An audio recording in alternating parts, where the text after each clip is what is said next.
Chapter 1668, Primordial Cities Entrance Test. Chapter 1668, Primordial Cities Entrance Test. Shifeng moved through the tranquil forest and proceeded towards the coordinates the scouting assassin sent him. Very quickly he came across a clearing that was abounding with mana, so much that it had even condensed into a white mist that enveloped the area. What amazing mana! Shifeng was startled as he moved through the white mist. While he stood within the white mist, not only did his mind become much clearer than before, but even his stamina and concentration recovery rates skyrocketed. The recovery rates were at least 4 times higher than what one would experience inside hotels of NPC cities. If players were to practice combat in such an environment, the results would be wondrous. Training here would be particularly effective. In his previous life, while part of the reason why players loved places with high mana density was the ease in exhibiting their combat standards there, a more important reason was the much greater efficiency in practicing and learning combat techniques. Although combat techniques did not consume mana, they did take a toll on the user's stamina and concentration. Meanwhile, unlike basic attributes, hidden attributes like stamina and concentration were not displayed using numerical values. Players could only rely on their own senses to determine how much stamina and concentration they had remaining. If players fought normally inside major NPC cities, their stamina and concentration consumption would be roughly equal to their regeneration rates. Hence, players could fight in arenas to their heart's content without worrying about becoming exhausted. However, it was a different story if players started incorporating combat techniques in battle. Combat techniques placed a significant burden on stamina and concentration. Executing a basic combat technique would cost roughly 4 to 5 times more stamina and concentration than executing a simple attack. Hence, if players continuously executed basic combat techniques, even when fighting or practicing inside a city, they would very quickly exhaust their stamina and concentration. Needless to say, the depletion rate for executing advanced combat techniques was even more severe. Hence, high mana density locations were extremely popular among experts of God's Domain during Shifeng's previous life. In the current God's Domain, combat techniques had yet to be popularized. If they had though, Zero Wing City's player population would have long since shot past 10 million. This was also one of the reasons behind Shifeng's decision to sell basic combat techniques to the public right now. If only a small number of people are allowed to enter Primordial City, it won't be a bad idea to have the ones left out remain here to practice combat techniques. Taking a look at the mist-covered clearing, Shifeng figured that there was more than enough space for 1,000 players to practice combat techniques here. Places with high mana density were extremely rare in God's Domain, not to mention places with mana so dense that it formed a mist. This small area was definitely a sacred training ground. Any superpower that discovered such a location would definitely do everything they could to monopolize it to nurture their own experts. Guild leader, the NPC is over there. After Shifeng arrived at the designated coordinates, a blue-clad assassin approached him. The assassin then pointed at the old man standing inside a magic array a short distance away. The elder wore a set of white robes and held a golden staff in his right hand. Looking at this elder, Shifeng found that the old man did not exude any kind of powerful aura and looked very ordinary. However, when Shifeng tried inspecting him, he failed to get any information about the elder, not even the old man's name. Everything was displayed in question marks. Following which, Shifeng used omniscient eyes to observe the old man. Tyrol, Primordial City's protector. Hero, Divine Mage. Level? HP?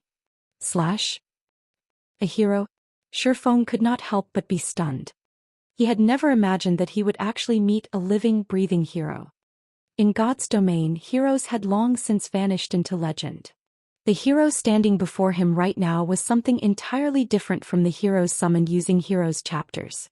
More precisely, the heroes summoned using heroes chapters were heroic spirits, not true heroes. Even so, they were still incomparably powerful and more than capable of safeguarding an entire town or city by themselves. However, a true hero was on an entirely different level compared to a heroic spirit. Unlike heroic spirits, true heroes still retained the blessing they received from ancient gods. Therefore, their life rating was even higher than that of archaic species. Moreover, heroes possessed extraordinary combat standards. Hence, if one did not utilize any special techniques, Even 100 Tier 5 players would not be enough to take down a living hero at their peak. A hero was an existence that was truly capable of turning the tide of battle with their strength alone. Although seeing a living hero excited Shi Feng greatly, when he noticed the hero's identity as Primordial City's protector, he quickly suppressed his excitement and approached the elder. The moment Shi Feng set foot into the magic array, Tyrol opened his eyes abruptly and disappeared from where he stood. In the next moment he appeared before Shi Feng and quietly scrutinized the youth before him. When Shi Feng felt Tyrol's gaze on him, he felt as if his entire existence was under examination. However, he was not particularly surprised by this situation. Primordial City was a blessing of the ancient gods. Players belonging to forces deemed hostile by the ancient gods, such as the forces of darkness, should not even think of setting foot into Primordial City. If any of these players were discovered, they would be eliminated immediately. Young man, you've done well to reach this place. I am Tyrol, a protector of Primordial City, Tyrol said, revealing a faint smile and giving Shi Feng a nod of approval. If you wish to enter Primordial City, you have to pass the entrance test. Moreover, you have only 3 chances to challenge it. If you fail all 3, you can only try again during your next visit to the Primordial Divine Ruin. Lord Protector, may I know the contents of the test? Shi Feng asked respectfully. It's a simple test. All you need to do is defeat yourself, Tyrol replied, smiling. Of course, there are also differences in difficulty. The more difficult the test you challenge, the more contribution points you will obtain once you arrive in Primordial City. There are 5 different difficulties available: Normal, Hard, Hell, Azura, and God. Meanwhile, the contribution points you will gain from them are 1,000, 2,000, 3,000, 5,000, and 10,000 respectively. Each person has only 3 opportunities to challenge the test. You must cherish them. Upon hearing Tyrol's words, although Shi Feng kept his expression indifferent inwardly, he was bursting with joy. Similar to the city on Thunder Island, if players wished to mingle in Primordial City, they needed contribution points. Without contribution points, they could enjoy only the basic benefits the city offered and should not even think of obtaining the truly good stuff available. Meanwhile, the reason why Shi Feng was excited was the large number of contribution points the entrance test awarded. In his previous life, when he visited Primordial City, he did not do so by passing the entrance test but by using a teleportation ticket, which he had obtained through killing monsters. He had received only 500 contribution points in doing so. However, with just 500 contribution points, one would be no different from a beggar inside Primordial City. Of course, one's contribution points would not remain the same forever. There were plenty of methods to earn contribution points. Completing quests was the simplest among them, though inefficient. Ordinary quests only granted around 2 to 5 points each, while high-ranking quests granted around 20 to 50 points each. However, high-ranking quests were extremely rare. Hence, collecting even 500 contribution points was very difficult. Yet now, even the normal entrance test awarded 1,000 contribution points upon completion. The additional 500 points would save players plenty of time. Moreover, this was also good news to Zero Wings members. It meant that everyone would have an opportunity to enter Primordial City. Young adventurer, have you decided to enter Primordial City? Tyrol asked, smiling as he looked at Shi Feng. I am willing to accept the test. Shi Feng nodded. Very good. May I know which difficulty you wish to choose? Tyrol asked with a wave of his hand. Instantly, 5 crystal balls of different colors appeared before Shi Feng. Aside from having different colors, these crystal balls also exuded auras of various intensities. Even the crystal ball with the weakest aura made Shi Feng shudder involuntarily, whereas the one with the strongest aura made him feel deep despair. Chapter 1669, Shadow of Trial. What powerful auras! Shi Feng tensed as he gazed at the 5 crystal balls hovering before him. It was obvious that these crystal balls represented the strength of the opponent he would face. These crystal balls' auras also provided a hint to help players make the best decision. However, even the weakest crystal ball radiated considerable pressure. It was evident that entering Primordial City wouldn't be as easy as he had expected. Shi Feng wasn't the only player present who could sense the 5 crystal balls' auras. Aqua Rose and the others who had just arrived outside of the magic array could sense the intense energy from the crystal balls as well. Every crystal ball felt as if it contained some horrific creature. These crystals represent your opponent's strengths. You may choose the one that you think you can defeat, but please remember, you only have 3 chances, Tyrol reminded. 3 chances? After giving the matter some thought, Shifeng proceeded to choose the second strongest crystal ball. Lord Tyrol, I choose this one. Based on the aura of the God rank test, he knew that he had no chance of completing it. In fact, he wasn't even particularly confident of passing the Azura rank test, but since he had 3 chances, he might as well give it a try. If he could clear the Azura rank test, he could earn more contribution points before entering Primordial City, which would save him from having to pick up plenty of troublesome tasks. Azura rank? Tyrol could not help but shake his head as he looked at Shifeng. What a courageous young man you are. However, since you've made your decision, let the test begin. Saying so, Tyrol gestured with his left hand. Suddenly, the Azura-ranked crystal ball shattered, and the shards transformed into 3 clouds of mist. These clouds gradually took on humanoid shapes, and a moment later, 3 creatures identical to Shifeng manifested inside the magic array. Meanwhile, aside from their names, Shadow of Trial, the system revealed no information about them. 3.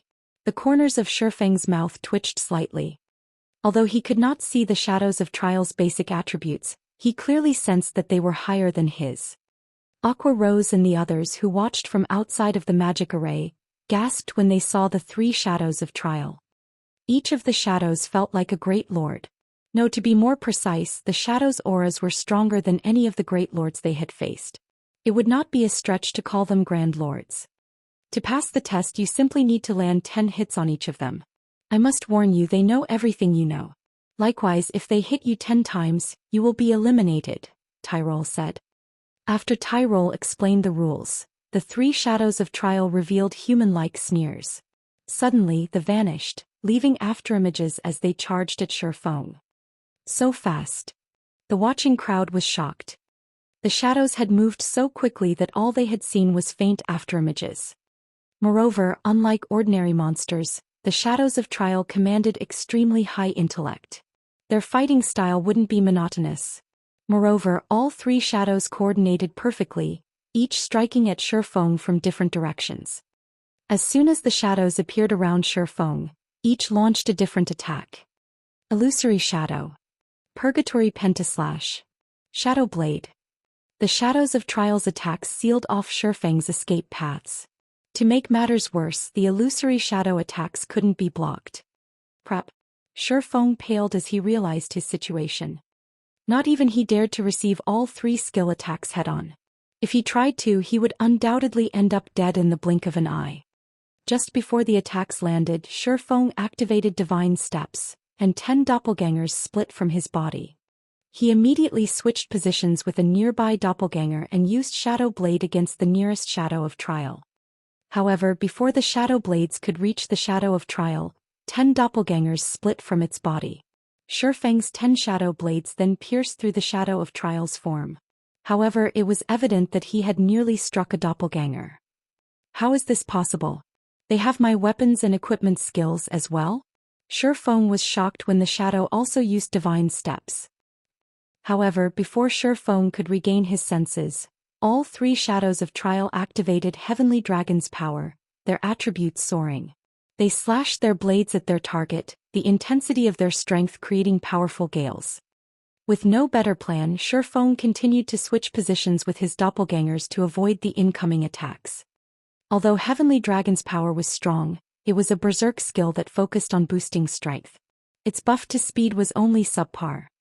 For a time, Shifeng was at a complete disadvantage as the 3 Shadows of Trial chased him relentlessly. The spectating players outside of the magic array were flabbergasted.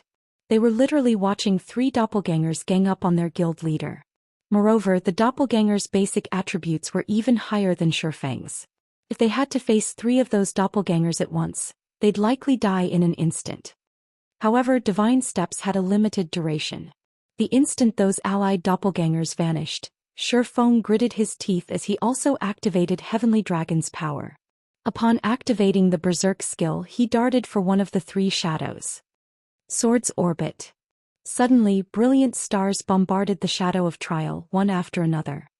However, before the hits landed, they abruptly halted before a protective barrier. Absolute Domain. When Shifeng's targeted shadow of trial had activated Absolute Domain, the other two shadows also gained invulnerability. Giving Shifeng no time to react, one of the three shadows activated Instant Strike and swung its blade fiercely at the player. Shifeng knew that he couldn't dodge the attacks in time. The only thing he could do was to activate his own Instant Strike and execute Sword's Orbit to defend himself as much as possible. Boom, boom, boom. Every time their weapons clashed, dazzling sparks flew around them. Loud clangs also echoed throughout the forest. It seemed as if two primordial beasts were attempting to slay one another. A moment later, however, Shifeng slid backward. As soon as the first shadow of Trial's Instant Strike ended, another shadow activated the skill. When Shifeng's own Instant Strike came to an end, he lost his ability to keep up with the shadow's attacks. Absolute Domain. After activating his invulnerability skill, Shifeng switched the Aura of Earth to the Aura of Time and activated Forbidden Domain. It might be much of an issue if only one shadow of Trial could use all of his skills, but the fact that all three were capable of this put Shifeng at a painful disadvantage. If he wished to emerge victorious, he had to rely on his combat techniques. As the shadows of Trial weren't ones to be beaten, one of them activated Forbidden Domain as well. Suddenly, both sides were silenced, losing the ability to use spells or skills. Following which, the three shadows ganged up on Shifeng once again. Although Shifeng's techniques were superior, the Shadow Trio had higher basic attributes. Moreover, the Shadow Trio disregarded their own defense as they brutally attacked. This forced Shifeng into a defensive state. He was only one person after all. If he tried to strike one of the three shadows, he'd leave himself open for the other two. Meanwhile, each of the shadows could afford to take 10 hits each, but he would be eliminated after 10 hits. Both sides struggled in a stalemate. Shifeng focused on a single shadow, using his superior techniques to create gaps in its defenses and attack. The bitter struggle inside the magic array made the spectating players anxious. But they also knew that such an intense battle wouldn't last long. Once the silence debuff ended, Shifeng would be at a disadvantage once again. When Forbidden Domain's duration had only 10 seconds remaining, despite Shifeng's desperate attempts, he had only struck one of the three shadows 5 times. He still needed to land 5 more hits on that shadow to eliminate it, but he was running out of time. 6. 5 seconds. 3 seconds. Am I going to lose? Chapter 1670. Ascension Realm. As the seconds ticked by and Forbidden Domain neared the end of its duration, Aqua Rose and the other Zero Wing members couldn't help their growing nerves as they watched from outside of the magic array. They had never thought that even the test to enter Primordial City would be so difficult. Aside from all else, once Shifeng and one of the shadows of Trial's Forbidden Domains ended, the other two shadows could still use the skill. At that time, Shifeng would have to face 3 shadows that could use skills while he could not. With the huge disparity in combat power, he would doubtlessly meet his end. Not only did the shadows of Trial have higher basic attributes, but their combat standards were also at the refinement realm. They executed every slash without any excess movement. When the 3 shadows cooperated, they could even make up for the weaknesses in each other's defenses and elevate their combat power further. I have no choice but to gamble everything on one attack. Shifeng also knew what outcome awaited him once his Forbidden Domain ended. With no other choice, he gritted his teeth and forced his way through the countless incoming attacks, swinging his blades at the shadow that had already taken 5 hits. Sword's Orbit. If he could eliminate one shadow before Forbidden Domain ran out, he'd still have a chance at victory, albeit a small one. If he didn't do so, he would die the moment his skill's duration ended. However, as if they had predicted Shifeng's desperation, the 3 shadows smirked as they launched attacks, aiming for Shifeng's blind spots. Despite noticing the incoming attacks, Shifeng did not bother dodging. Instead, he continued to swing his swords at the shadow before him. 1 slash. 2 slashes. At this point, Shifeng traded blow for blow with the shadows. As a result, he was hit again and again. 2 hits. 4 hits. 6 hits. Faster. I need to be faster. As Shi Feng frantically brandished his weapons, he gained unprecedented focus. The only thing on his mind was landing a hit on the shadow of trial before him. However, despite Shi Feng's flurry of attacks, his target could still endure 2 more attacks. Shi Feng was only 2 hits away from elimination himself. Just as Shi Feng's 2 swords were about to bite into the targeted shadow, the other 2 shadows, one behind and one to the left, simultaneously swung towards Shi Feng's blind spots. It's over. Tyrol sighed faintly. The young man before him had just barely missed the mark. If Shi Feng could have killed the shadow of trial before Forbidden Domain ran out, he would have had a chance of passing the Azura rank test. Is it over?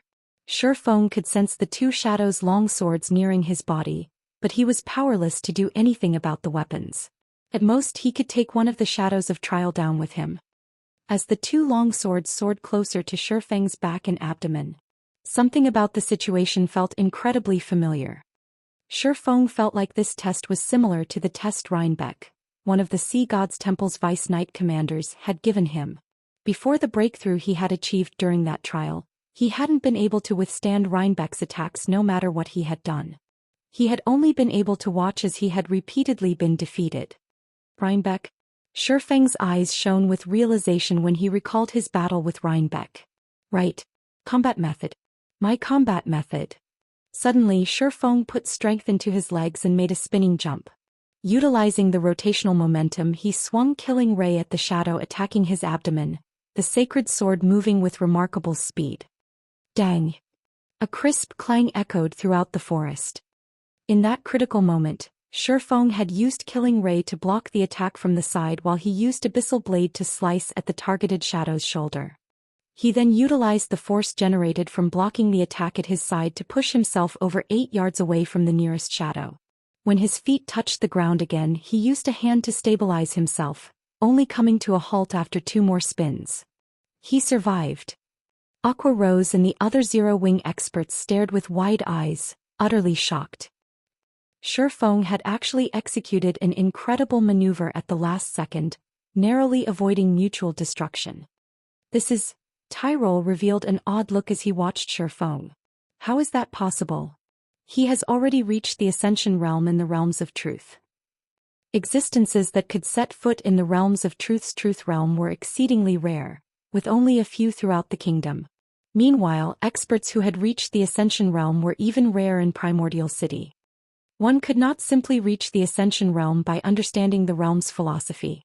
They would also need to temper themselves and gain the experience of countless life-or-death battles to execute the proper physical response. During Tyrol's brief moment of surprise, the 3 shadows of trial resumed their assault on Shi Feng. Like before, the 3 shadows surrounded Shi Feng and attacked him from different angles. Although Shi Feng had avoided certain death, he was still at a disadvantage.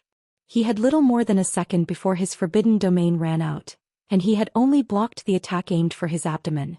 The attack from behind had still found its mark. Now he could only afford to receive 1 more hit before he was eliminated from the test. Come, Shi Feng said with a hint of excitement as he watched the 3 shadows. Suddenly, over 20 sword lights surrounded Shi Feng, sealing off all escape paths. However, instead of using Sword's orbit to repel the attacks, Shi Feng simply adjusted his footwork, turning as he executed 8 slashes, which wasn't much compared to his earlier efforts. Yet something surprising happened again. Despite reaching his maximum attack speed, these slashes continued to accelerate. The 3 shadows of trial interlocked with their target before passing by Shi Feng. The swordsman blocked every one of the incoming attacks. Die! As the shadows passed, Shi Feng swung Killing Ray, slicing the neck of the shadow that had already received 9 hits. The shadow then vanished, leaving 2 remaining in the magic array. What just happened? Aqua Rose, Fire Dance, Shadow Sword and the other Tier 2 experts from Zero Wing were stupefied. Not only had Shi Feng blocked every incoming attack without using Sword's orbit, but he had also created a gap in the shadow's defenses and eliminated one of them. None of them could figure out how he had pulled it off. So, this is the realm above the truth realm that Reinbeck had mentioned? Shi Feng felt incredible as he turned towards the remaining shadows of trial. Reinbeck had only informed Shi Feng that he had just entered the truth realm. After undergoing Rhinebeck's test, he had learned that one shouldn't just focus on adapting to the changing battle physically. One could also adjust their perspective of the battle. In other words, aside from using his environment to his advantage, he could use his opponent's attacks as well.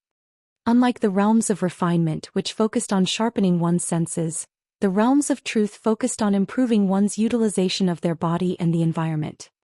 Only Shifeng had never realized that the realms of truth's principles could help increase his combat power by such a large margin, allowing him to overcome his enemy's attributes and overwhelm the three shadows of trial. However, Shifeng's forbidden domain had ended after he had killed the one shadow. Without hesitation, the two remaining shadows activated Blade Liberation before one activated Forbidden Domain. Twofold Berserk? Shifeng could not help but grin as he noticed the shadow's auras strengthen. Before the enemy's Forbidden Domain reached him, he activated Blade Liberation as well. Fortunately, his skill's cooldowns had reset when he had first entered the magic array. So, the Berserk skills he had exhausted during his battle with the 4th floor's Earth Dragon were ready for him. After activating Blade Liberation, Shifeng executed Void Steps and disappeared. Seeing this, one of the two shadows activated Skywheel Sword, while the other activated Lightning Edge, both of which were AoEs. However, neither of the shadow's attacks had forced Shifeng out of his concealment. For a time, the shadows attacked their surroundings randomly in confusion, yet even after dozens of seconds, Shifeng remained hidden. He only revealed himself after both shadows had used up their forbidden domains, and when he did, he already stood beside them. Illusory Shadow. Suddenly, 5 crisscrossed slashes bombarded one of the shadows. Although the targeted shadow responded quickly and tried to dodge, it still received 3 hits. Realizing the danger they were in, the two shadows decided to end the fight quickly, both activating Chilling Field. The domain skill covered a 50-yard radius and was capable of both offense and defense. The skill's movement speed reduction effect also prevented Shifeng from moving about freely. Seeing this, Shifeng responded in kind, activating his own Chilling Field.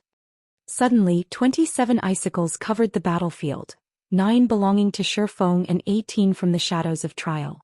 Following which, the 27 icicles danced and clashed repeatedly and rapidly. Yet, despite outnumbering their target, the two shadows failed to land a single hit on Shifeng.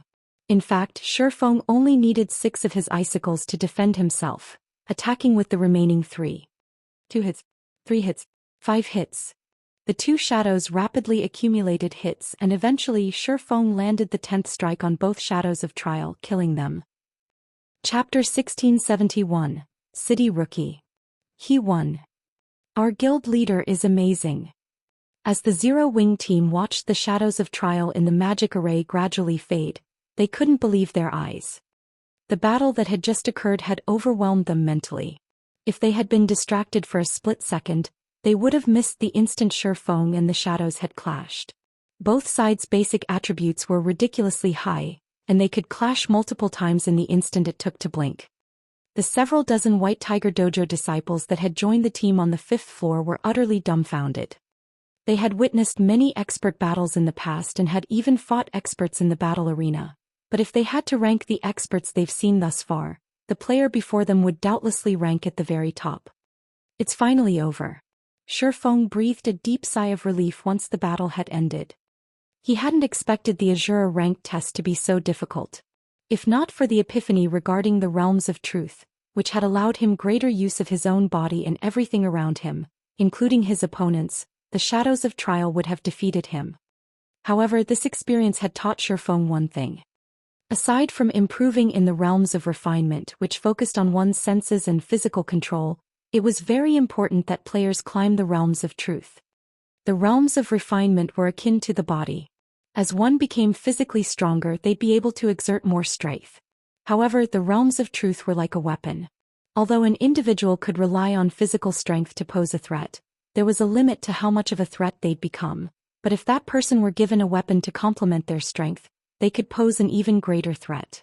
Naturally, the better the weapon one wielded, the more power they could exhibit.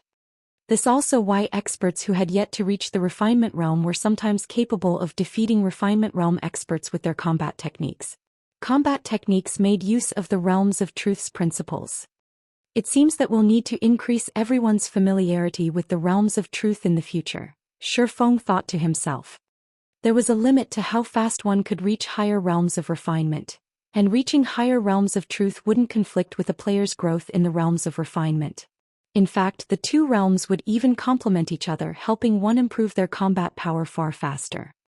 Only introducing everyone to the realms of truth wouldn't be easy. First, he needed a proper training ground. It was obvious that neither the battle arena nor the Divine Colosseum could offer similar benefits as Rhinebeck's test. Without such a training ground, players wouldn't be able to comprehend the realms of truth's principles regardless of how many times he explained them. Moreover, understanding theory and putting said theory into practice were two different things. Wait, that's not right. There is one. Suddenly, Shifeng recalled the White Tower within the Lost Town. While the White Tower seemed like a device designed to help players improve their combat standards and gain a better feel for the refinement realm, it actually operated very much like Rhinebeck's test. Hence, Shifeng should be able to use the tower to help his players comprehend the realms of truth. Furthermore, God's Domain's lore never mentioned the realms of refinement, only the realms of truth. The more Shifeng thought about it, the more he felt that the White Tower was a suitable training device to help players grasp the realms of truth. A sacred land to train in the realms of truth, huh? Shifeng had begun to give up on the Lost Town, preparing to accept the system's penalty, but now his desire to secure the town had reignited. It's no wonder why the quest to obtain the Lost Town is so difficult. So this is why. Training one's grasp of the realms of refinement had long since become common in the virtual gaming world. The various super guilds already had complete training systems for just that, while super first-rate guilds had partial systems. However, not one of these guilds had a training system for the realms of truth.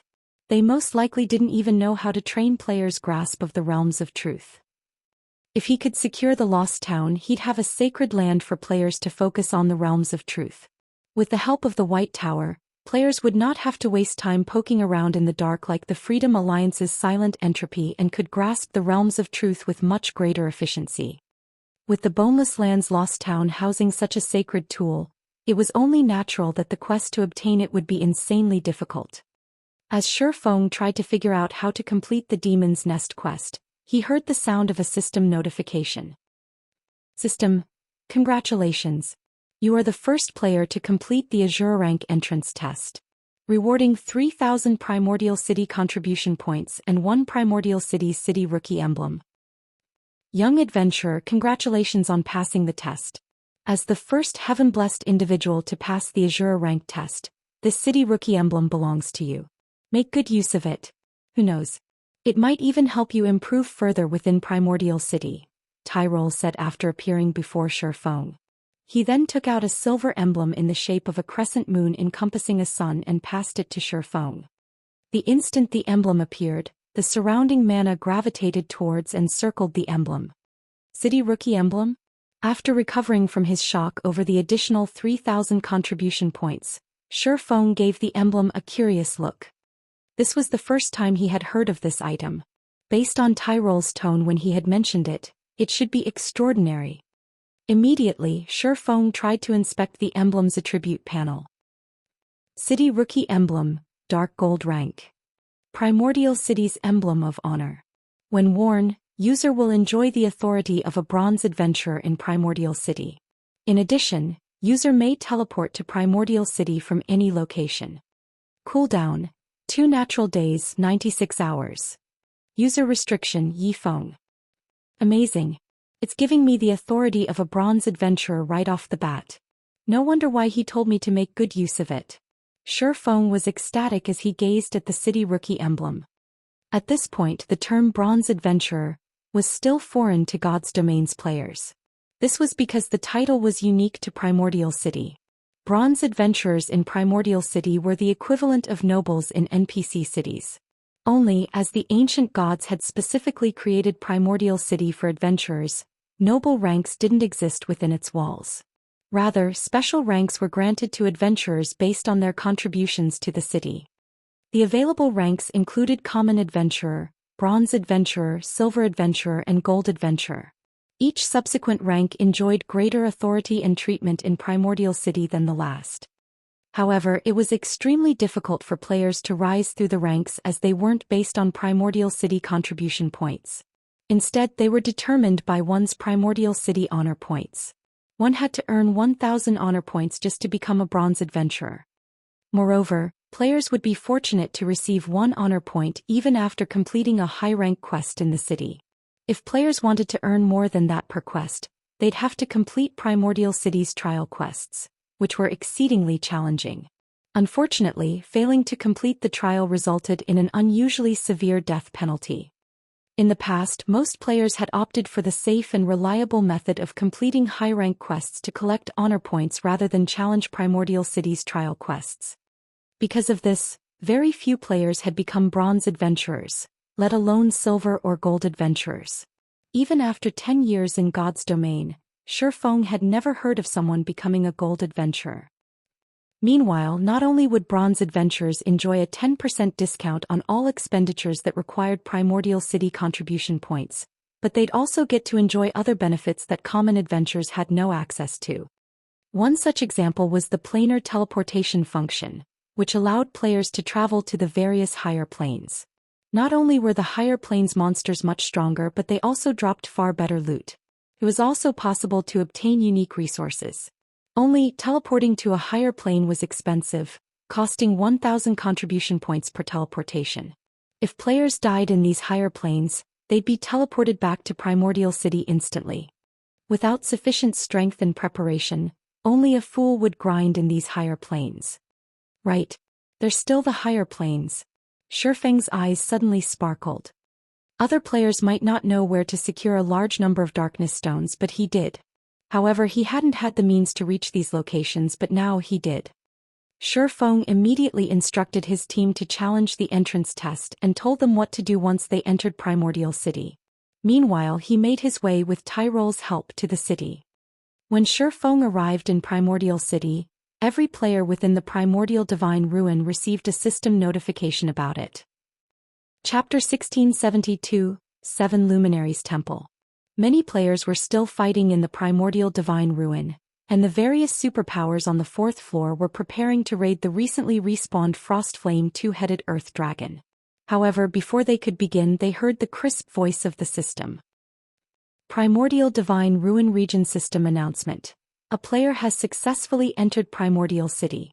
From now onward, after 500 players have entered Primordial City, the entrance test's difficulty will increase by 30%.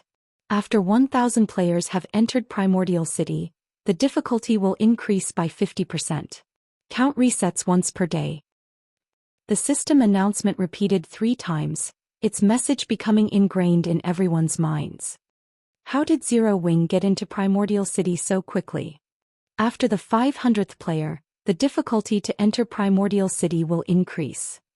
The upper echelons of the various superpowers stuck on the 4th floor revealed somber expressions upon listening to the system notification. Based on the system notification, they discovered that Primordial City did not have an entry limit. Players only needed to pass a test to enter the legendary city. However, as many as 800 Zero Wing members had proceeded to the Primordial Divine Ruins 5th floor. If the entrance test were not particularly difficult, then Zero Wing would claim the first 500 slots.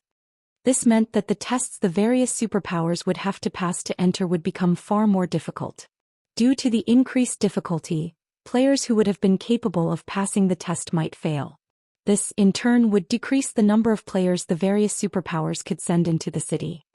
Now that they had a clearer understanding of the situation, these superpowers became even more desperate to reach the 5th floor as soon as possible.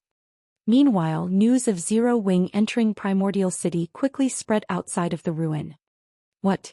Zero Wing is the first guild to send players into Primordial City? Doesn't that mean Zero Wing will be the first to pioneer and explore the city? I'm afraid that it's not that simple. I've heard that only the first 500 players will face the normal difficulty entry tests, whereas other players' tests will be more difficult. The test's difficulty will increase yet again after 1,000 players have entered Primordial City. I've also heard that Zero Wing led 800 players to the 5th floor. It'll monopolize the first 500 slots. With this, the various superpowers will likely have a tough time competing with Zero Wing when pioneering the city. With that many of its members entering Primordial City, Zero Wing will reap a huge harvest. From what I learned after looking into it, it seems like it's pretty easy to obtain combat techniques from Primordial City. This is especially true for advanced combat techniques. Suddenly, more independent players from various kingdoms became interested in Zero Wing. Both basic combat techniques and advanced combat techniques were out of reach for independent players like themselves.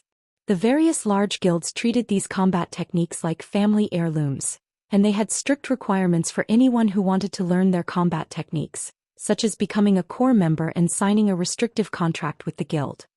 However, Zero Wing could procure a large number of combat techniques from Primordial City, and if that was the case, Zero Wing may have looser conditions for learning the techniques it collected. It might even make the combat techniques available to all of its members, rather than just the core members. With that hope in mind, many independent players, particularly experts, began to gather in White River City and Zero Wing City from other kingdoms. As players tried to learn more about the guild, Zero Wing posted an announcement on Starmoon Kingdom's official forums. This announcement instantly caused a commotion throughout the kingdom. How generous of Zero Wing! With this, even independent players like us can learn combat techniques. But isn't 1,000 magic crystals a little expensive? Even experts will have to work hard for a long time to collect enough, let alone weaker players. You think that's expensive? You should see what the other guilds with combat techniques are demanding. Take Heaven's Burial, for example. Although the guild has plenty of combat techniques, anyone who wishes to learn them has to sign a very strict contract. In addition, members have to pay a certain price to learn each combat technique. Their price is only slightly under 1,000 magic crystals. It's better to learn the techniques from Zero Wing. At the very least, we'll retain our freedom. For a time, a large number of independent players celebrated Zero Wing's decision. The news excited many adventurer teams as well. Independent players might struggle to collect 1,000 magic crystals, but it wasn't any trouble for an adventurer team with several hundred members.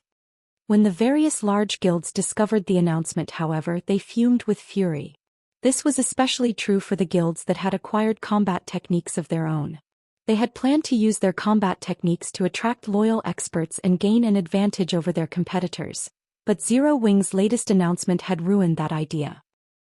Black flames means truly are amazing. Heaven's Burial is likely doomed to fall now, Xianxia said. He could not help his rueful sigh as he read the report a subordinate had just sent. Uncle Yuan, what happened? Purple Jade asked curiously. Take a look for yourself, Xianxia said as he forwarded the report to Purple Jade. When Purple Jade read the report, her eyes widened in shock. She found it truly hard to believe that Zero Wing would actually be so generous as to offer its combat techniques to other players. By doing so, it would undoubtedly deal a massive blow to the various first-rate guilds that had acquired their own combat techniques. Naturally, Heaven's Burial was no exception. The guild's upper echelons would weep in rage once they heard about this.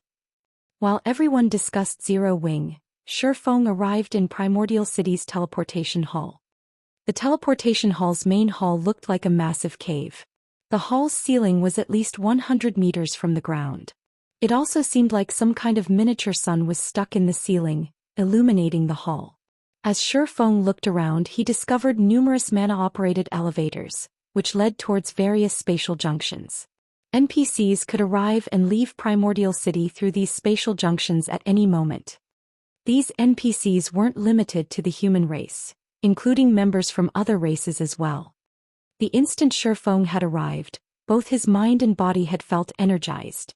The mana density here was no lower than that of Titan City. Players would definitely have an easier time practicing their combat or producing items here than elsewhere. Since Shifeng had visited Primordial City many times in his previous life, he didn't bother to look around the teleportation hall like some curious tourist. Instead, he quickly left the hall and ventured to Primordial City's streets. Primordial City was a city of legend. The city had as many NPCs as the most populated NPC cities in God's domain. There were easily over 4 or 5 million NPCs within the city at all times, which was more than 10 times the number of NPCs in Starmoon Kingdom's capital. Moreover, unlike the NPCs in ordinary NPC cities, those in Primordial City were at least level 150. Tier 2 NPCs were insignificant here, usually serving as gate attendants. Tier 3 NPCs, which were rare in other NPC cities, strode down almost every street in Primordial City. One would even find Tier 4 NPCs window shopping. After leaving the teleportation hall, Shifeng summoned his demonic flame tiger and made his way towards the heart of Primordial City. Although Primordial City's layout was complex, Shifeng knew the city like the back of his hand. After traveling for around 20 minutes, he reached a towering temple. The temple before him was over 300 meters tall and occupied enough space to accommodate 100,000 people. It looked more like a mountain than a building. This temple was also the most important structure in Primordial City. The 7 Luminaries Temple. Chapter 1673, Primordial Scroll. Chapter 1673, Primordial Scroll. 2 mechanical puppets at the temple's entrance stopped Shifeng before he could enter the building. This is the 7 Luminaries Temple. Unauthorized individuals are not allowed entry. The 2 mechanical puppets crossed their great swords before the entrance, preventing Shifeng from proceeding. If any other player saw these mechanical puppets, they would definitely be given a fright. Both mechanical puppets were level 200 mythic monsters. They weren't ordinary mechanical puppets either, but magically enhanced puppets. Not only did they possess extremely high intellect, but they also wielded domains. In other words, they were Tier 4 mythic monsters with domain skills. Even Tier 4 NPCs with domains would not be a match for these magically enhanced puppets. Furthermore, these magically enhanced puppets were only the 7 Luminaries Temple's gate attendants. There were much stronger guards within the temple itself. Based on Shifeng's knowledge, not even Tier 6 God-ranked players would dare to act presumptuously in the 7 Luminaries Temple without losing their lives. Primordial City was one of the safest cities throughout God's domain. Neither monsters nor players dared to cause trouble here, and those who did were killed without question. Meanwhile, Shifeng wasn't surprised to find these magically enhanced puppets barring his path. The 7 Luminaries Temple was one of Primordial City's core buildings. It was also where players could exchange their contribution points for items. But only players who had become adventurers within the city were allowed inside. Everyone else would be stopped at the door. If players wanted to become adventurers here, they had to pick up an adventurer quest from Primordial City's Adventurers Association. After completing their adventurer quest, players would be granted a Primordial City Adventurer emblem. Players would only be considered a common adventurer in the city once they had this emblem, and it would allow them to enjoy some of the benefits the city offered. However, since Shifeng was in a hurry, he hadn't stopped by the Adventurers Association to pick up the adventurer's quest. In response to the crossed greatswords before him, Shifeng took out his city rookie emblem and showed it to the guards, asking, "Can I enter now?" The city rookie emblem granted him the status of a bronze adventurer in Primordial City. Although the status couldn't be upgraded, it was enough for now. If he had free time in the future, he could simply pick up the adventurer quest and obtain the real adventurer emblem. City rookie emblem confirmed. Identity confirmed. You may enter. After the 2 puppets inspected the city rookie emblem, they relaxed into their original stances and turned their attention away from Shifeng. Seeing this, Shifeng made his way into the 7 Luminaries Temple. The 7 Luminaries Temple's lobby was a beautifully decorated plaza. The scenery was spectacular. It contained areas where people could rest and chat, and it even offered open-air restaurants and bars. The food and beverages sold here were unique to Primordial City and couldn't be removed from the city. But the taste of these items was simply unforgettable. Even players who enjoyed delicious delicacies every day longed to dine here, but very few players could afford to do so. Every item in the 7 Luminaries Temple cost Primordial City contribution points.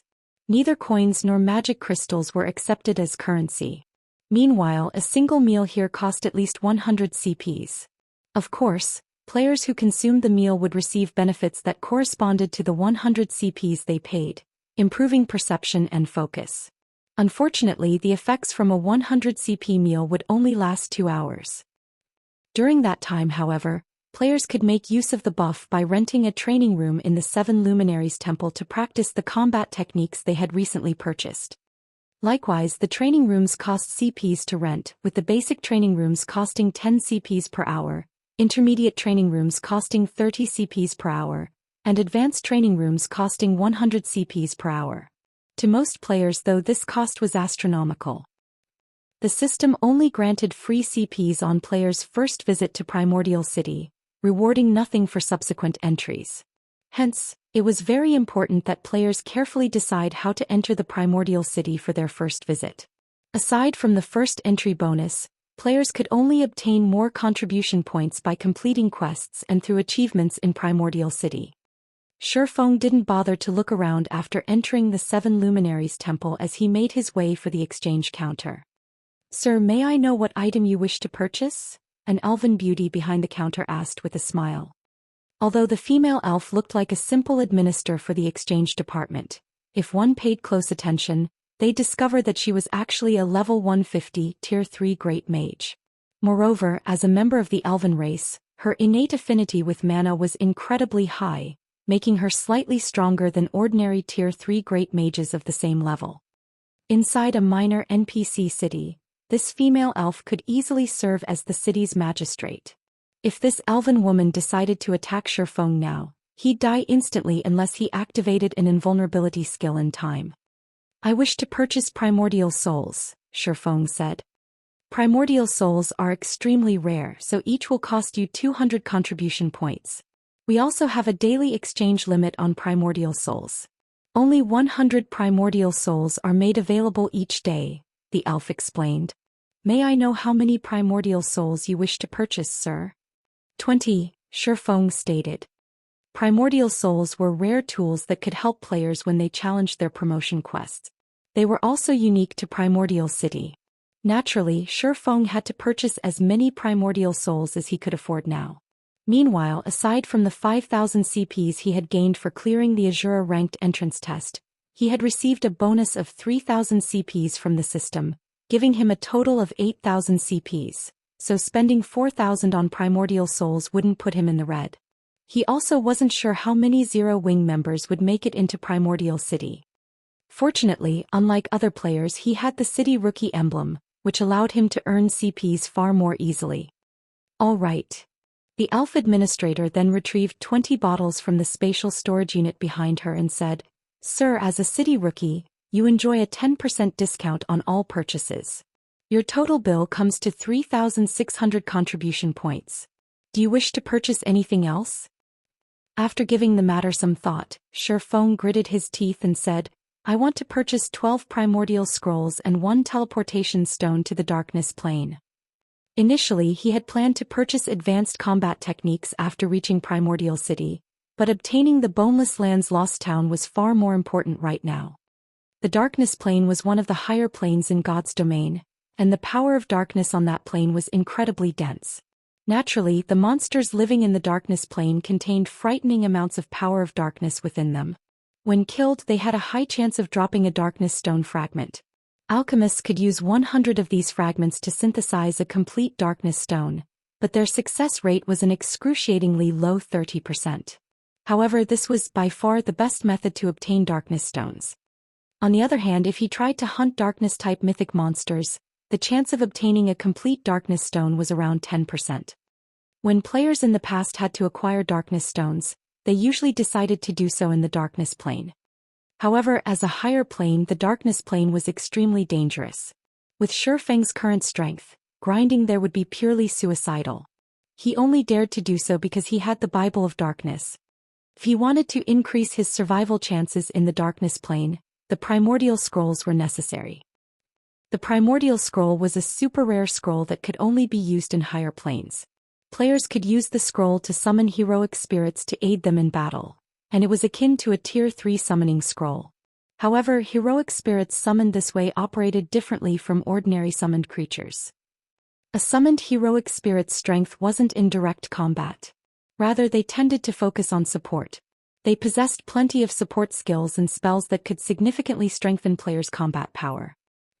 Like the primordial souls, there was a daily exchange limit for the primordial scrolls. Each primordial scroll costs 300 contribution points. Only bronze adventurers and above can purchase the Darkness Plane Teleportation Stone for 1,000 contribution points. Including the City Rookie discount, that puts your new total at 7,740 contribution points, the Elf Administrator reported, smiling as she took out the items Shifeng had requested. Shifeng then paid his bill, instantly becoming a poor bastard. But he didn't mind the huge expenditure. Compared to the value of the lost town, spending this many contribution points was nothing. He then mailed the primordial souls to Aqua Rose while he teleported to the Darkness Plane. Chapter 1674, Darkness Plane. Chapter 1674, Darkness Plane. After Shifeng activated the teleportation stone, he abruptly blacked out. When he opened his eyes again, he found himself in an entirely different world. The sky was dusky in this world ruled by darkness and death. Shifeng felt as if he had just arrived in a small, dimly lit house, barely able to see 20 yards away. All he could see was a barren wasteland. This place didn't seem survivable for any creature. System, you have discovered the darkness world. System, since you do not belong to this world, you find this world's power oppressive. All senses weakened by 50%, basic attributes decreased by 30%, and gained EXP decreased by 95%. System, while in the darkness world you cannot make contact with the outside world. Once you die, your soul will be directly expelled from the darkness world. 3 system notifications suddenly reached Shifeng's ears, one after another. Even Tier 2 players are suppressed so intensively? Shifeng frowned when he heard the system notifications. He wasn't particularly surprised that he had been suppressed. However, what he didn't expect was the degree of suppression. Not only were higher planes much larger than other worlds, but the discrimination within them was also more severe. His appearance in the darkness world was akin to trespassing. Meanwhile, the stronger the creature entering a foreign world was, the greater the suppression would be. He had also visited higher planes in the past. Only he had already been a Tier 3 player, so his basic attributes had only been suppressed by 40%. Even though he had been fully geared in epic equipment, his basic attributes had only rivaled a great lord of the same level. His physique had also been considerably weaker. He had even had trouble against the various higher planes great lords of the same level. He hadn't expected the suppression on Tier 2 existences to be so severe. Tier 2 existences stood at the very bottom of the power hierarchy in higher planes. Even at the same level and tier, the higher planes monsters were much stronger than monsters on the God's Domain continent. This was because their life ratings were much higher than ordinary monsters, as were their combat standards. On the continent of God's Domain, dragons were creatures of legend, but in the higher planes, monsters with life ratings to rival dragons were everywhere. Hence, before reaching a certain strength, players had an exceedingly low survival chance in a higher plane. Even though it was common knowledge that higher planes offered plenty of high rank and precious resources that were rare or non-existent on God's Domain's continent, the various superpowers in Shifeng's previous life hadn't casually explored these higher planes. Aside from the world's oppression and its monster's strength, the environment was the greatest difference between the higher planes and the continent of God's Domain. Take the Darkness Plane for example. Upon arriving in this world, Shifeng had felt his body become considerably heavier than before. It felt as if the area's gravitational force had increased by 3 or 4 times. Moreover, the environment's power of darkness continuously corroded his body. Without extremely high darkness resistance, the ambient power of darkness would slay players even if they stood in place and did nothing. Not daring to waste time, Shifeng took out the Bible of Darkness and summoned a Tier 3 demon. In response, a demon in crimson scale armor, wielding a great sword, appeared before its summoner. Blood Demon, demonic creature, Tier 3 demon. Level 80. HP 34, 000, 000/34, 000/000. Demons were considered dark creatures in God's Domain, so in the darkness world they wouldn't be oppressed. Moreover, thanks to the Bible of Darkness's demon ruler skill, the blood demon had grown stronger. This was why Shifeng had boldly visited the Darkness Plane. Every monster in the darkness world was likely stronger than Shifeng, and he could only see up to 20 yards away. With such a disadvantage, monsters would likely discover him before he would sense them. On the other hand, if he took control of the demon, he could observe his surroundings through the demon's eyes. After giving it a try, he noticed the massive improvement to his range of vision. By seeing through the demon's eyes, Shurfeng could see up to 500 yards away. He discovered that he currently stood in a gravel ridge, and a group of 10 4-meter-tall dark scorpions roamed roughly 300 yards away. 9 of the 10 dark scorpions had 3 tails and the last had 5. Moreover, the 5-tailed scorpion radiated a light purple glow. Dark Scorpion, Dark Creature Lord. Level 65. HP 18-000/18-000-000. Mutated Dark Scorpion, Dark Creature, Great Lord. Level 68. HP 43-000/43-000-000. Had Shurfeng not come prepared, he would have likely ventured into the Dark Scorpion's detection range. If the 9 lords and their Great Lord leader had ambushed him while he had been so powerfully suppressed, he would have died very quickly.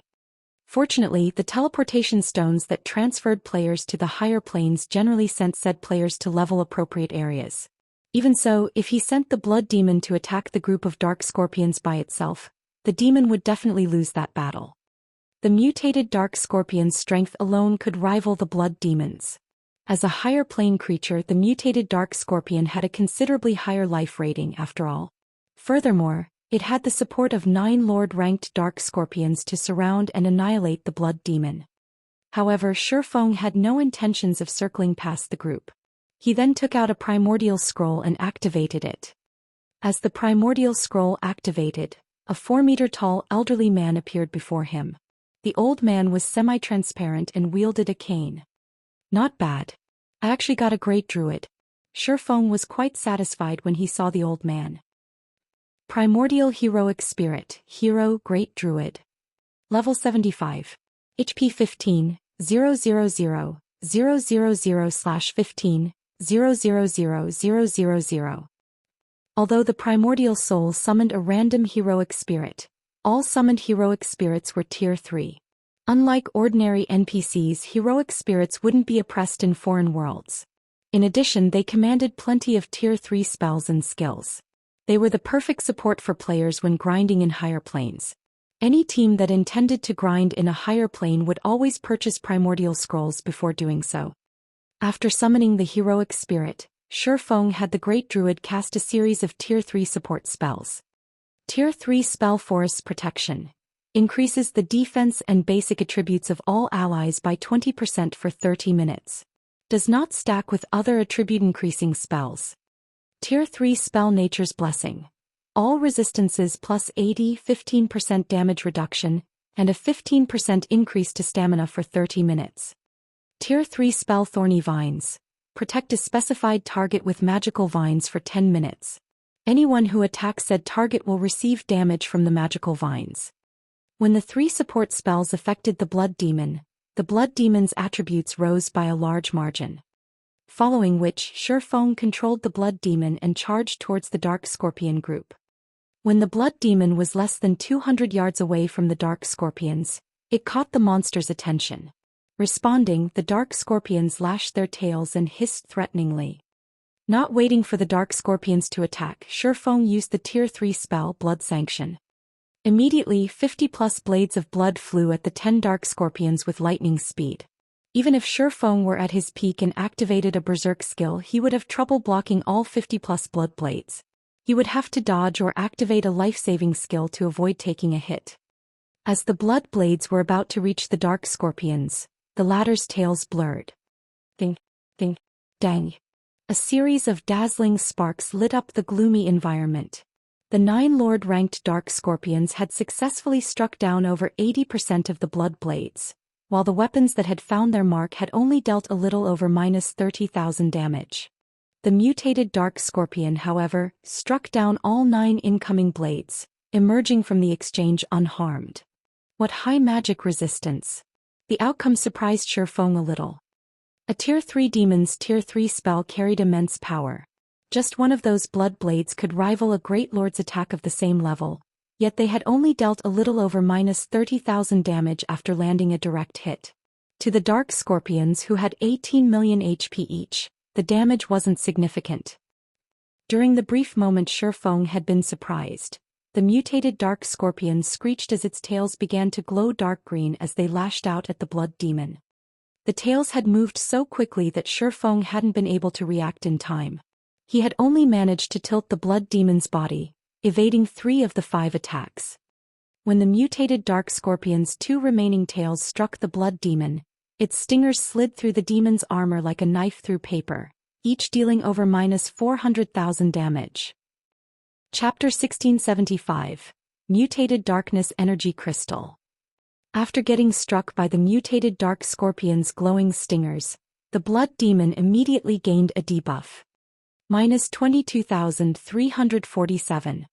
When the debuff took effect, Shifeng suddenly found it much more difficult to control the Blood Demon, the demon's movements becoming sluggish. What a powerful poison. Shifeng was slightly surprised when he checked the debuff. Paralyzing Venom.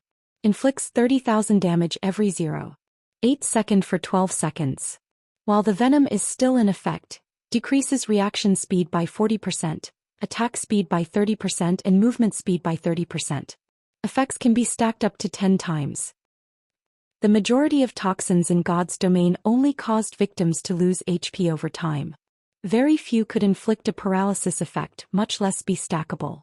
Although the Blood Demon possessed high magic resistance and could mitigate a portion of the damage it received, if the toxin was stacked 10 times, even the Blood Demon would fall in no time. Moreover, the toxin being stacked boosted not only the dot but also the speed reduction debuff. If that happened, the Blood Demon would have an increasingly difficult time blocking the attacks of the Dark Scorpions, which possessed considerably high combat standards.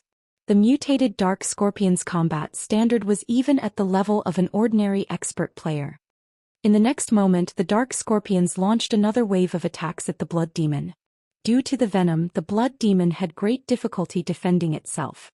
A series of damages ranging from several tens of thousands to several 100,000 appeared above the Blood Demon's head, its HP plummeting.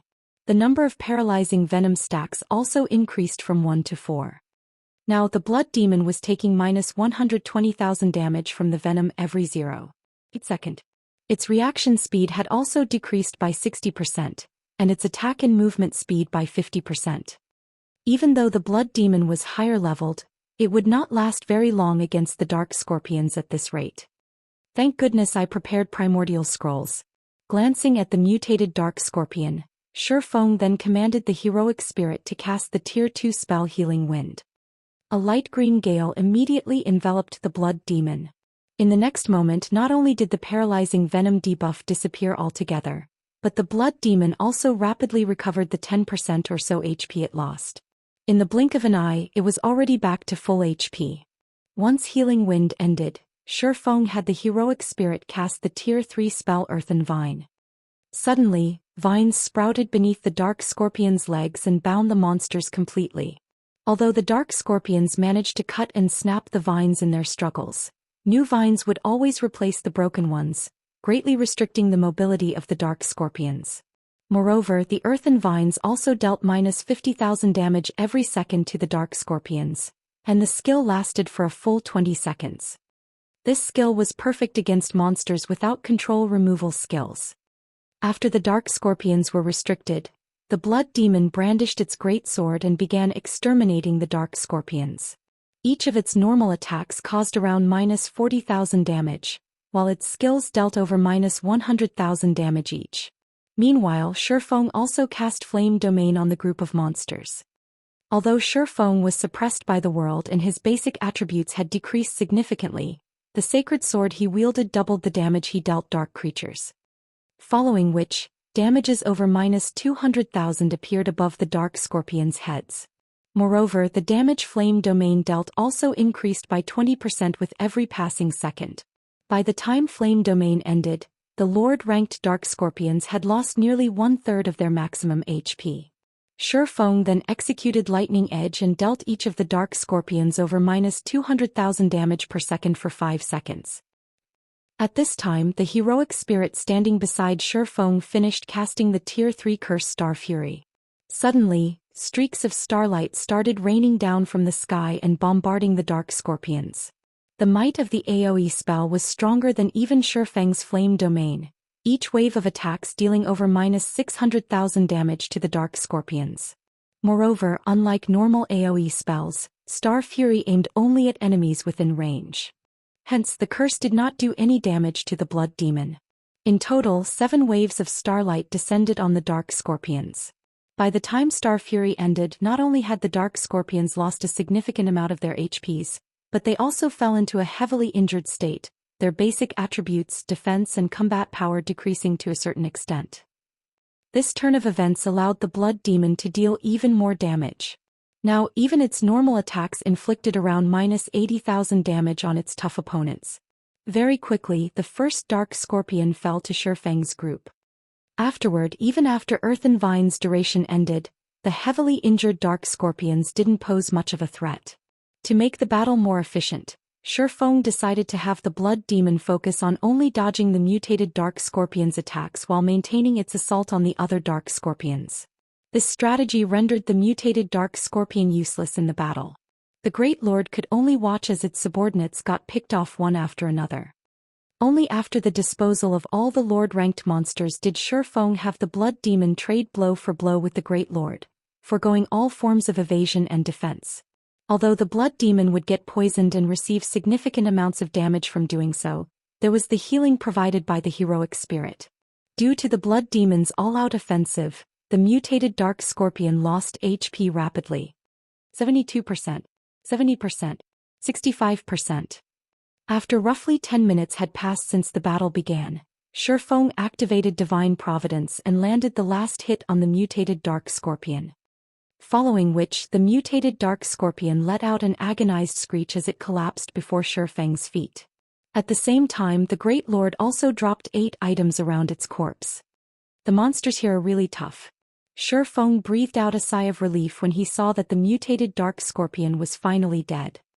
Although Shifeng had long since known that the monsters in higher planes were powerful, he had never imagined that the monsters of the darkness world would be this powerful. Just dealing with a level 68 Great Lord had already taken him so much effort. If not for him having summoned a healing-type heroic spirit, he could have come out the loser in this battle.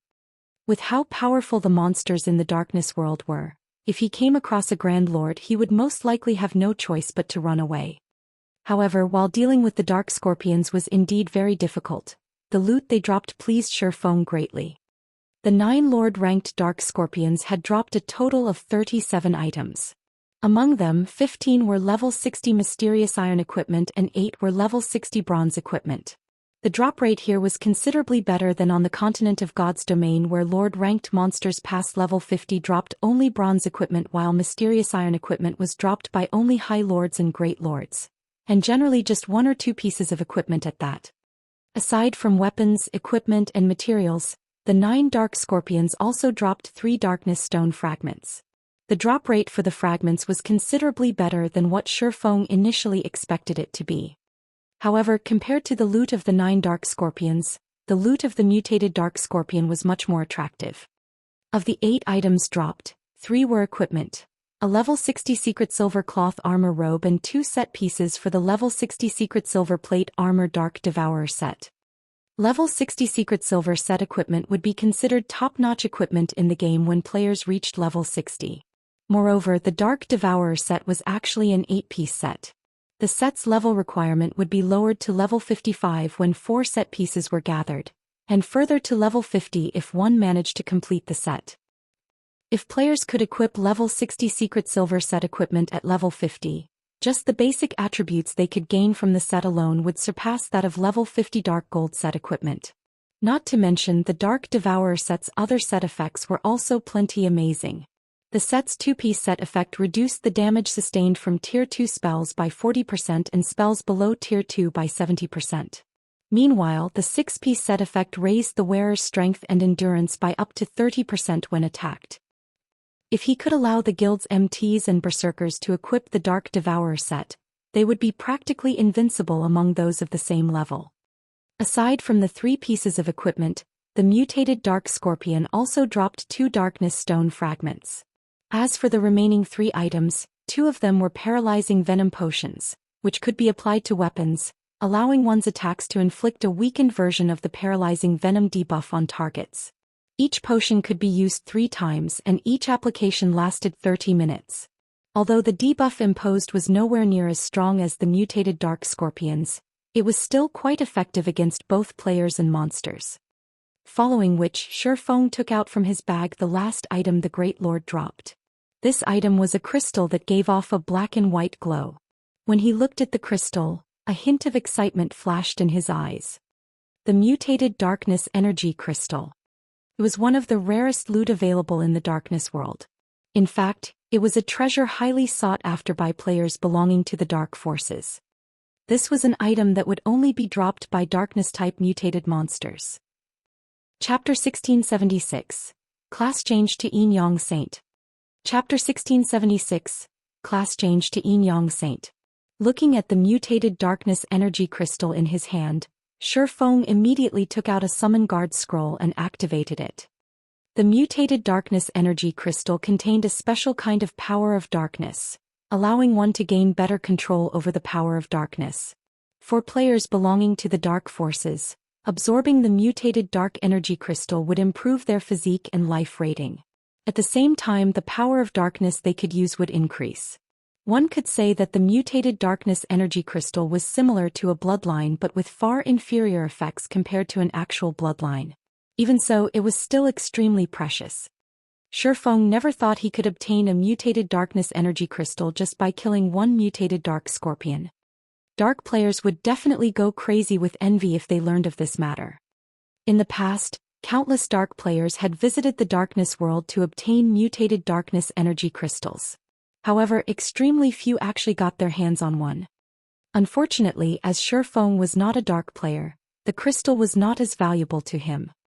However, there was another use for the Mutated Darkness Energy Crystal, which was also considered by players as one of the most wasteful methods of using mutated energy crystals like the Mutated Darkness Energy Crystal, and that was to allow personal guards to absorb its power. Letting a personal guard absorb the power of a mutated energy crystal gave the said personal guard an opportunity to awaken and assimilate that power. However, the chances of success were below 10%. In contrast, if players were to absorb the power of a mutated energy crystal, they were sure to obtain that power. In the past, almost no player would waste the mutated energy crystals they obtained on their personal guards. Of course, there were always exceptions such as righteous players who refused to trade with dark players no matter what.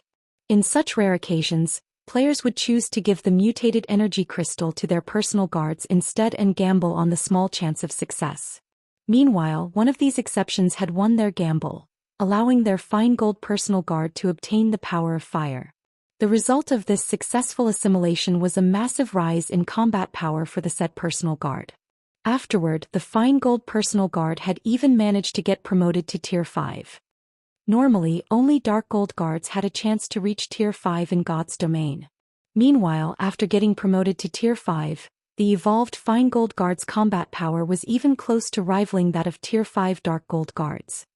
Back then, this incident had caused a huge commotion throughout the entire God's domain. Spending a mutated energy crystal to obtain a Tier 5 personal guard was a very profitable trade. After all, most players that absorbed a mutated energy crystal couldn't even reach Tier 5. Moreover, a Tier 5 personal guard was much stronger than a Tier 5 player. The only downside was the difficulty of resurrecting personal guards that were killed. Due to this incident, the various superpowers had also reconsidered their opinions on spending mutated energy crystals on personal guards. Meanwhile, since the Mutated Darkness Energy Crystal was utterly useless to Shifeng, he might as well gamble it on one of his personal guards. After Shifeng completed the incantation for the Summon Guard scroll, a summoning magic array manifested before him. A moment later, the lithe figure of a woman appeared in it. This woman was none other than Anna, whom he had not seen for quite some time now. At this point, Anna had already reached level 80. Her leveling speed was simply astonishing. Shifeng could not help but acknowledge the questing efficiency of an epic personal guard. Her strength had improved considerably as well. Right now, even the level 80 Tier 3 Blood Demon was most likely no match for her. However, as this place was the Darkness world, as soon as Anna appeared, a powerful force started suppressing her, causing her basic attributes to plummet. When her basic attributes settled, her overall combat power was no longer a match for the Tier 3 Blood Demon. Not wanting to waste time, Shifeng immediately passed the mutated darkness energy crystal to Anna. At the sight of the crystal, Anna's eyes glowed with great interest and excitement. Without needing Shifeng to do anything, Anna started writing divine runes and chanting an incantation. NPCs were much more proficient at utilizing mutated energy crystals than players were. Hence, NPCs were capable of using every type of mutated energy crystal available. Players, on the other hand, could only absorb mutated energy crystals that were suitable for their alignment and class. Suddenly, a gigantic golden magic array appeared beneath Anna's feet. Threefold. The appearance of the magic array lit up the surrounding darkness brightly. After Anna was done casting the threefold magic array, she placed the mutated darkness energy crystal at its center. Suddenly, the surrounding power of darkness started surging towards the magic array, the massive flow of energy prompting Shifeng to step back in fright. As the magic array collected more power of darkness, the aura it exuded also steadily strengthened. At some point the aura grew so overwhelming that Shifeng started to feel stifled. Even the monsters over 500 yards away unconsciously distanced themselves from the magic array. After the process continued for 5 long seconds, the magic array's horrific aura began dissipating. The gathered power of darkness then started flowing into Anna's body under the magic array's guidance. In the next moment, pitch-black runes appeared on Anna's body. As the number of runes increased, the feeling Anna gave off underwent a heaven-defying change. In the past, Anna was an angel that represented the light, then now she was a fallen angel that represented darkness. After runes covered Anna's entire body, she started giving off an unprecedented pressure. At this moment, Shifeng felt as if he was standing before Serena, the fallen angel guarding the World Summit, again. If Anna willed it, she could easily kill Tier 3 and Tier 4 existences with a wave of her hand right now. However, the horrific pressure lasted for only 1 second, then vanished without a trace. At the same time, the threefold magic array Anna stood on also started disappearing into the void. As for Anna herself, she had reverted to her original state. The only differences now were a dark purple mark at the center of her forehead and a hint of coldness in her aura. "Did you succeed?" Shifeng could not help but ask curiously as he eyed Anna, who looked as she normally did.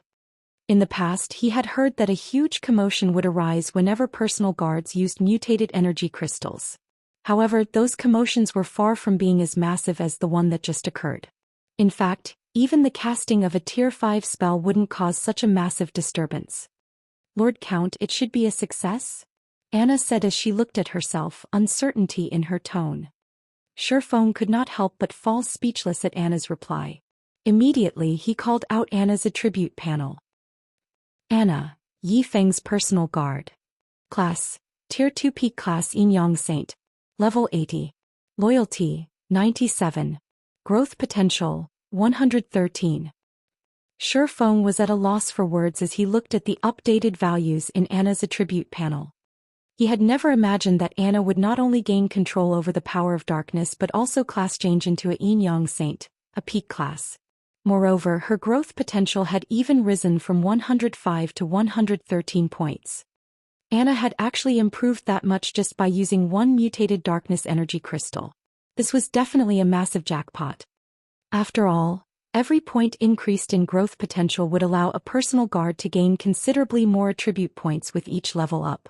Now that Anna had 8 more points in growth potential, she would no doubt become an even more terrifying existence in the future.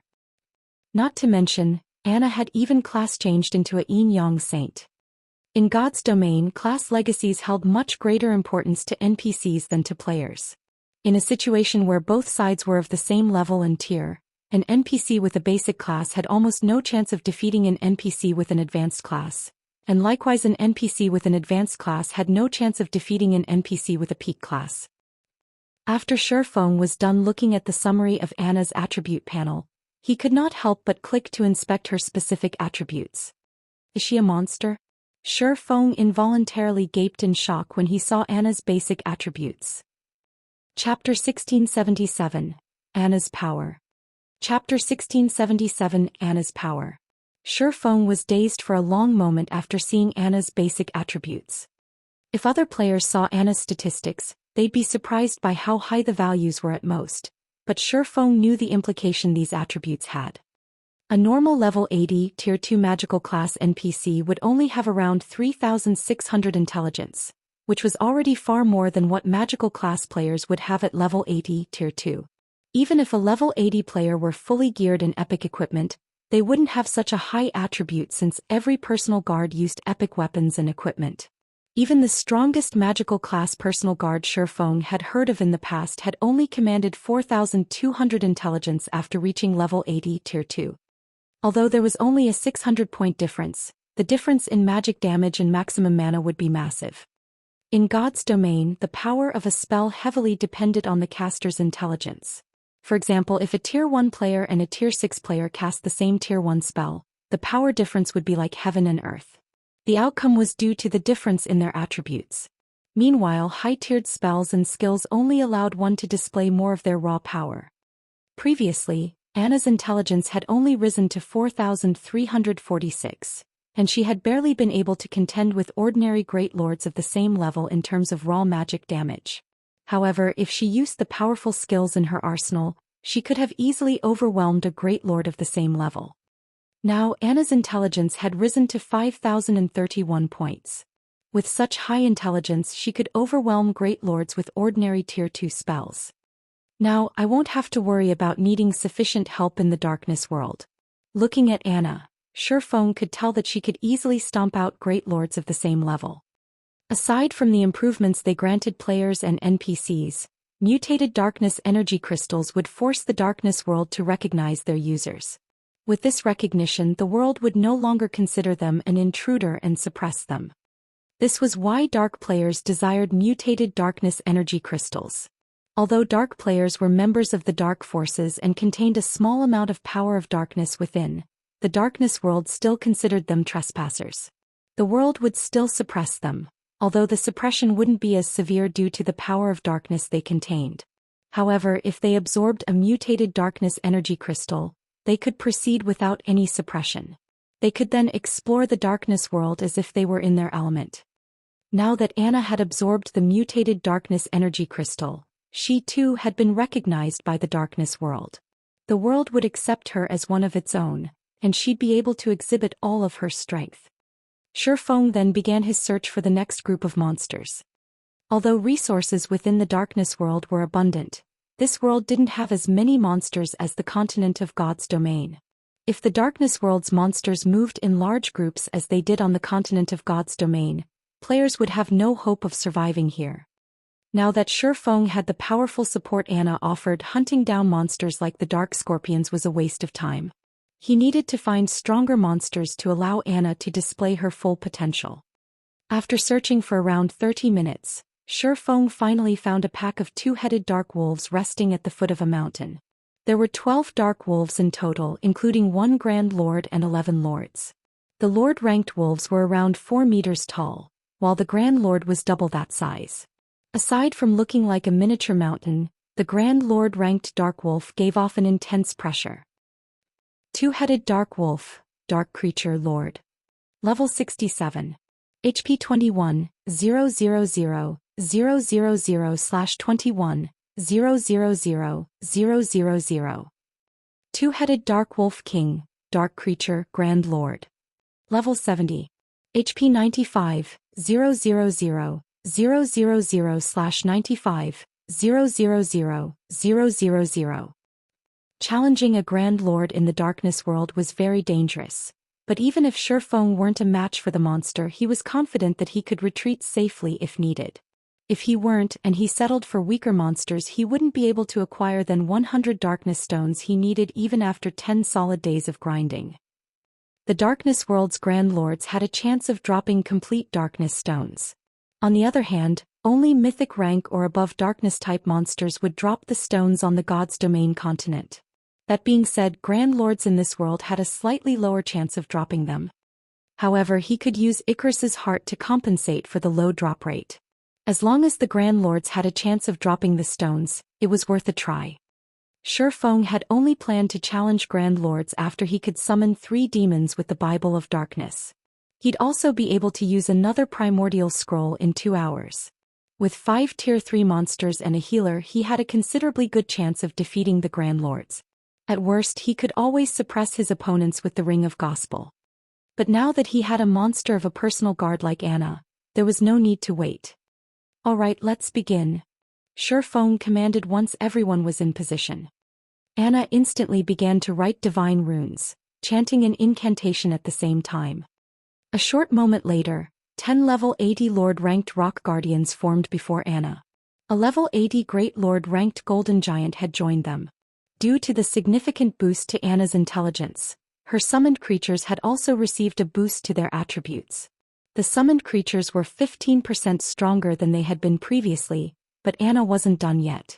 Following which she cast Magic Strengthening, further increasing the Rock Guardians and Golden Giant's basic attributes. In the blink of an eye, Shifeng had a powerful monster army. As the 11 summoned creatures prepared to charge, the old man beside Shifeng cast enhancement buffs on them as well, strengthening the summoned creatures even further. Go! Shifeng commanded once the preparations were complete. The Golden Giant and Blood Demon led the charge with the 10 Rock Guardians closely behind them. When the group of summoned creatures came within 200 yards of the Dark Wolf pack, the Dark Wolves howled with anger. The 2-headed Dark Wolf King stood and glared at the Golden Giant and Blood Demon. Emanating a low growl, it pushed its paws against the ground and shot forward. The Dark Wolf King was as fast as lightning, leaving a trail of afterimages and powerful gales of wind. The Dark Wolf King arrived before the Golden Giant almost instantly, smacking the Great Lord with one of its front paws. Ping! Under Anna's control, the Golden Giant raised its arms to protect itself. When the Dark Wolf King's paw collided with the Golden Giant's arms, the ground beneath the summoned Great Lord cracked and shattered, and the Golden Giant sunk into the ground.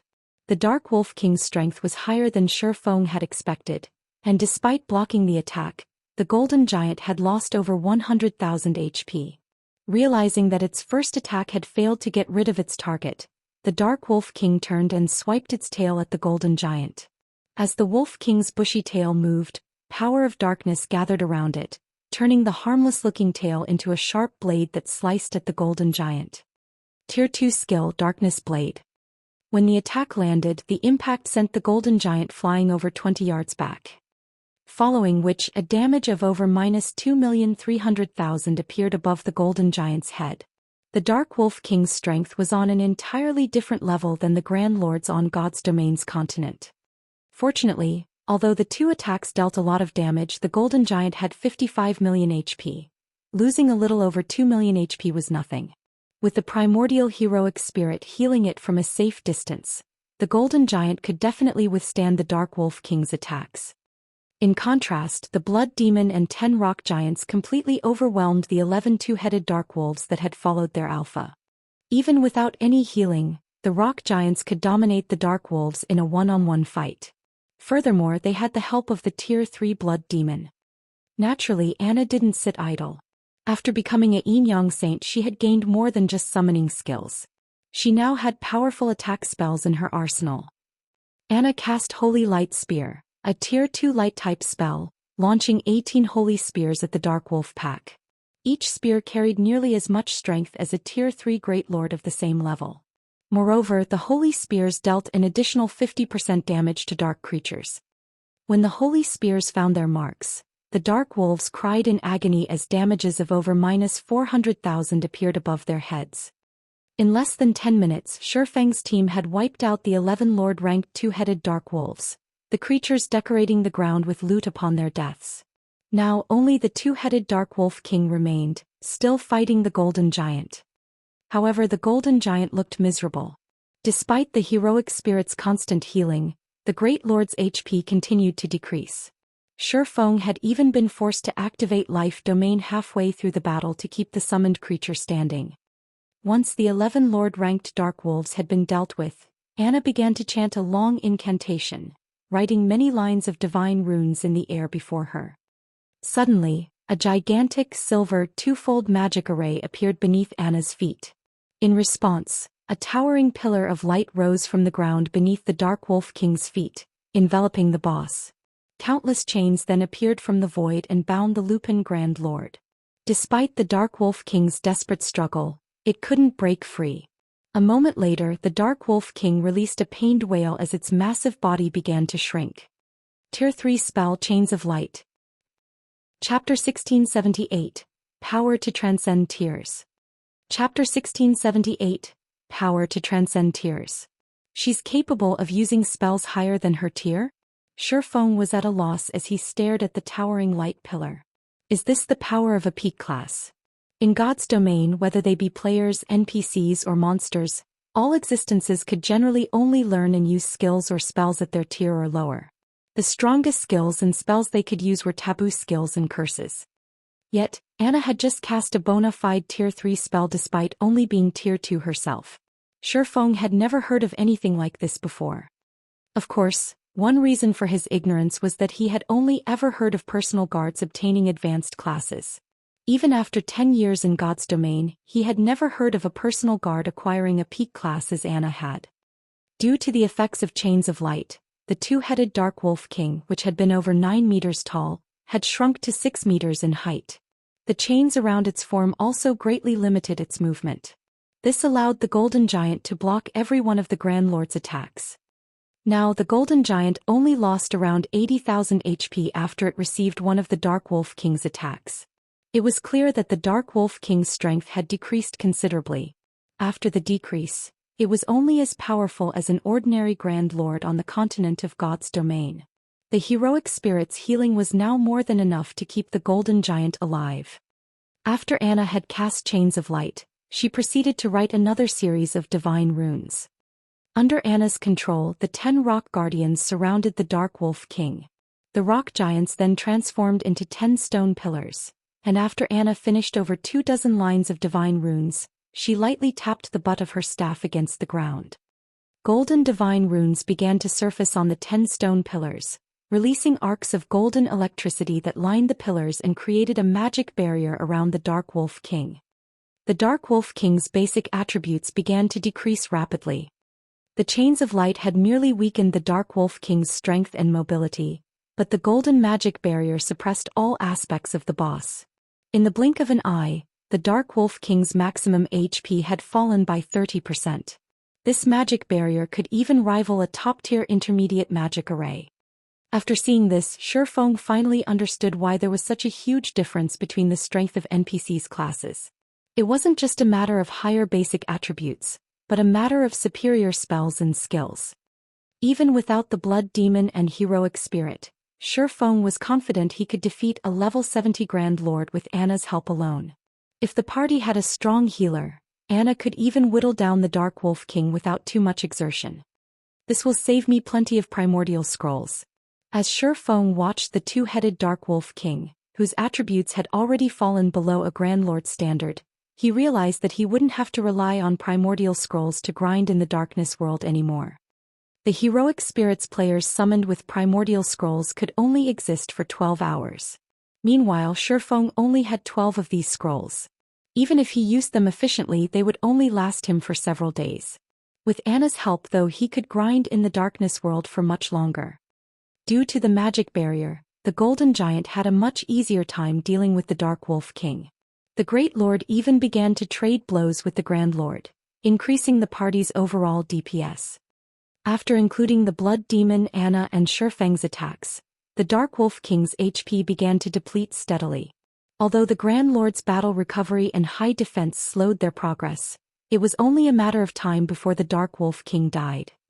90%, 85%, 80%. When the two-headed Dark Wolf King's HP fell to 20%, it released a sudden angry howl. Its two-headed body then split down the middle, each head taking on its own form. Division. Shifeng's expression darkened when he saw the two Dark Wolf Kings. Bosses that had grasped doppelganger skills in God's domain were extremely difficult to defeat. Unfortunately, slaying bosses that had grasped division skills was even harder. With doppelganger skills, a boss's main body and its doppelganger shared HP. If either form were killed, regardless of whether or not players slew the main body, both would die. However, bosses with division skills were a different story. Each copy had its own independent HP. This essentially meant that players had to face two bosses simultaneously. Moreover, when a boss used a division skill, all debuffs on the boss would be removed. In the next moment, the chains of light originally binding the two-headed Dark Wolf King vanished. The two Dark Wolf Kings then revealed a sinister grin as they looked at Shifeng's group, their expressions seemingly saying, "You're dead meat now." The two Dark Wolf Kings immediately pounced on the Golden Giant and the Blood Demon. Gathering power of darkness in their paws, they smacked their respective targets. Both the Golden Giant and the Blood Demon attempted to block the incoming attacks, but just as they seemed to succeed, the Dark Wolf King's paws transformed into shadows, piercing the elemental and demon's defenses.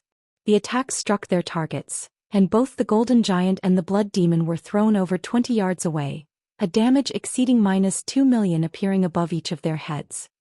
Before the two summoned creatures could regain their footing, the two Dark Wolf Kings pounced again, launching the same attacks.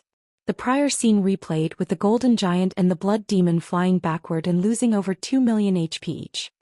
As expected of a Grand Lord in the Darkness world. In addition to a division skill, it has an unblockable offensive skill. This boss could even annihilate a 20-man team of Tier 2 experts of the same level. Despite realizing the seriousness of the summoned creature's situation, Shifeng remained unfazed. Instead, he calmly told Anna, "Let's see what you've got." Nodding, Anna's aura abruptly changed. The dark purple mark on her forehead disappeared, transforming into runes that covered her body. After Anna obtained a peak class, she had learned 2 overtier spells and 1 epic ranked skill. Although she had displayed the Tier 3 spell, Chains of Light, she had yet to reveal her other overtier spell and epic skill. The move Anna had just used was none other than the epic skill Yin Yang Power. Not only did Anna's basic attributes soar under the skill's power, but the strength of her light and darkness type skills and spells would also rise by 1 tier, to a maximum of Tier 4. This was the Berserk skill unique to peak legacies. Anna's Tier 2 spells and skills already had the power to rival Tier 3 attacks, but now her attacks were even more powerful than a Grand Lord's of the same level. Furthermore, while Yin Yang Power was in effect, all of her spells and skills would increase by 1 tier. It was by no means an exaggeration to consider Anna a level 80 Tier 3 NPC. Anna proceeded to cast the Tier 2 spell Holy Light Spear once more, but unlike her previous use, the number of holy spears she summoned had doubled to 36. Moreover, each spear carried more power than before. Under Anna's control, the holy spears transformed into streaks of white light that bombarded the two Dark Wolf Kings. While the two Dark Wolf Kings happily bullied the Golden Giant and Blood Demon, the holy spears appeared before them. Even with the Dark Wolf King's incredible reaction speeds, they only blocked half of the incoming spears. The rest of the shining weapons found their marks. When the holy spears met the Dark Wolf King's tough fur, the two Grand Lords howled in pain. Each spear dealt over -600,000 damage. By the time the two Dark Wolf Kings had recovered from the holy spear's bombardment, Anna had finished casting the Tier 2 spell Feathers of Light. Suddenly, countless white immaculate feathers descended from the sky, decorating the area around the two Grand Lords. Anna, who stood outside of the rock giant's magic barrier, grabbed at a feather that had fallen before her. She then gave the feather a gentle pinch. Boom. The hundreds of immaculate feathers surrounding the two Dark Wolf Kings began to explode, one after another. Although each feather's explosion was not particularly powerful and only devoured a few tens of thousands of the Grand Lord's HPs, the total accumulated damage was frightening. After a short moment, the two Dark Wolf Kings, who had only held on by a small amount of HP, fell to Anna's spell. Anna had killed the two Dark Wolf Kings so quickly that Shifeng hadn't even had enough time to use Divine Providence and land the finishing blow. Chapter 1679. Ancient Rock City's Shocking Transformation. Chapter 1679. Ancient Rock City's Shocking Transformation. Seeing the corpses of the divided two-headed Dark Wolf King reaffirmed Anna's strength for Shifeng. Although light-type spells had striking effects against dark creatures, they shouldn't allow a level 80 Tier 2 NPC to overwhelm the two-headed Dark Wolf King to this extent. Not even ordinary Tier 3 NPCs of the same level were capable of such a feat. The only downside to Anna's Yin-Yang power was its 100-second duration and a long 6-hour cooldown. If she could use this berserk skill frequently, she could massacre one level 70 Grand Lord after another. When the two-headed Dark Wolf King had died, it had dropped a pile of loot before them. It had also granted both Shifeng and Anna a large amount of EXP. Although Shifeng's EXP gain in the Darkness world had been drastically reduced, his experience bar still increased by a noticeable amount. As for Anna, although her EXP gain was no longer affected, the EXP she had gained from killing the level 72-headed Dark Wolf King was insignificant compared to how much she needed to level up since she had already reached level 80. As expected of one of the Darkness world's Grand Lords. Its loot is way better than an ordinary Grand Lord's. Shifeng couldn't help his surprise as he gazed at the items before him. Past level 50, Grand Lords generally only dropped 10 or so items.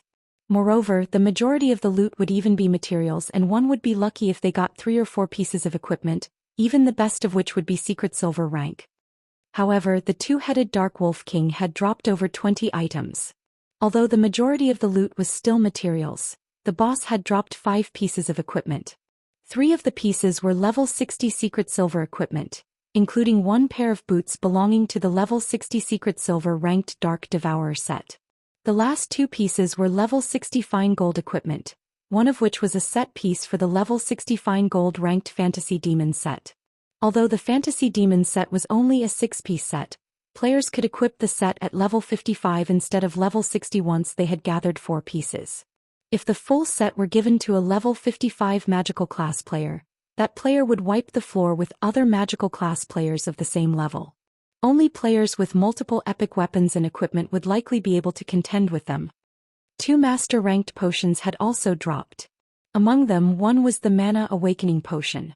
It was a rare berserk potion that increased players' spell effects by 200% for 30 seconds. The other potion was a Resuscitation Potion. If players consumed the potion after resurrecting, they could recover a portion of the lost EXP. These 2 potions had easily sold for over 100 gold each on the market in the past. In addition, the two-headed Dark Wolf King had dropped a Darkness Stone and 3 Darkness Stone fragments. However, what surprised Shifeng most was a translucent crystal ball. The Detection Crystal Ball. This was a top-tier item for outdoor explorations. It was particularly useful at night when visibility was poor. The Detection Crystal Ball could be used to detect all monsters within a certain range, which was determined by the Detection Crystal Ball's rank. A Bronze Detection Crystal Ball had a range of 500 yards, while Mysterious Iron-ranked crystal balls could detect enemies within 700 yards, and Secret Silver-ranked ones could reach 1,000 yards. It allowed players to avoid monster ambushes. The Detection Crystal Ball the Wolf King had dropped was Fine Gold rank, with a range of 1,500 yards. Not only could this item's detection reach further than the Blood Demon's vision, but it could also spot every monster within that range. It did not matter even if the monsters were camouflaged or hidden behind terrain. Unfortunately, it did cost 1 magic crystal to operate per hour. Ordinary players might not be willing to pay this price, but it wasn't an issue for Shifeng, and it would be of great help as he explored the Darkness world. There weren't as many monsters in the Darkness world as there were on the continent of God's domain, making them troublesome to find. Since Shifeng was looking for specific targets, his hunt was even more time-consuming. With the Detection Crystal Ball, however, he could save plenty of time and avoid unnecessary battles. This will save me a ton of time. Shifeng smiled. Without hesitation, he spent 1 magic crystal to activate the Detection Crystal Ball and looked for his next target. Although Anna wouldn't be able to use her berserk skill again for a short time, Shifeng had summoned another Tier 3 demon to assist him as soon as the demon summoning skill's cooldown had ended. With the extra Tier 3 demon, his party could slowly whittle down another level 70 Grand Lord even without the personal guard's berserk skill. In such a way, Shifeng continued to hunt Grand Lords in the Darkness world. As for his stamina and concentration recovery, Shifeng had used the life essence he had accumulated with the blood refining crystal to remain battle-ready. In addition, every monster he killed in the Darkness world granted varying amounts of blood energy, which he could use to create more life essence. In the end, Shurfeng grinded monsters for a full day without rest. With the help of divine providence, he had collected 28 darkness stones and 200+ darkness stone fragments during that time. At this rate, he should be able to collect 100 darkness stones in no time. In addition, he had collected over 100 pieces of level 60 secret silver and fine gold weapons and equipment. He also managed to complete one Dark Devourer set and now had 4 set pieces of the Fantasy Demon set, only missing the helmet and gloves. Although Shurfeng was in high spirits and more than eager to continue his grind, his many years of experience in God's domain had taught him that it was important to balance work and rest properly. Although the life essence replenished his stamina and concentration, it was more of a stimulant than a replacement for actual rest. If he wanted to rest his mind, he had to log out of the game. After returning to reality, Shurfeng planned to see to his basic training as usual, maintaining his physical fitness. He then planned to make the necessary arrangements to expand the Zero Wing workshop. Now that the Zero Wing Guild was on the right track to becoming a superpower, and had acquired a city of its own, the guild would only grow as it moved forward. Naturally, the guild's management would become more complex. He needed more personnel to manage Zero Wing, and so he needed to expand his workshop and recruit more internal members. But before Shurfeng could leave his room, the quantum watch on his wrist, which was connected to his virtual gaming cabin, rang.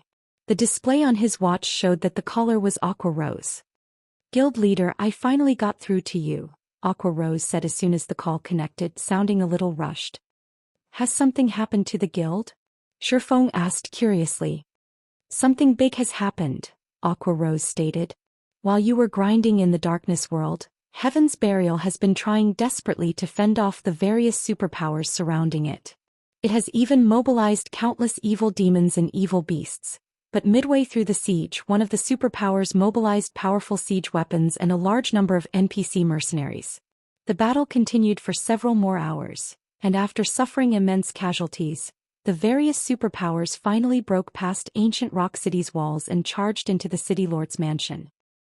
"So, Ancient Rock City has been taken?" Shurfeng could not help but smile. He had destroyed Ancient Rock City's defensive magic arrays precisely so that he could cut off one of Heaven's Burial's revenue sources. If another power claimed Ancient Rock City, it was definitely worth celebrating for Zero Wing. "No," Aqua Rose said, shaking her head. "No? Haven't they broken into the City Lord's mansion? With the various superpowers' strength, they should have no issues getting to the City Lord's tablet even if there are evil demons in the building." Aqua Rose's reply left Shurfeng slightly confused. The various superpowers were recognized as such due to the large number of experts they employed. While Refinement Realm experts couldn't do much in a war involving tens of thousands of players, they could exhibit tremendous combat power in compact fights with a limited number of opponents. Even if level 100 NPC soldiers were stationed inside the City Lord's mansion, those NPCs wouldn't be able to stop every Refinement Realm expert from reaching the City Lord's tablet. The various superpowers have stormed the City Lord's mansion, but some Tier 4 NPC appeared suddenly and transformed Ancient Rock City into an evil demon nest. Not only has the city become a forbidden land for players, but the evil beasts and demons are also expanding their influence and capturing areas around Ancient Rock City. More evil demons and evil beasts are joining the force by the minute. Just some time ago, we received a report stating that the other guild's towns in the Orc Empire have fallen to these evil demons. According to our scouts, the evil demon army is spreading towards Starmoon Kingdom's borders. By the looks of it, Zero Wing City is the army's target. Chapter 1680. Evil God's Branch Temple. Chapter 1680, Evil God's Branch Temple. A Tier 4 NPC appeared in Ancient Rock City? And the NPC transformed the city into an evil demon nest? How is that possible? Shurfeng was stunned after listening to Aqua Rose's report. Suddenly, a possibility came to mind and he could not help but ask, "Do you have the latest image of Ancient Rock City?" "Yes, I'll send it now." Aqua Rose nodded. The fact that Ancient Rock City had become an evil demon nest had frustrated the various superpowers. Hence, they had sent plenty of scouts to investigate Ancient Rock City's current state in the hopes of wresting back control of the city. Meanwhile, Zero Wing had collected quite a bit of information from those superpowers. following which Shifeng entered his virtual gaming cabin again and logged into his rest space. He could still make contact with players in God's domain from within the rest space. Once he had logged in, Shifeng noticed the pictures of ancient rock city Aqua Rose had sent. In addition to that, she had sent video recordings and statistics reports about the current forces inside the city. What a terrifying number. Shifeng was shocked as he watched the videos. Evil demons and evil beasts crowded ancient rock city, both on its walls and inside the city itself. Several million monsters had taken control of the city, far more than any single player could control. Based on the information the various superpowers had gathered, there should be roughly 3 million evil demons and evil beasts defending ancient rock city. Moreover, this number continued to grow as time passed. However, the number of monsters within the city wasn't the most important aspect. It was these monsters' levels. The lowest leveled monster present in the city was level 50, while the higher leveled ones had reached level 80. Moreover, there were mythic ranked evil beasts and evil demons outside of the city. Based on current reports, there should be more than 10 mythic ranked evil beasts and evil demons protecting ancient rock city. There was also a level 80 tier 4 NPC stationed in the city. This NPC was the true Grim Reaper to players due to its tier 4 domain skill. Based on the reports, hostile players that tried to approach this tier 4 NPC would be transformed into evil demons before they could get near the NPC. Sure enough. Shifeng frowned as he gazed at the towering temple in the heart of ancient rock city. They sure are ruthless. They actually built a branch of the evil god's temple in ancient rock city. The only way to transform a city into an evil demon nest was to create an evil god's temple branch temple in the city. If a branch temple descended, one could instantly teleport all of the evil beasts and demons under their command to the temple, essentially fortifying the city with an army. However, it was extremely difficult to get a branch temple to descend. First, the descent's target must not have any defensive magic arrays, and second, one would need a large number of precious materials and souls. Once a branch temple descended, the occupied city would crumble. Although it was only a branch temple, the density of the evil energy it exuded would be horrific. This evil energy would corrupt the land the branch temple occupied, and only a tier 5 high priest or above would be able to cleanse the corrupted land. If the land remained corrupt, ordinary players wouldn't be able to survive there. Now that a branch temple had descended, ancient rock city had been undoubtedly crippled. The city's fate as an evil demon nest was sealed. Becoming a guild city again was practically impossible. Guild leader, what should we do? The evil demon and evil beast armies are clearly marching towards Zero Wing City. Even if we petition the kingdom's armies to suppress these monsters at the border, there are too many of them. In addition, more evil beasts and evil demons join the march as time passes. On the off chance that the kingdom's armies fail to hold off these monsters and they reach Zero Wing City, we'll definitely be in trouble, Aqua Rose expressed her concern.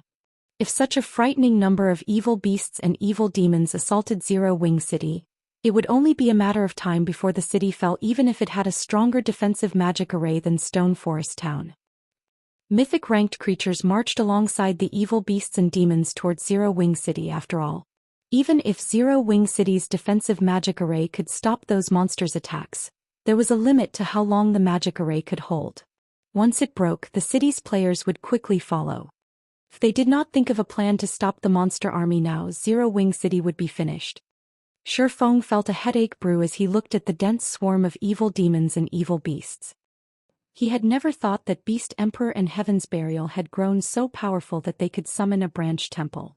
It wasn't exactly a simple task, and the price of doing so was unimaginable. This was because the branch temple was meant to hide the main temple.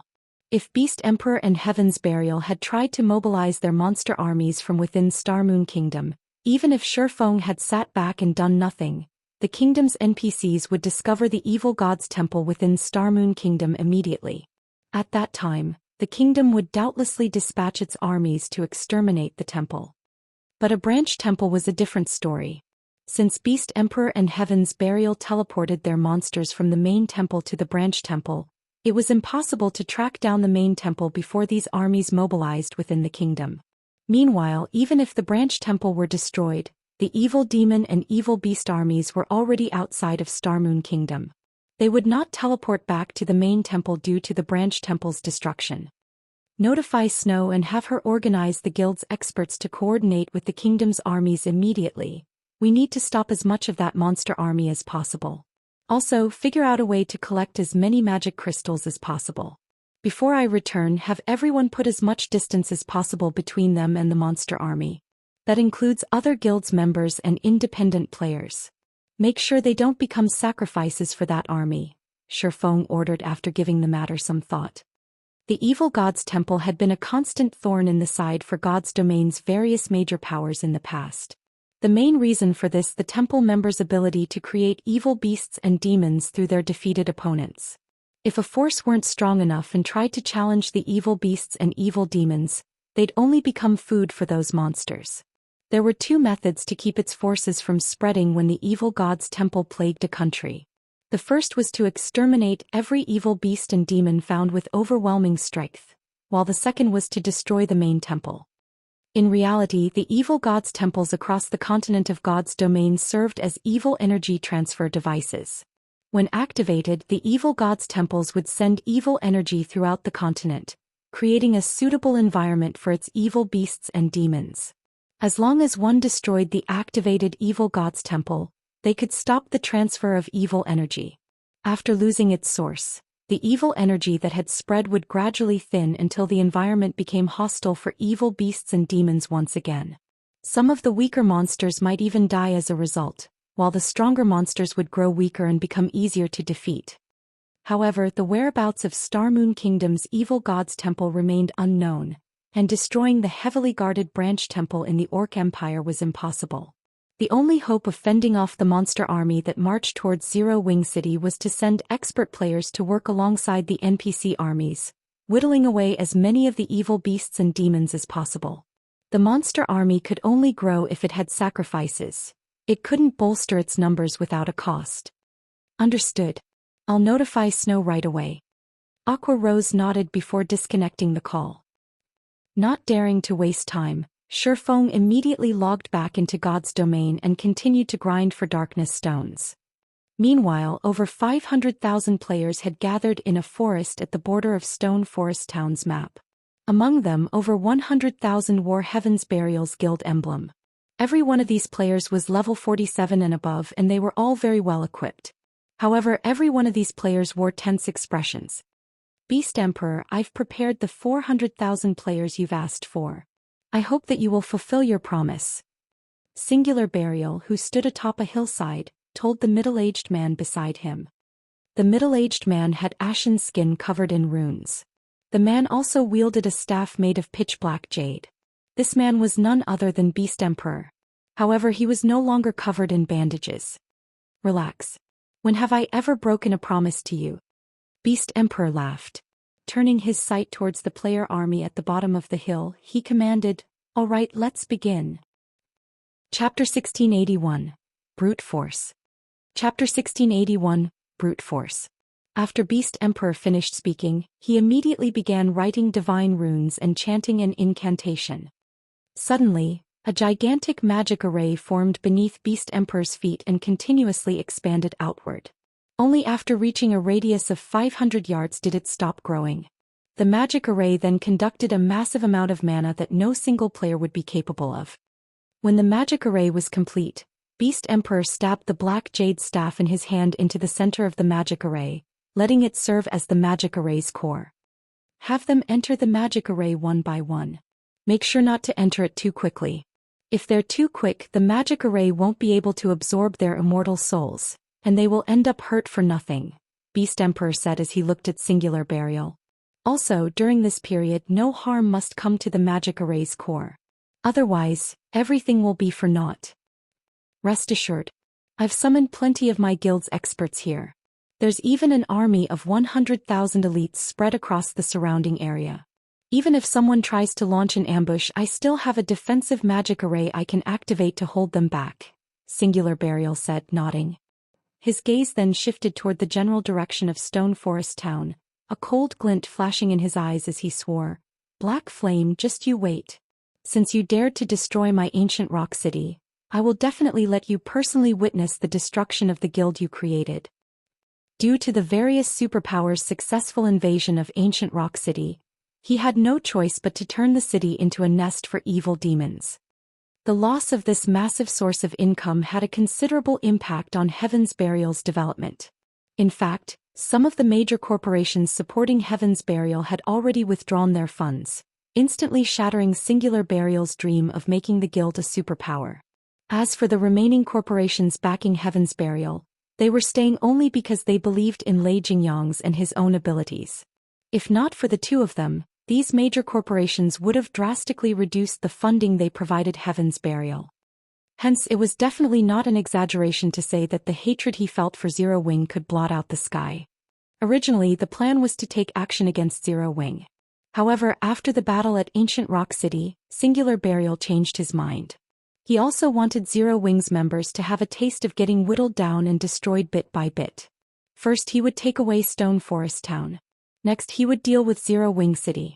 With these two places gone, Zero Wing would lose two of its most important sources of income. If that happened, it was only a matter of time before Zero Wing crumbled. Meanwhile, all Black Flame would be able to do at that time was watch as Zero Wing dissolved into nothingness while Stone Forest Town and Zero Wing City fell into the hands of Heaven's Burial. From then on, Heaven's Burial would replace Zero Wing as Star Moon Kingdom's absolute overlord. Beast Emperor no longer made any further comments. Instead, he summoned a mythic-ranked evil demon to secretly assist in protecting the magic array. Compared to expert players, a mythic-ranked evil demon provided much greater assurance. After all, he had paid an enormous price to obtain the Black Jade Staff. Acquiring another one to hold another sacrificial ceremony would be extremely difficult. After Beast Emperor was done dealing with the matters here, he took out a teleportation scroll and left the area. All he needed to do now was wait for the magic array to collect a sufficient number of immortal souls. Meanwhile, such a large commotion naturally could not escape the eyes of Star Moon Kingdom's various major powers. What's Heaven's Burial trying to do by gathering so many players over at Stone Forest Town? Could it be preparing to vent its anger on Zero Wing's Stone Forest Town now that its ancient rock city has been destroyed? That shouldn't be the case, right? That's Stone Forest Town we're talking about. It's not as if we've never seen how strong the town's defenses are. It is even more fortified than NPC towns. Moreover, I heard that the number of Tier 2 NPC soldiers defending Stone Forest Town has already exceeded 400. The town won't be so easy to take down. Hasn't Heaven's Burial learned its lesson from its previous failure? Maybe Heaven's Burial has some trump card to rely on. When the various major powers discovered Heaven's Burial's actions, they could not help but discuss it curiously. They all wondered what Heaven's Burial was trying to do. Vice Guild Leader Heaven's Burial seems to be trying to take action against Stone Forest Town. What should we do? The Zero Wing members garrisoning Stone Forest Town were greatly concerned over this matter. Based on Heaven's Burial's actions, that guild was obviously planning on starting a guild war, only it had yet to make all the necessary preparations. Once it was ready, however, it would definitely launch an attack. Everyone in the guild is to avoid casually going out during this period, to avoid getting ambushed by Heaven's Burial's evil demons. At the same time, keep a close eye on Heaven's Burial's status and report back any findings immediately. Aqua Rose fired off commands through the guild chat. She also had Melancholic Smile strengthen the defenses of Stone Forest Town, building more defense turrets and moving more miniature ballistas to Stone Forest Town as a precaution. Currently, Heaven's Burial's monster army was already approaching Star Moon Kingdom's border. If Zero Wing did not send experts to help the NPC armies exterminate some of the monsters, the monster army's advance into Star Moon Kingdom would definitely accelerate. Hence, they could not afford to pull away those experts to deal with Heaven's Burial's player army. The only thing they could do right now was slow the advance of the monster army while strengthening the defenses of Stone Forest Town. Not to mention, the odds were that Heaven's Burial's player army was capable of summoning a large number of evil demons to aid the army in battle. If Zero Wing launched a half-hearted attack on Heaven's Burial's player army, Zero Wing's members would definitely be beaten black and blue. After all, without the help of static defenses and NPC soldiers, players couldn't contend against the powerful evil demons. For a time, the atmosphere in Star Moon Kingdom turned awkward. Aside from Zero Wing, the other guilds in the kingdom were also making their own preparations for war. After all, nobody knew for sure what Heaven's Burial was actually trying to do. There was always a chance that the guild would go crazy and start attacking every guild town in sight. Although the NPCs of Starmoon Kingdom had already tightened its security measures against evil beasts and evil demons, if players wanted to have the kingdom's armies mobilized to assist them in dealing with these monsters, they needed to provide concrete proof that these monsters had actually appeared. Only then would the kingdom's armies move out.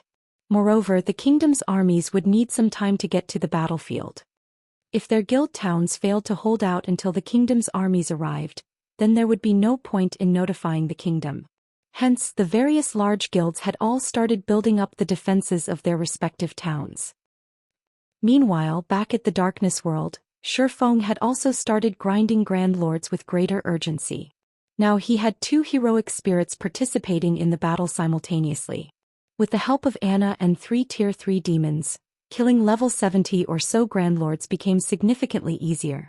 However, Grand Lords still weren't available in great abundance. After half a day or so of wanton slaughter, Shifeng had basically killed every Grand Lord present on the map he was currently in.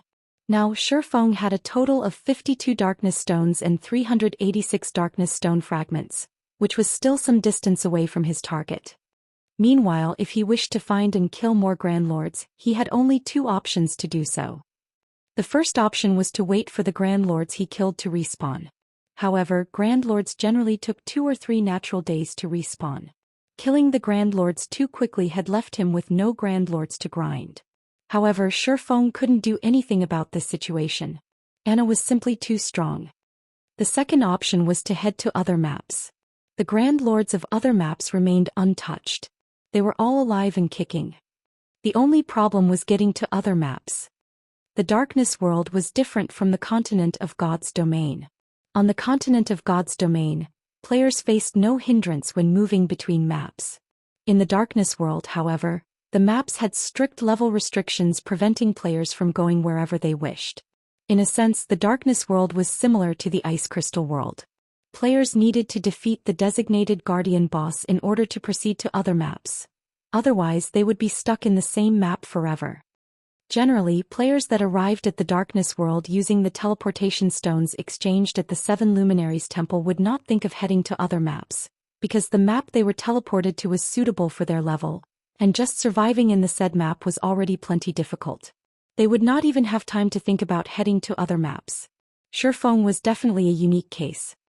It seems I have no choice but to force my way through, Shifeng thought as he looked at the 30-meter-tall monster sleeping inside the canyon ahead of him. He then advanced towards the monster together with Anna. Now that the evil demon and evil beast armies were invading Starmoon Kingdom, he naturally could not waste time waiting for the Grand Lords he had killed to respawn. His only choice was to head to another map and hunt the Grand Lords there. Chapter 1682, High Demon. Chapter 1682 High Demon. Inside the quiet canyon, when Shifeng got within 1,000 yards of the next map, he suddenly felt a powerful pressure washing over him.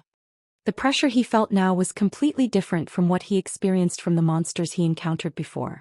In other words, there was a qualitative change to the pressure he felt. Currently, Shifeng had already reached Tier 2, yet the pressure still made him extremely uncomfortable. His body felt as if it was fully submerged in a pool of water. The pressure is so strong despite the 1,000 yards separating us? Shifeng stared at the massive figure displayed on his detection crystal ball in disbelief. The crystal ball showed a humanoid figure with the head of a goat sprawled across the ground before the canyon's exit. The figure also had a massive serpent for a tail and the bat-like wings commonly seen on demons. As the figure exhaled, flames surged out of its nostrils and scorched the ground before it. What? A high demon? Shifeng was dumbfounded as he looked at this figure. There were many demonic creatures in God's domain. Aside from having a difference in strength, these demonic creatures were also distinguished by lineage. In fact, the hierarchy among demons was largely determined based on lineage.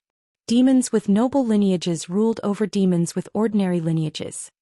Naturally, the nobler the lineage a demon possessed, the greater their potential for growth. In God's domain, most demons at the Demon King standard were high demons.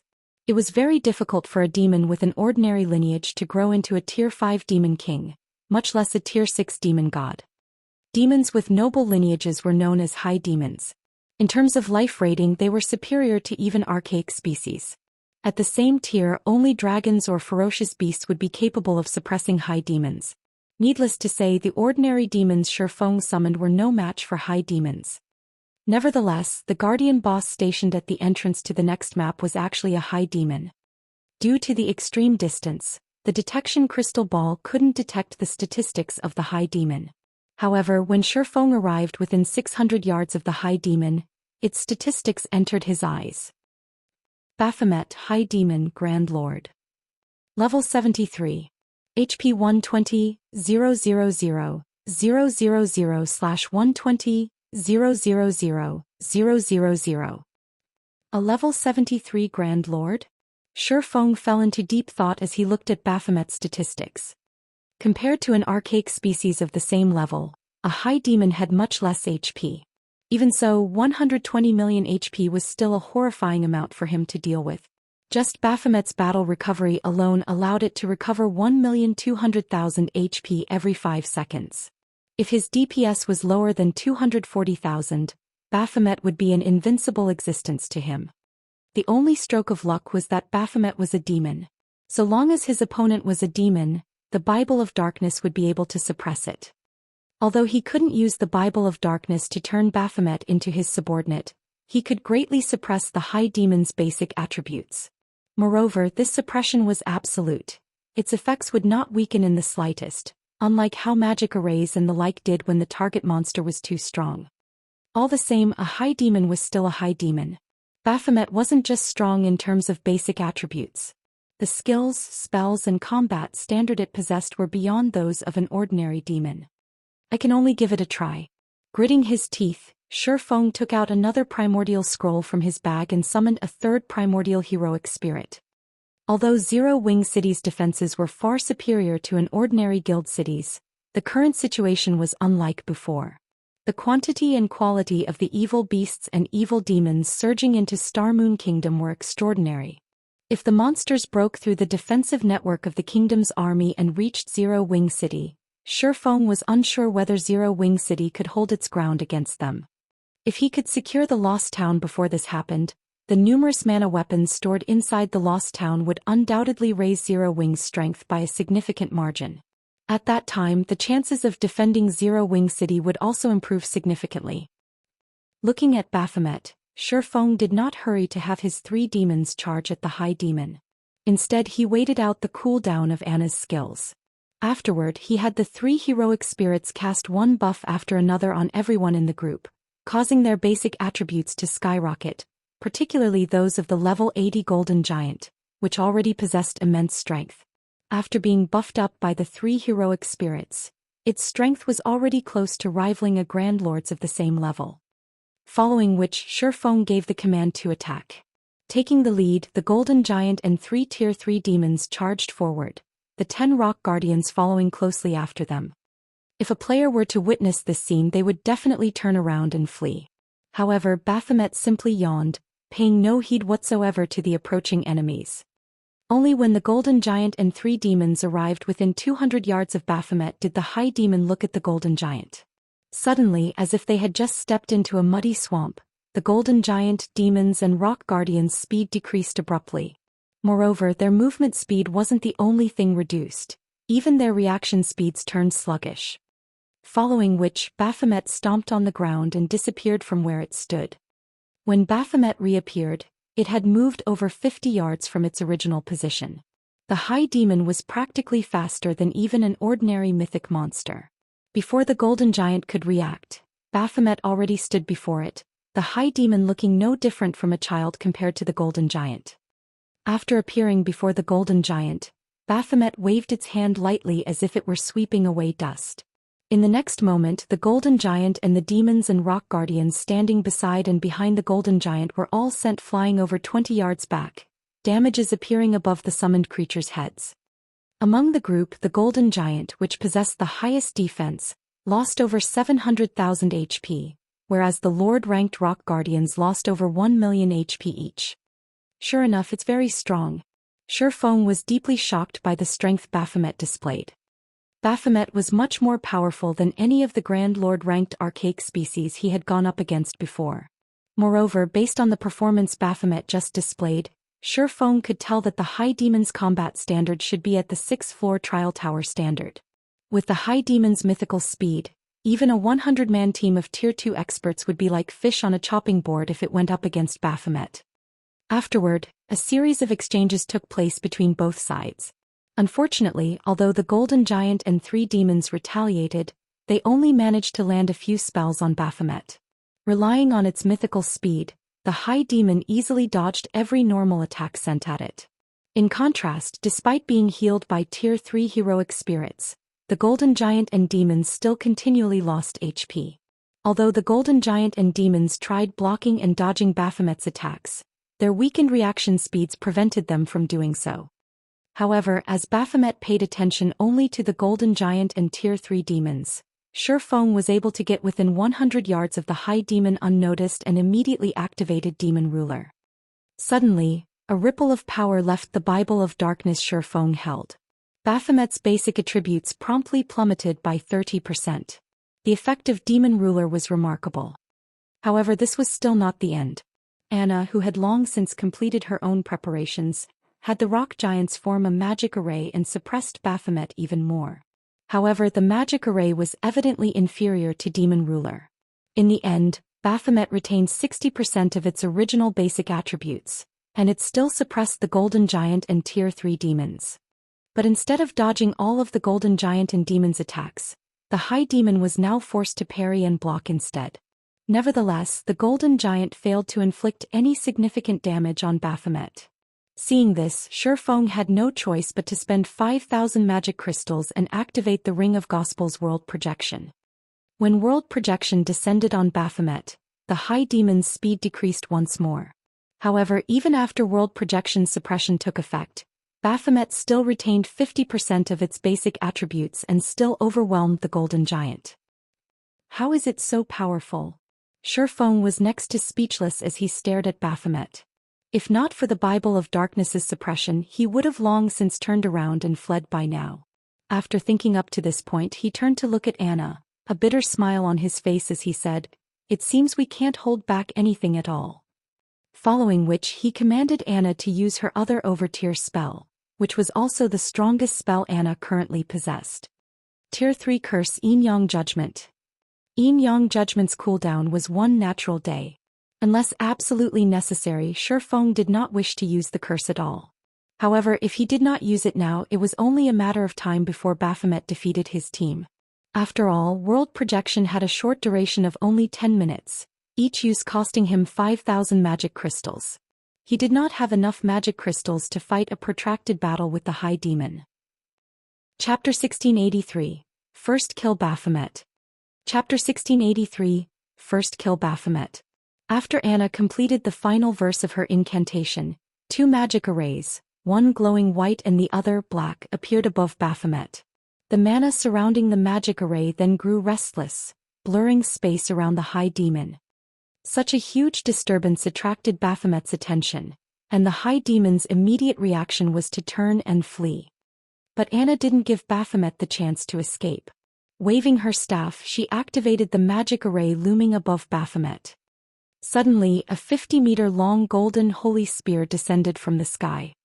The instant the spear fell, space around the magic array and Baphomet froze, drastically decreasing the High Demon's movement speed. Before Baphomet could attempt to defend itself, the holy spear collided with the monster. Boom! As a result, a towering black-white light pillar rose into the air. When the pillar had manifested, the world around Baphomet shook violently, and resulting shockwave pushed the Golden Giant and the Tier 3 demons under Shurfeng's control back by over 20 yards. After the light pillar had disappeared, it revealed a massive crater where Baphomet had stood, with the High Lord lying at the body. Scorching flames burned the High Demon, decorating it and the crater with scorch marks. Dark blue blood seeped from the numerous wounds covering Baphomet's body. However, compared to Baphomet's miserable appearance, the damage it had taken was truly terrifying. minus 4,467,175. A damage of over 4 million appeared above Baphomet's head. To Baphomet, who only had a maximum HP of 60 million after multiple means of suppression, this move had taken nearly 1/13 of its total HP. The might of Yin Yang judgment completely exceeded Shi Feng's expectations. Moreover, Baphomet had been heavily injured when the Tier 3 curse had struck, significantly decreasing its combat power. With no intentions of letting Baphomet recover, Shi Feng ordered all of the summoned creatures to use their strongest moves, holding nothing back. Following which, Tier 2 and Tier 3 skills and spells bombarded the High Demon one after another. The injured Baphomet wasn't able to dodge any of the incoming attacks, and every skill and spell that had been sent slammed into the High Demon. Each attack dealt a minimum of minus 500,000 damage, depleting Baphomet's HP by a significant chunk. 80%, 75%, 70%. Although Baphomet eventually recovered from its mental shock and resumed its retaliation, the Golden Giant was more than enough to keep the High Demon busy with its weakened combat power. This prevented Baphomet from blocking Anna, the Tier 3 demons and heroic spirits' attacks. Of course, Shi Feng didn't hold back either. After activating Heavenly Dragon's power followed by Phantom Kill, he charged forward. 9 Dragon Slash. Shadow Blade. Lightning Flash. Purgatory Pentaslash. Thunder Flame Explosion. Flame Burst. Thanks to Killing Ray, every one of Shi Feng's skills dealt double damage to Baphomet, and damages in the tens of thousands appeared above the boss's head. Although his damage was no match for the Tier 3 demons, who weren't suppressed by the darkness world, it was still considerable. 50%, 40%, 30%. As time passed and Baphomet's HP continuously decreased, it continued to recover. Gradually, its reaction speed recovered, and eventually the level 80 Golden Giant wasn't able to keep up with its attacks. This forced the heroic spirits at the rear line to shift their focus from offense to healing. Once Baphomet's HP fell to 20%, the High Demon revealed a sinister grin. It began to swipe its claws at the air around it, sending powerful gales at Shi Feng and his team. Before Shi Feng and the others could launch another assault, Baphomet had finished chanting an incantation. The ground before the High Demon then cracked and shattered as towering pitch-black flames spewed from the cracks. When the flames had dissipated, a crimson longsword engraved with pitch-black runes had taken their place. The moment the longsword appeared, Shi Feng felt the surrounding power of darkness surge towards the weapon. The concentrated power of darkness became a black mist that circulated the crimson blade. Releasing the one-handed sword in its right hand, Baphomet grabbed the crimson longsword. The moment the High Demon touched the weapon, black flames danced along the sword's blade. Soulfire? Shi Feng's expression darkened when he saw the flames. The punishment for challenging it is actually this severe. Although he had known that a High Demon would have powerful attack methods, he hadn't expected Baphomet to use Soulfire in battle. This was a player's nightmare. Soulfire was capable of burning souls, and not even players' immortal souls were immune to its effects. If players were killed by Soulfire, not only would their death penalty increase, but they would also be prevented from logging into God's domain for multiple days. Of course, this mechanic had likely been created to prevent players from challenging the Guardian boss a second time within a short period. However, Shi Feng didn't want to waste too much time in the darkness world. If he suddenly couldn't log into the game for several days, Zero Wing would be finished. Without waiting for Shi Feng to respond, Baphomet stomped its hoofs on the ground and vanished. It then reappeared before the Golden Giant, cutting down at the Great Lord with its flaming longsword. Failing to react in time, the Golden Giant succumbed to Baphomet's attack, a damage over minus 1,300,000 appearing above its head. Pitch-black flames licked at the wood the longsword had created. Seeing this, the heroic spirits immediately cast their healing spells on the Golden Giant. However, when the healing spells touched the Great Lord, their effects seemed to have changed. Not only did the Golden Giant still sport the wound, but the pitch-black flames also burned with their original vigor. In fact, the Golden Giant had only received 30% of the spell's normal healing. When he saw this, Shi Feng's expression darkened further. Reduced healing effects was still acceptable, but the fact that the wounds Baphomet had inflicted couldn't be healed complicated the situation. As the Golden Giant accumulated more injuries, it would suffer a heavily injured state sooner or later. If that happened, its combat power would fall and it would be helpless against the High Demon. If the Golden Giant couldn't deal sufficient damage, it would lose Baphomet's aggro. The High Demon would then be free to target someone else. Quick! Attack it with everything you've got. Shifeng commanded Anna. At the same time he took 2 Tier 3 magic scrolls from his bag and activated them, one after another. Holding nothing back, Anna activated Yin-Yang power, her mana overflowing from her body. 1 Tier 3 spell after another bombarded Baphomet.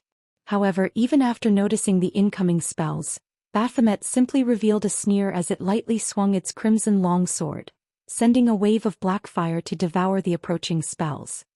The pitch-black flames corroded the Tier 3 spells' power relentlessly. By the time the spells actually reached Baphomet, they were weaker than Tier 2 spells. Baphomet then swung its longsword again and easily crushed the incoming attacks. Fortunately, although Baphomet had superior strength, it couldn't completely dodge the Tier 3 demon's attacks. Although its HP fell much slower than before, it still decreased at a steady rate. After using the 2 Tier 3 magic scrolls, Shifeng proceeded to activate Blade Liberation. Currently, both Baphomet's defense and reaction speed were recovering, and as a result, it continued to take less damage. Despite bombarding Baphomet with a series of powerful attacks, they had only reduced Baphomet's HP to 12%. In contrast, the Golden Giant had become heavily injured after receiving 10 hits from the High Demon's Crimson Longsword, and it could no longer serve as a proper MT. Baphomet then turned its attention to the Tier 3 demons. If this continued, it was only a matter of time before they team-wiped. After activating Blade Liberation, Shifeng's attributes skyrocketed yet again, and his basic attributes now surpassed the level 80 Golden Giants. Following which, Shifeng activated Instant Strike and appeared before Baphomet. Sword's Orbit. Dang. Dang. Dang. Unfortunately, Baphomet managed to block the majority of Shifeng's slashes.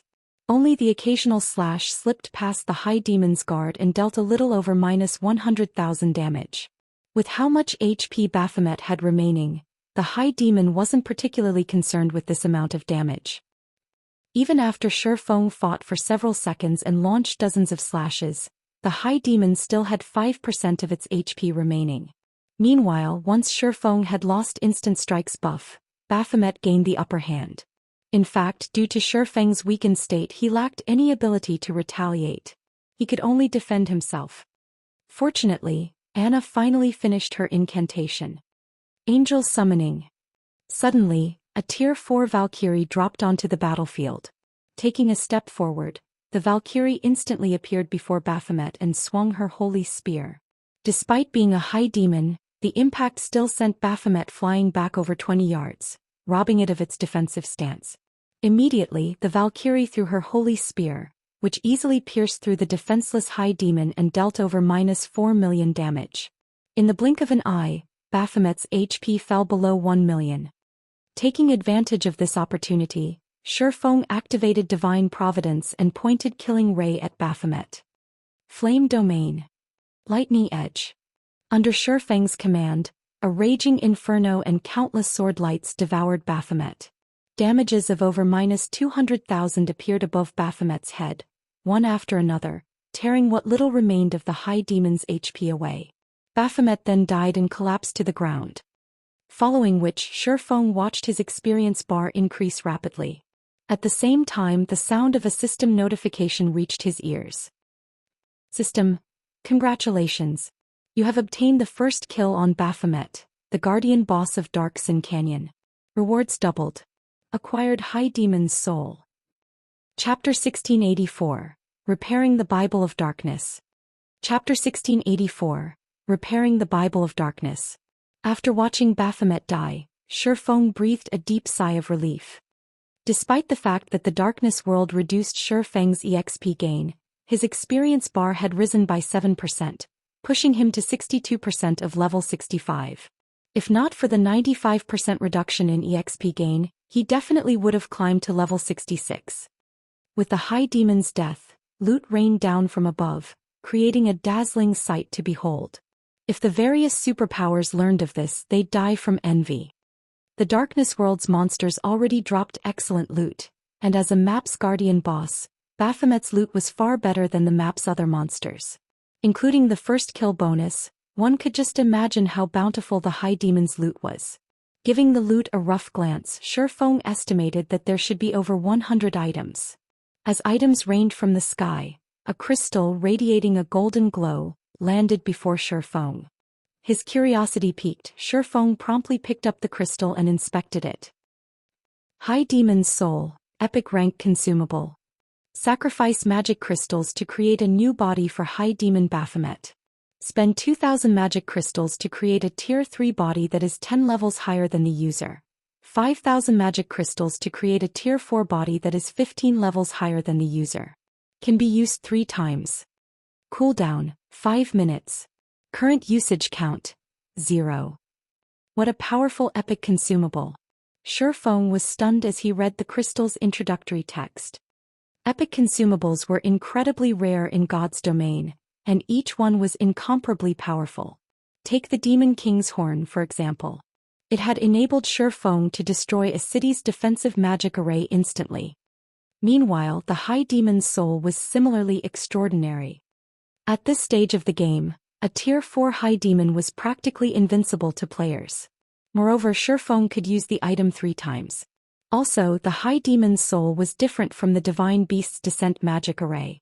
In the latter's case, if the magic array's operation were interrupted, the summoned Divine Beast would disappear. In the case of the High Demon's Soul, the summoned High Demon would only be cancelled if the owner were killed. It was a perfect tool of war. Shifeng then stored the High Demon's Soul and collected the loot scattered across the ground. In total, Baphomet had dropped 154 items, including 45 epic materials and 31 magic scrolls. Among the magic scrolls, 6 were Tier 3 magic scrolls, 2 large-scale destruction magic scrolls, 1 summoning scroll, 2 defensive magic scrolls, and 1 single-target attack magic scroll. There was also 1 Tier 4 large-scale destruction magic scroll. The Guardian boss had dropped 1 Grandmaster and 33 Master-ranked potions as well. The Grandmaster potion was a growth potion that when consumed, would temporarily increase the user's potential and forcefully elevate them by a single tier. This potion wasn't particularly useful to Tier 1 players, but to Tier 2 players and above, this potion's effects were even stronger than a Berserk skill. A Berserk skill only granted players additional basic attributes. However, this growth potion elevated players by a single tier. Not only would this increase grant players a boost to their basic attributes, but players' physique would also improve. This potion would be miraculously effective in dungeons. As for the remaining 44 items, there were 10 designs and recipes of various kinds among them. There was even a Master-ranked potion recipe and a Master-ranked engineering design. The Master-ranked potion in question was the Life Potion.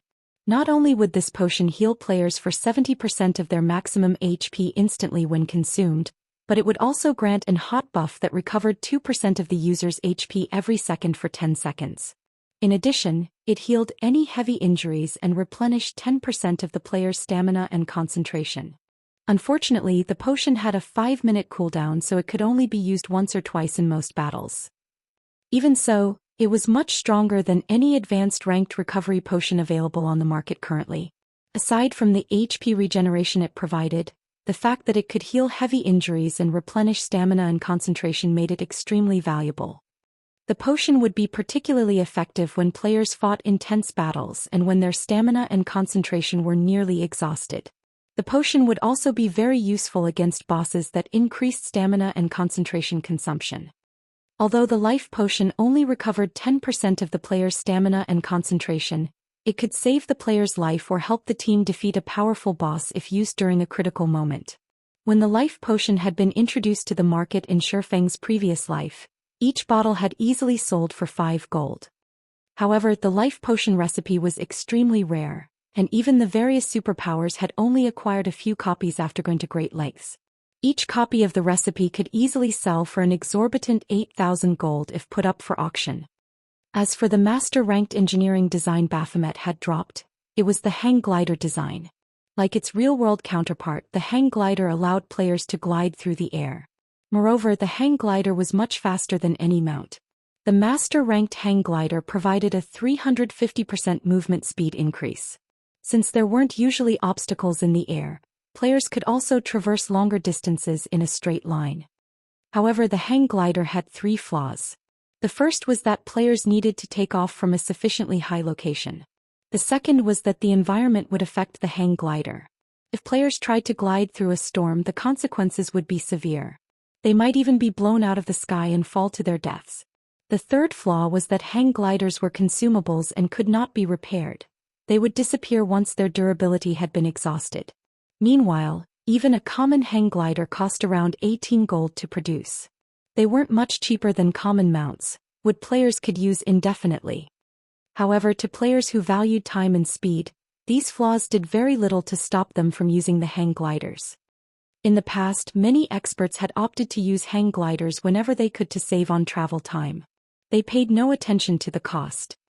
As Shurfeng gazed at the hang glider design, his eyes sparkled with joy. Since mounts weren't yet popular in God's domain, players' demand for hang gliders would be intense if he sold them. At this point, the various large guilds were starting to shift the focus of their development to neutral maps between kingdoms and empires after all. In a situation where no one had obtained a town building order or town migration order, players were forced to walk to these neutral maps. In addition, neutral maps themselves were very large. Even with a mount, players would need a considerable amount of time to explore the map fully. However, players could save a lot of time if they had a hang glider. If the Candlelight trading firm introduced the hang glider to the market now, it would definitely be well received. In addition, since Candlelight would have the monopoly over the hang gliders, it would make a fortune off of the transportation tool. The extra funds would help Zero Wing City's development tremendously. Meanwhile, among the other 8 recipes and designs Baphomet had dropped, there was also an advanced hang glider design. Although the advanced hang glider was inferior to the master hang glider, it still increased players' movement speed by 300%. It seems I'll have to find some time to grind hang glider recipes, Shurfeng thought to himself. Although the master hang glider was super rare, the advanced version wasn't. Level 70 plus Grand Lords and above all had a chance of dropping the recipe. The field bosses of a few particular maps even higher drop rates.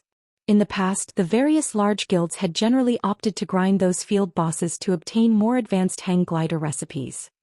Zero Wing's main force was already considerably strong. With the help of his Bible of Darkness, they could definitely grind for more advanced hang glider recipes.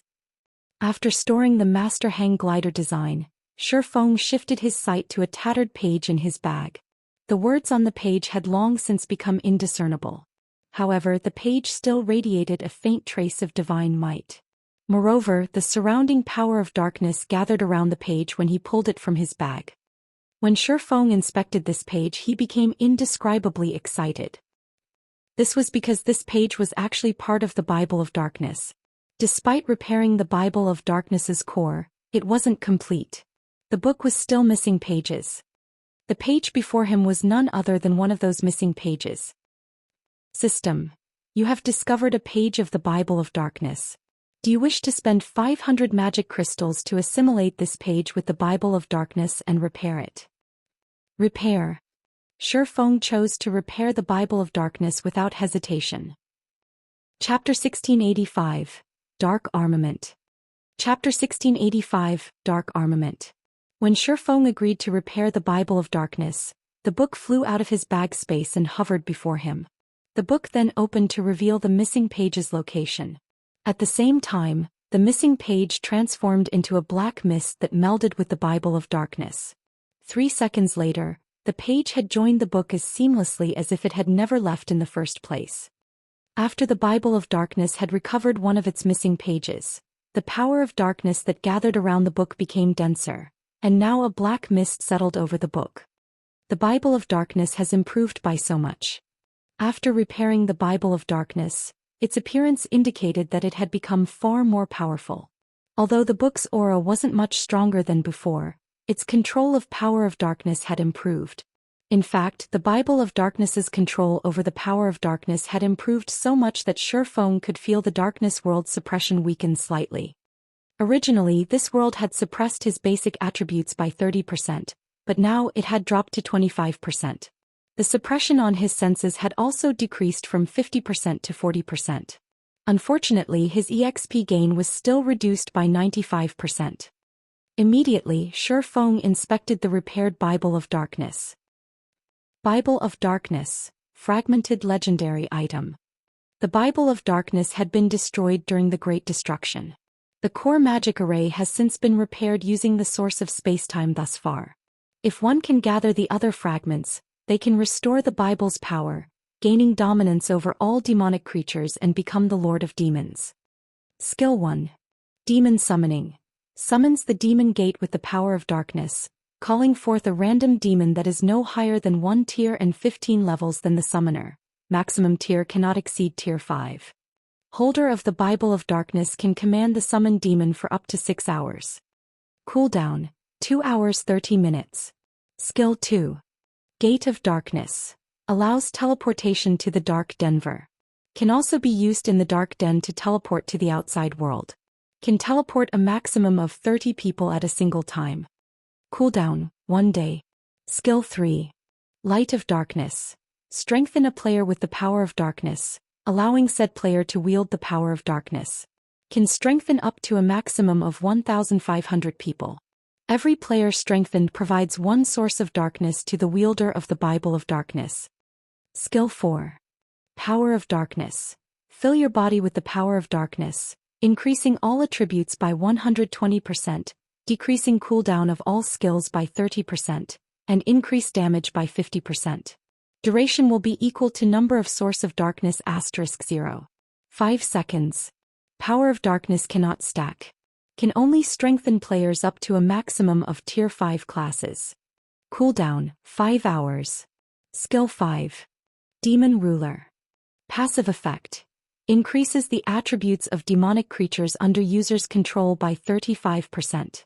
Forcibly decreases the attributes of all enemy demonic creatures within a 1,000-yard radius by 30%. Active effect. When activated, there is a 12% chance to control a demonic creature that is no higher than 2 tiers and 30 levels than the user for 2 hours. Can control up to tier 5 creatures. Can control up to a maximum of 3 creatures at a time. Cooldown, 5 minutes. Skill 6. Dark Armament.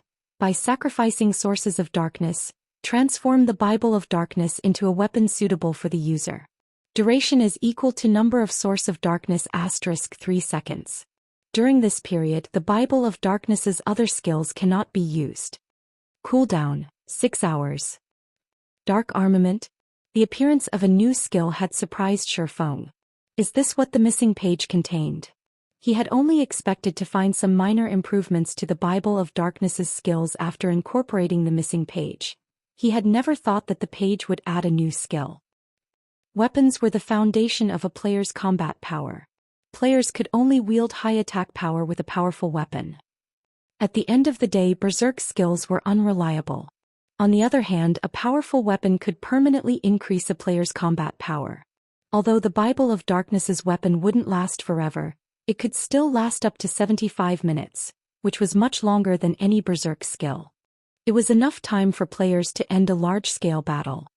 After examining the Bible of Darkness for a few more minutes, Shurfeng stored it and began to appraise the other items Baphomet had dropped. Of the remaining 34 items, there was 1 darkness stone and 6 darkness stone fragments. The rest of the items were weapons and equipment, the most valuable of which was a pair of epic ranked boots called the Trickster's Legs. When equipped, the Trickster's Legs would offer a significant boost to the wearer's movement speed and reaction speed. It was an excellent pair of boots that only level 50 players and above could equip. There were also 5 pieces of level 60 dark gold equipment, 12 pieces of level 60 fine gold equipment, and 9 pieces of level 60 secret silver equipment. Among the level 60 fine gold equipment, 2 pieces happened to be the hat and gloves for the Fantasy Demon set, which Shurfeng still needed. He had also completed 2 Dark Devourer sets after killing Baphomet. Once Shurfeng had organized the loot, he didn't bother to sit and rest. Instead he drank a drop of life essence and continued towards the next map. After riding the demonic flame tiger for around 10 minutes through the canyon, Shifeng reached a new map. Unlike the barren dark Xian canyon he had previously occupied, a tranquil forest dominated this map. Visibility here was also much better than in the dark Xian canyon. Even without using his summon demons he could see up to 50 yards away. Why are the monsters here so low-leveled? When Shifeng had inspected his surroundings with the detection crystal ball, the highest level monsters he had found nearby were only level 60. These monsters were clearly lower leveled than in the dark Xian canyon. Did I take the wrong path? The dark Xian canyon only had 2 exits. One of them had been completely blocked off and a guardian boss defended the other. Since he couldn't pass through the sealed exit, he had chosen to kill Baphomet, yet that path had led him to a lower level map. Forget it. This will do. In any case I am only trying to grind darkness stones. It'll be easier to kill level 60 Grand Lords. Although Shifeng hadn't expected to reach a lower level map, he welcomed this outcome. It was undoubtedly easier to kill level 60 Grand Lords than it was to kill their level 80 cousins. Furthermore, he wasn't able to do much fighting since he was in a weakened state due to activating his twofold berserk during the fight with Baphomet. For a short period he wouldn't be able to add adequate combat power to his team. Shifeng then proceeded to lead Anna towards one of the Grand Lords he had discovered with the detection crystal ball. With 3 level 80 tier 3 demons and 1 level 80 golden giant, whose strength rivaled a Grand Lord of the same level, defeating a level 60 Grand Lord would be a piece of cake. With Anna and the 3 heroic spirits' assistance, the fight against the Grand Lord ended quickly. Shifeng hadn't even needed to do anything throughout the fight. Time passed quickly and before Shifeng had realized it, he had grinded in the tranquil forest for over a day and wiped out all of its Grand Lords. Now he had 93 darkness stones and 847 darkness stone fragments. With the Philosopher's Stone's 100% synthesis success rate, he would have no problems collecting 100 darkness stones. The full day of grinding had also pushed Shifeng to 84% of level 65. If not for the reduced EXP gain he would have long since reached level 66. Even so, his leveling speed was incredibly efficient. But compared to his leveling speed, the loot he had acquired from the bosses he had killed was truly amazing. Although he had not obtained any epic items, he had collected 17 pieces of level 50 dark gold equipment, 52 pieces of level 50 fine gold equipment, and 276 pieces of level 50 secret silver equipment. The number of weapons and equipment he amassed by himself in a single day could almost rival a first-rate guild's acquisition. Of course, a large part of the reason for his success was the help of Icarus's heart, the monstrous Anna, and the Bible of Darkness. Without them he never would have collected so many top-tier weapons and equipment in the darkness world so easily. Now that I've collected the darkness stones I need, it's about time I return. Shifeng smiled at the darkness stones in his bag. With this he had completed his quest to obtain the lost town. Following which Shifeng took out a White River City return scroll and activated it. After 20 seconds Shifeng transformed into a streak of white light and departed from the darkness world. Chapter 1686, Stoneclaw Mountains Sealed. Chapter 1686, Stoneclaw Mountains Sealed. Star Moon Kingdom, White River City. After Shifeng left the teleportation hall, he immediately noticed far fewer players on the street than before. Moreover, when players noticed the zero-wing emblem pinned on Shifeng's black cloak, they gave him unusual looks. When independent players on the streets had noticed Zero Wing's emblem previously, they had gazed at the player wearing it with envy and admiration, but now they looked at Shifeng with sympathy in their eyes. Shifeng was confused. He had only been away from White River City for a few days, yet the city had changed so massively. What happened here? Shifeng began to pay closer attention to the players walking down the street. He soon discovered that independent players weren't the only ones behaving oddly. When players from small guilds noticed him, they revealed ridiculing expressions. This confused Shifeng even further. No matter what was said or done, Zero Wing was Star Moon Kingdom's publicly acknowledged #1 guild. Even if the Zero Wing's development had suffered lately due to the war with Heaven's Burial, the guild hadn't fallen so far that even small guild's member would look down on it. Shifeng had even dealt Heaven's Burial a severe blow recently. Now that Heaven's Burial had lost its income from ancient Rock City, the guild's development potential had plummeted. It could no longer compete with Zero Wing's growth. Look, that guy's wearing Zero Wing's bronze emblem. He should be one of Zero Wing's experts, yet he still has time to wander aimlessly. I bet he ran back here once he realized that victory isn't possible. Heaven's Burial's latest strategy is too ruthless. Zero Wing is almost guaranteed to lose Stone Forest Town, and all of the various large guilds are fending for themselves. Heaven's Burial even declared that any guild that offers Zero Wing assistances will join its hit list, and any of Zero Wing's members that withdraw will be spared its wrath. That's right. Who would have imagined that Heaven's Burial would close off the Stoneclaw Mountains map with such a powerful barrier?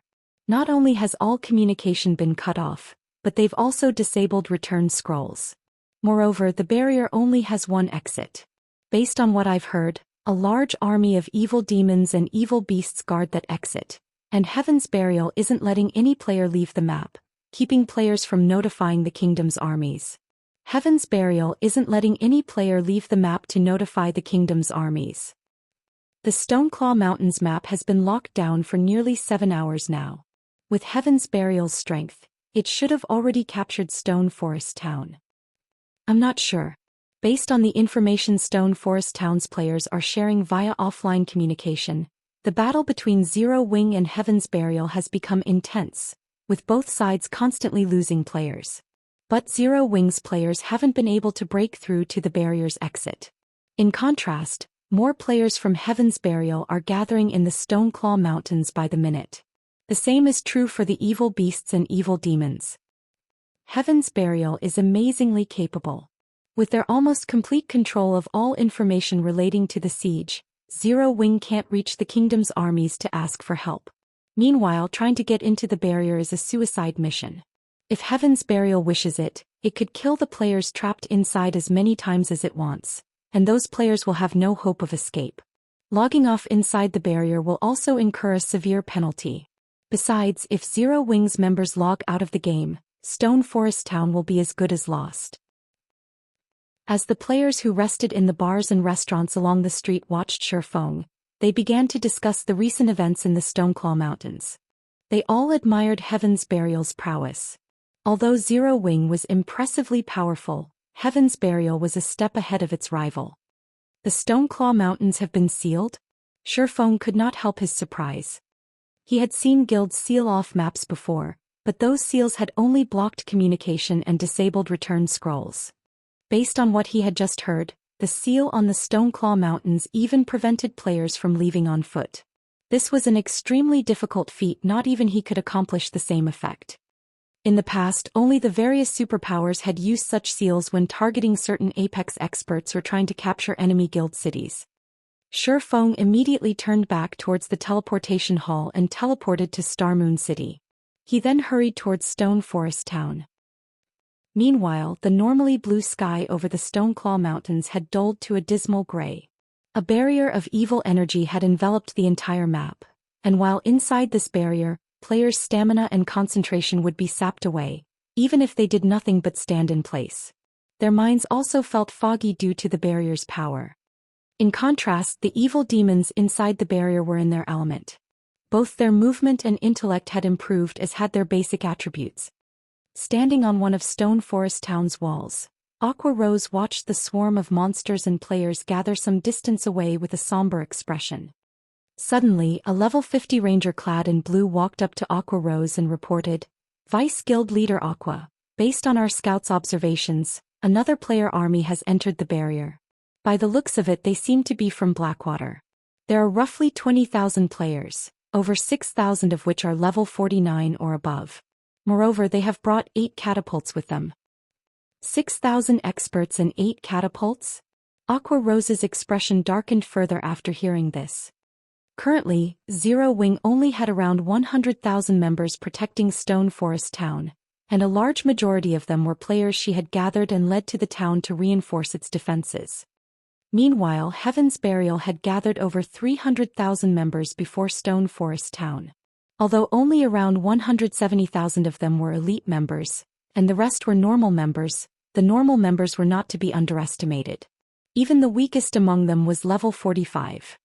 Furthermore, Heaven's Burial had the support of a large force of evil demons. Rough estimates counted over 100,000 of these monsters. Moreover, more monsters joined the force as time passed.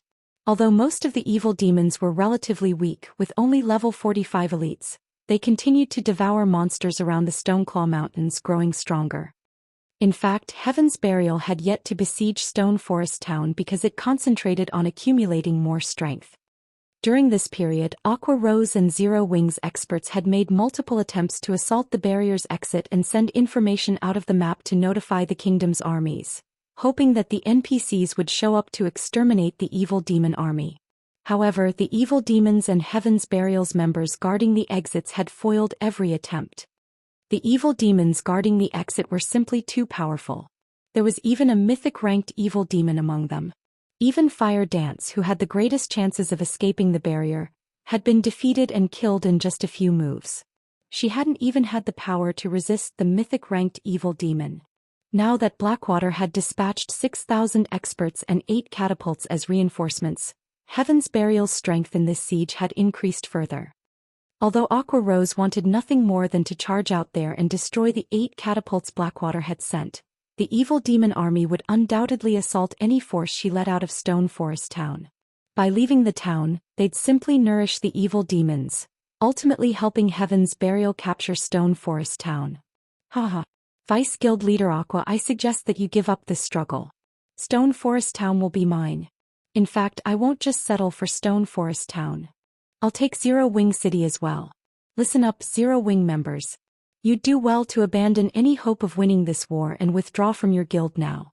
Staying will only spell your doom once my monster army charges into Stone Forest Town. We've already sealed off the Stoneclaw Mountains, so even in death, none of you will leave this place alive. You'll only die again and again.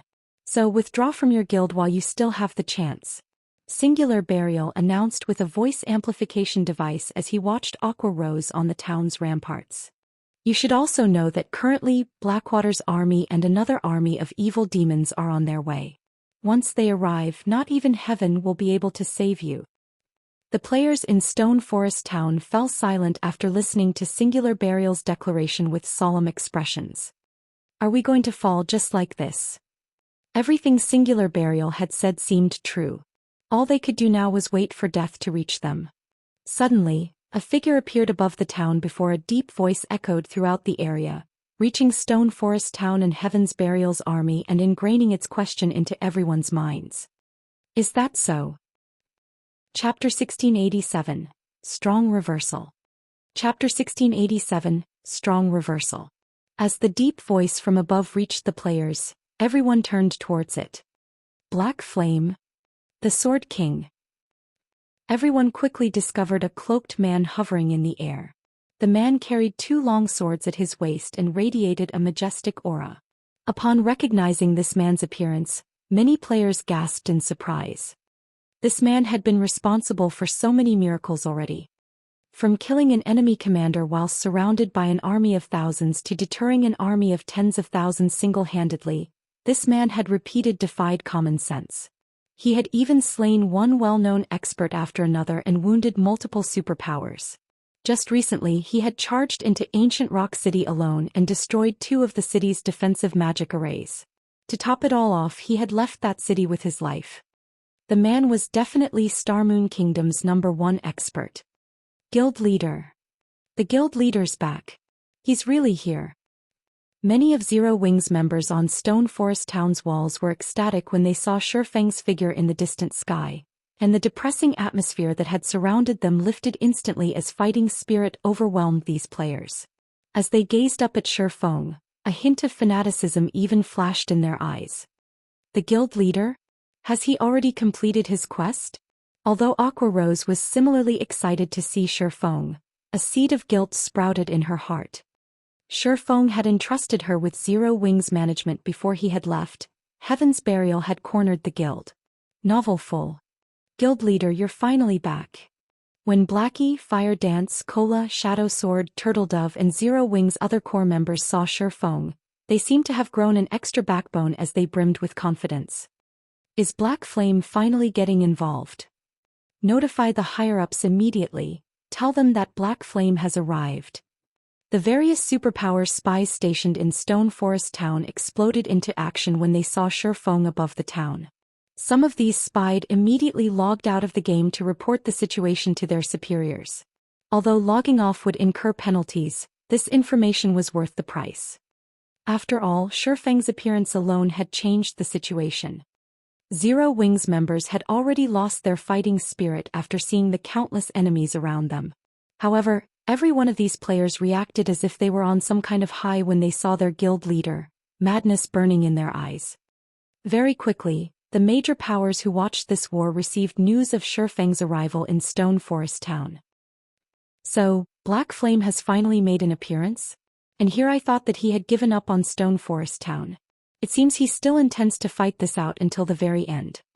When Galaxy Past, who rested the Star Alliance's residence in Starmoon City, received the latest report from his subordinate, he could not help but shake his head and sigh. Heaven's Burial had thrown everything it had into this last assault. The guild had clearly stopped holding back. Even if Stone Forest Town's defenses were very powerful, the evil demon army was no laughing matter. Unlike evil beasts, evil demons were intelligent. They also had faster reaction speeds. They wouldn't succumb to the town's static defenses as easily as the evil beasts. Moreover, based on the information they had collected thus far, any player killed an evil demon killed inside the barrier would become a sacrifice, turning into a new evil demon for Heaven's Burial very quickly. Just thinking about it made Galaxy Past shudder with fear. One could not forget the reinforcements Blackwater had sent either. 8 catapults could inflict devastating damage to Stone Forest Town. Not only did they deal high damage, but they also had an extremely long attack range. Even Zero Wings movement-type defensive magic array would only last a few hits from these weapons of war. Meanwhile, in a high-class restaurant in the Black Dragon Empire. Interesting. Black Flame really is a suicidal bastard. Nine Dragons Emperor's lips curled into a smile when he saw the video his subordinate had sent him. Zero Wing is truly finished now. I can't wait to see what Phoenix Rain plans to use to compete against me for Thunder Island in the next contest. In contrast to Nine Dragons Emperor's reaction, when Phoenix Rain read the latest report on the war between Heaven's Burial and Zero Wing from her position on Thunder Island, her expression darkened. Why is he such a fool? Phoenix Rain was at a loss for words. Heaven's Burial had obviously sealed Stone Forest Town to massacre Zero Wing's members. It was bad enough that Zero Wing had sent most of its main force members and expert players to the town to defend it, but now even Shifeng, Zero Wing's guild leader, had fallen into this trap. The wisest decision would be to abandon Stone Forest Town and conserve as much of the guild's strength as possible to protect Zero Wing City. The city had already become the guild's core. But if its guild leader were killed while protecting Stone Forest Town, it would deal a massive mental blow to the guild. With both its military prowess and morale wounded, how was Zero Wing supposed to defend Zero Wing City later? Novel full. Standing amidst Heaven's Burial's army which waited outside of Stone Forest Town, Singular Burial had his sight locked onto Shifeng, glaring at the man with a chilling gaze.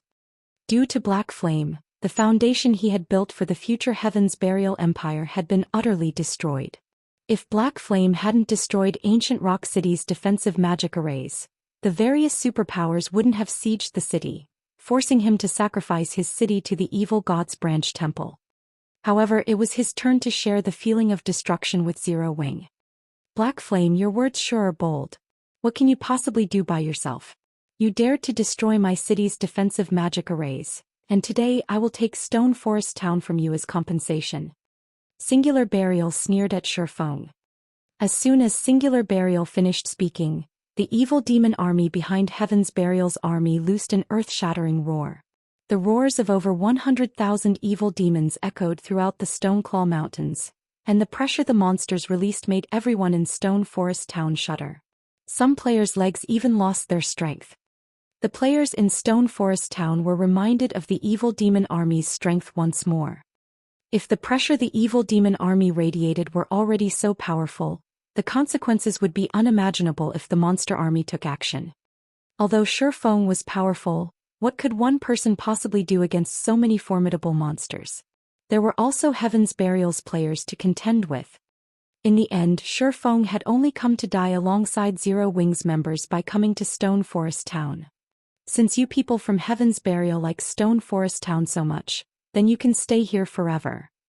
Shifeng immediately retrieved a pitch-black energy bead from his bag. The instant he took out this bead, Heaven's Burial's members below him felt their souls shudder. This bead's power had even affected their consciousness. This energy bead was none other than the destruction crystal Shifeng had obtained from recasting the disintegration armor. Before anyone could react, Shifeng loosened his grip on the destruction crystal. The pitch-black energy bead then landed among Heaven's Burial's army. Boom! The moment the destruction crystal touched the ground, it exploded with a silver radiance. Instantly, the ground beneath the destruction crystal sank as the power of destruction spread across the land. Neither living beings nor inanimate objects were spared. Anything and anyone the power of destruction came in contact with vanished, leaving nothing behind. Not even the weapons and equipment players had dropped as they had died had survived the blast. Everything had happened so quickly that before Heaven's Burial's members could even react, an empty plot of land had been created amidst their massive army. For a time, silence descended on Heaven's Burial's forces as if time itself had frozen. Zero Wings members who stood on Stone Forest Town's walls were just as stupefied by the scene that had just occurred. They hadn't expected Shifeng to make such a sudden move, not even giving Heaven's Burial's members a second to react. And the results of his attack were even so horrific. Chapter 1688, Strength of One Person. Chapter 1688, Strength of One Person. The destruction crystal had a 1,000-yard radius. The AoE could rival a Tier 5 large-scale destruction spell. However, unlike Tier 5 large-scale destruction spells, the destruction crystal destroyed everything it touched on a fundamental level.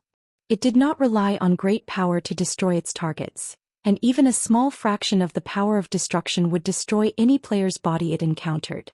It would even damage their immortal souls and corrode them to a certain extent. Unfortunately, the power of destruction would weaken at the edges as it spread. Most of the players 500 yards or more from the explosion's epicenter were still alive. Some of them were even still standing. Only, they had all been contaminated to varying degrees from their contact with the power of destruction. This contamination had significantly decreased their basic attributes, and their HPs slowly depleted over time. As for their stamina and concentration, they steadily lost both. Although these players were technically still alive, they could no longer add to the force's combat power. In addition, every player within the radius had lost a drastic amount of their weapons and equipment's durability. All mysterious iron weapons and equipment had turned into dust the moment the power of destruction had touched it, regardless of how little or how much power of destruction they had come into contact with. Not even secret silver equipment would survive within 300 yards of the epicenter. Only fine gold equipment had any hope of surviving the contamination within this range. Only dark gold equipment or better would have survived the contamination within 100 yards of the epicenter. Even so, dark gold weapons and equipment within this radius had still lost over 1/3 of their durability.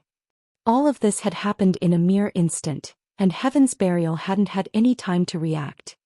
The sudden development hadn't only stunned Heaven's Burial's members, but players within Stone Forest Town also gaped at the result.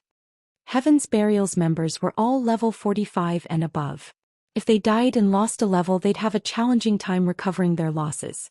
However, players that had been caught in the blast hadn't only lost levels, but their equipment and weapons had been destroyed as well. This loss was far more severe than losing a single level. When Heaven's Burial's surviving members saw their weapons and equipment, they nearly fainted. Zero Wing is really doomed now. The spectating players in Stone Forest Town could not help but gasp. Shifeng's attack had certainly been extraordinary.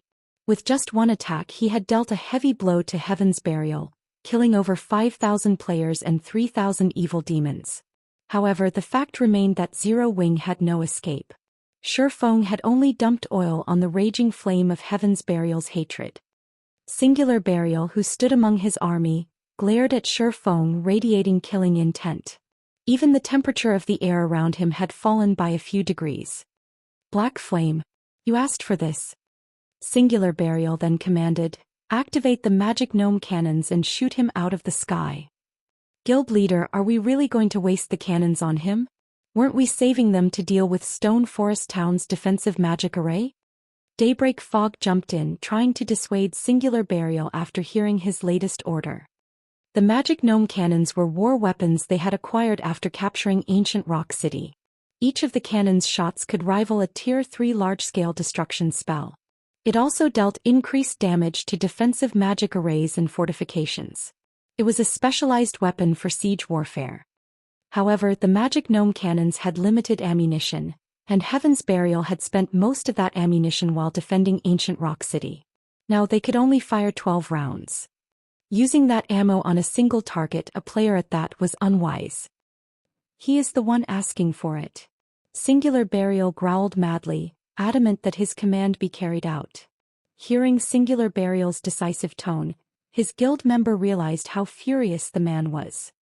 The players manning the magic gnome cannons at the rear of Heaven's Burial's forces then aimed the weapons at Shurfeng and fired. Boom! As the first cannon went off, a beam of dark blue light flew towards Shurfeng, reaching its target in the blink of an eye. The energy beam contained so much power that even the space around it trembled. Crap. Singular Burial has lost his mind. He's actually using a war weapon to deal with a single player. Black Flame is dead for sure this time. That attack should have a 100-yard radius at the very minimum. No player can dodge that. The players watching from within Stone Forest Town were stupefied. War weapons generally had very long cooldowns, and the stronger the weapon was, the longer its cooldown would be. Hence, for efficiency, such weapons were generally used against dense crowds. It was a luxury to fire a war weapon at a single player.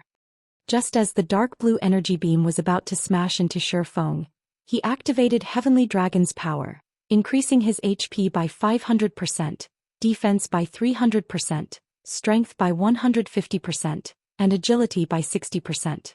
The intensity of his aura instantly skyrocketed, and it felt as if some primordial beast had just woken from a long sleep. Following which, Shurfeng swung Killing Ray towards the incoming energy beam. Lightning Edge. Countless arcs of lightning flew from Shurfeng's blade, forming a long blue river that collided with the incoming energy beam. When the attacks collided, a brilliant radiance illuminated the battlefield. While everyone was momentarily blinded, a strong gust of wind pushed at them. Heaven's Burial's members standing near the collision were even forced to retreat several yards. After the two attacks fought for supremacy, the magic gnome cannon's energy beam devoured the river of lightning and proceeded to devour Shurfeng. However, before Singular Burial could cry out in joyous victory, the smoke in the sky scattered and revealed Shurfeng's still living figure. Shurfeng was actually alive and still hovering in the air. In fact, he was nowhere near dead. He had only lost around 1/8 of his HP. He didn't die. How is that possible? Seeing Shurfeng alive and kicking, the players watching from Stone Forest Town were dumbfounded. The eyes of Heaven's Burial's members nearly fell from their sockets when they saw the result of the attacks. How is this possible? Did he use some invulnerability skill? No, that can't be right, he has lost HP. But if he didn't use an invulnerability skill, why did he only lose a little HP? For a moment, Singular Burial failed to comprehend what had just happened. He had considered the possibility that Shurfeng may have a few methods to dodge the magic gnome cannon's attack. For example, the enemy swordsman could use an invulnerability skill or a Tier 3 defensive magic scroll to block the energy beam. He could also use the teleportation skill he had used many times in the past. However, of all the possibilities he had considered, none of them included Shurfeng receiving the attack head-on. Continue firing. I refuse to believe he can endure.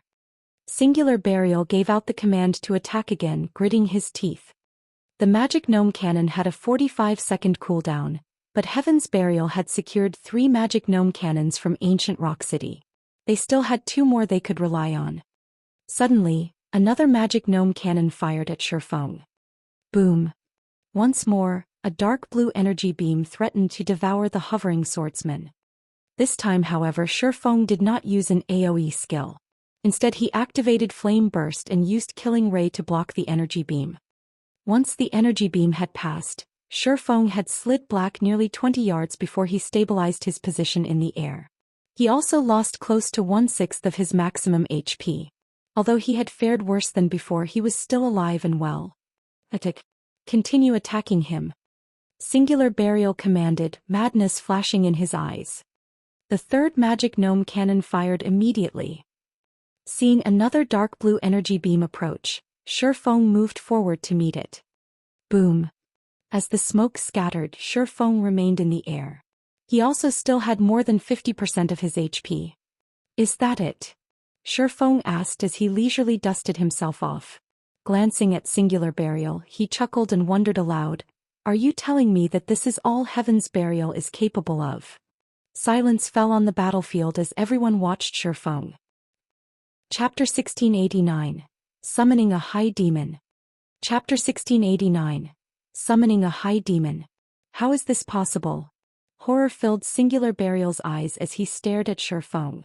He was very familiar with the magic gnome cannon's power, and he simply couldn't accept the fact that Shurfeng had just taken 3 hits head-on and survived, much less held on to more than 50% of his HP. Even a Tier 2 metric tons would be vaporized, even after activating a life-saving skill, if they were struck by the magic gnome cannons. Yet 3 of these powerful weapons attacks had failed to kill Shurfeng. Is he some NPC or a humanoid monster? As Heaven's Burial's members looked up at Shurfeng's proud, hovering figure, they were overwhelmed with horror and confusion. The strength Shurfeng had just displayed was beyond players' abilities. This kind of power lingered in the realms of NPCs and monsters. When they thought about how they were supposed to fight such a monster, a chill crawled down their spines.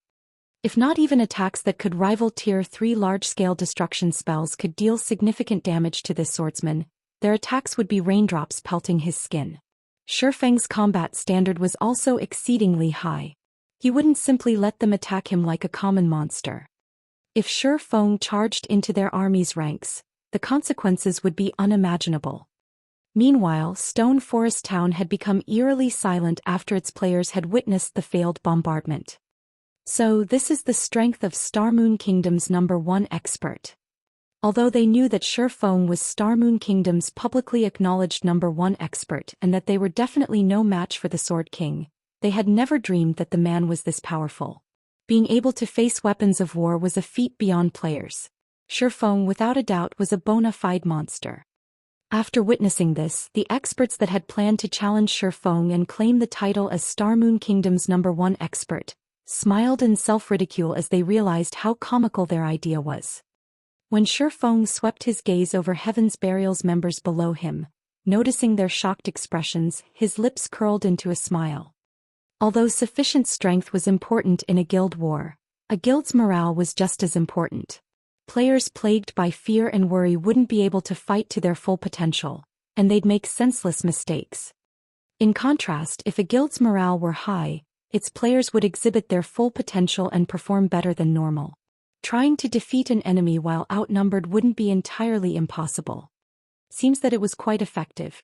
Shurfeng was very satisfied with his performance when he saw his enemies' overwhelmed expressions. While war weapons were indeed powerful, they were not unstoppable.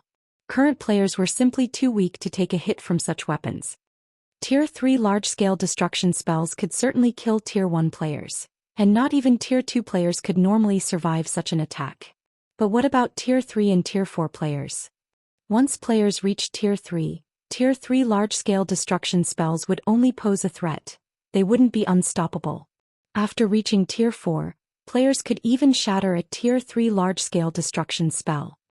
The reason Shurfeng had dared to face the magic gnome cannon's attacks was due to his sufficiently high basic attributes and magic resistance. In addition, Heavenly Dragon's power increased his HP and defense by a significant margin. Most importantly, the Disintegration Armor's disintegration field could weaken skills and spells above Tier 2 by 60%. With all of these factors in play, he had chosen to receive the magic gnome cannon's energy beams head-on. Even so, he had still received a considerable amount of damage. However, if anyone else stood in his place, even with the help of the disintegration field, they'd either die or barely cling to life after a single attack. Although it appeared that he had only lost a small fraction of his HP, he had boosted his HP by 500% with one of his skills. Losing 1/6 of that HP was the equivalent to losing as much HP as he normally possessed. Moreover, receiving Tier 3 large-scale destruction spells head-on was a considerable burden on his equipment's durability. After 3 shots from the gnome cannons, his dark gold equipment's durability had fallen by nearly 1/4. If he received another dozen or so energy beams, all of his items would be destroyed aside from his epic and fragmented legendary items. Seeing that Heaven's Burial's members panic, Shifeng promptly took the Tier 4 large-scale destruction magic scroll, which he had obtained after killing Baphomet, from his bag and activated it. Tier 4 spell Dark Prison. Before Heaven's Burial's members could recover from their shock, a pitch-black ball appeared among the army. This pitch-black ball then expanded, quickly and silently enveloping a 500-yard radius.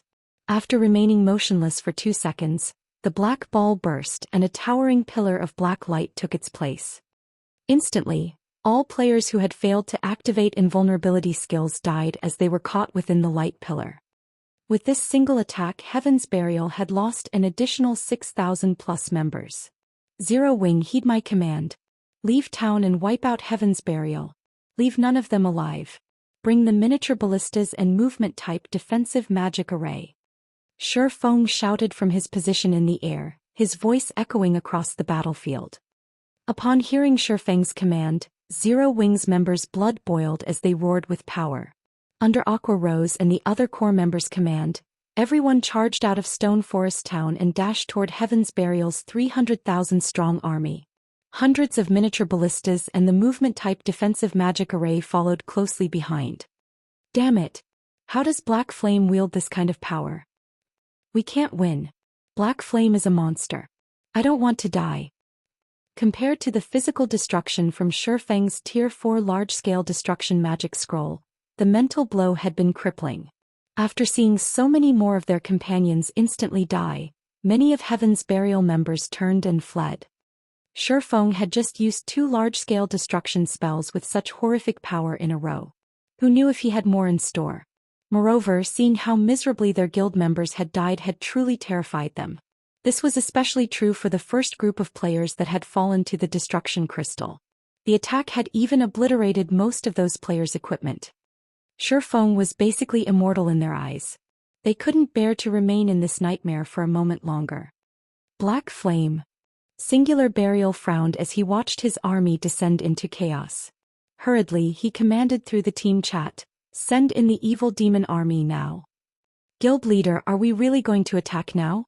Blackwater's reinforcements haven't arrived yet. If we start now, I'm afraid that...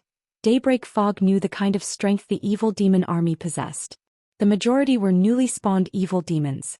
While these evil demons might be able to slaughter players, they would be mostly useless against the NPC soldiers in Stone Forest Town. They'd struggle to break through the town's defenses with these monsters. It doesn't matter.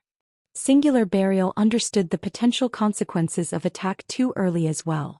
However, if they did nothing to recover from the mental blow Zero Wing had just dealt, facing the enemy guild would become even more difficult. However, very quickly, Singular Burial revealed a sneer as he said, "Zero Wing's members have taken the initiative to leave the town. This is the perfect opportunity to annihilate them. Notify Flame Blood to send in the mythic-ranked evil demons and beasts." Understood.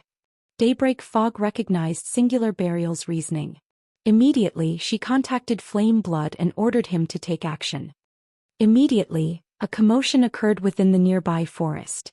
Within seconds, 1 level 80 mythic-ranked evil demon and 4 level 80 mythic-ranked evil beasts emerged. As they appeared, their deafening roars reached the battlefield. The pressure they exuded even stole the breath from the nearby Heaven's Burial members. The sudden inclusion of these mythic-ranked evil beasts and demon discouraged Zero Wing's members. In contrast, some of Heaven's Burial's morale returned. Black Flame, it's time to pay for your arrogance. Singular Burial smirked when he saw that Zero Wing's army had already moved a considerable distance away from Stone Forest Town. With a wave of his hand, he commanded the mythic-ranked evil beasts and evil demon to charge into Zero Wing's ranks. Shifeng then returned to the ground. Once he landed, he pulled a crystal ball with a golden glow from his bag. "Come, Baphomet!" Shifeng shouted. At the same time, 5,000 magic crystals vanished from his bag space. Chapter 1690. Mythic Showdown. Chapter 1690, Mythic Showdown.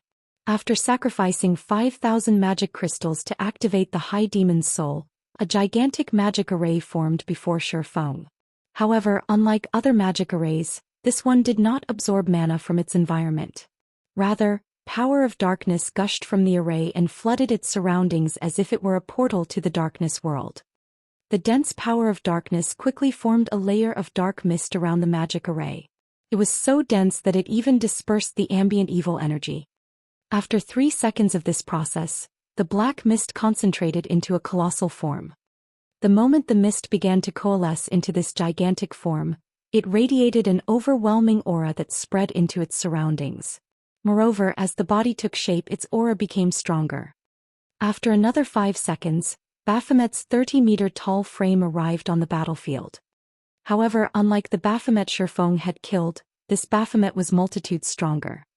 The previous Baphomet had merely been a level 73 Grand Lord, but the monster before Shifeng was level 80 Mythic-ranked High Demon. Moreover, due to the Bible of Darkness's Demon Ruler skill, Baphomet's basic attributes increased by another 35%. Baphomet High Demon Mythic. Level 80. HP 324, 000, 000/324, 000, 000. When the evil demon army was within 100 yards of Zero Wing's army, Baphomet stopped the ground lightly and disappeared. The High Demon instantly reappeared before the evil demons before swiping one of its clawed hands at the monster army. Boom! Suddenly, all evil demons within 20 yards of Baphomet flew backward. All elite and special elite-ranked evil demons within Baphomet's attack range were instantly obliterated. Even the chieftain-ranked evil demons clung onto life with a small strand of HP. So strong.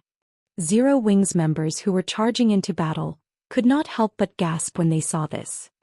It was obvious that the swipe had been one of Baphomet's normal attacks. The High Demon hadn't used an AoE skill, yet it had instantly destroyed several dozen evil demons. The resulting impact had even flattened the previously uneven ground before the High Demon. Naturally, Baphomet didn't give its enemies the time to react as it swung its other clawed hand. Boom! Once more, dozens of evil demons died. Several Lord-ranked evil demons flew through the air as they sustained heavy injuries. For a time, Baphomet continued on an unstoppable rampage. The High Demon massacred the evil demons as if it were squashing on ants. Although the nearby evil demons had tried to retaliate, Baphomet had barely taken damage. The chieftain-ranked evil demons only dealt around -300 damage to the High Demon, whereas the Lord-ranked evil demons dealt around -1000 damage. These attacks weren't even a scratch to Baphomet. With its battle recovery, Baphomet regained 3,240,000 HP every 5 seconds. Furthermore, the evil demons didn't have long-ranged attacks. At most, they could launch a few mid-ranged attacks. Although Baphomet was massive, only 200 or so evil demons could attack it at one time. Even if Baphomet stood there and did nothing, the evil demons couldn't kill it. In the few seconds since Baphomet had joined the battlefield, the High Demon had killed hundreds of evil demons. Among them, over 24 had been chieftains and 1 had been a lord. Although the loss was insignificant compared to Heaven's Burial's 100,000 strong force of evil demons, Singular Burial's expression twisted as he watched the High Demon's slaughter. He had never expected Zero Wing to have a trump card like this. He had assumed that Zero Wing would summon divine dragons as it had during their previous war. If that were the case, he intended to sneak the mythic-ranked evil demons past Zero Wing's defenses to target the magic array that summoned the dragons directly. However, it was a different story if Shifeng summoned a mythic monster with an item. Dealing with Baphomet wouldn't be easy. Send 2 mythic evil beasts to hold that demon back.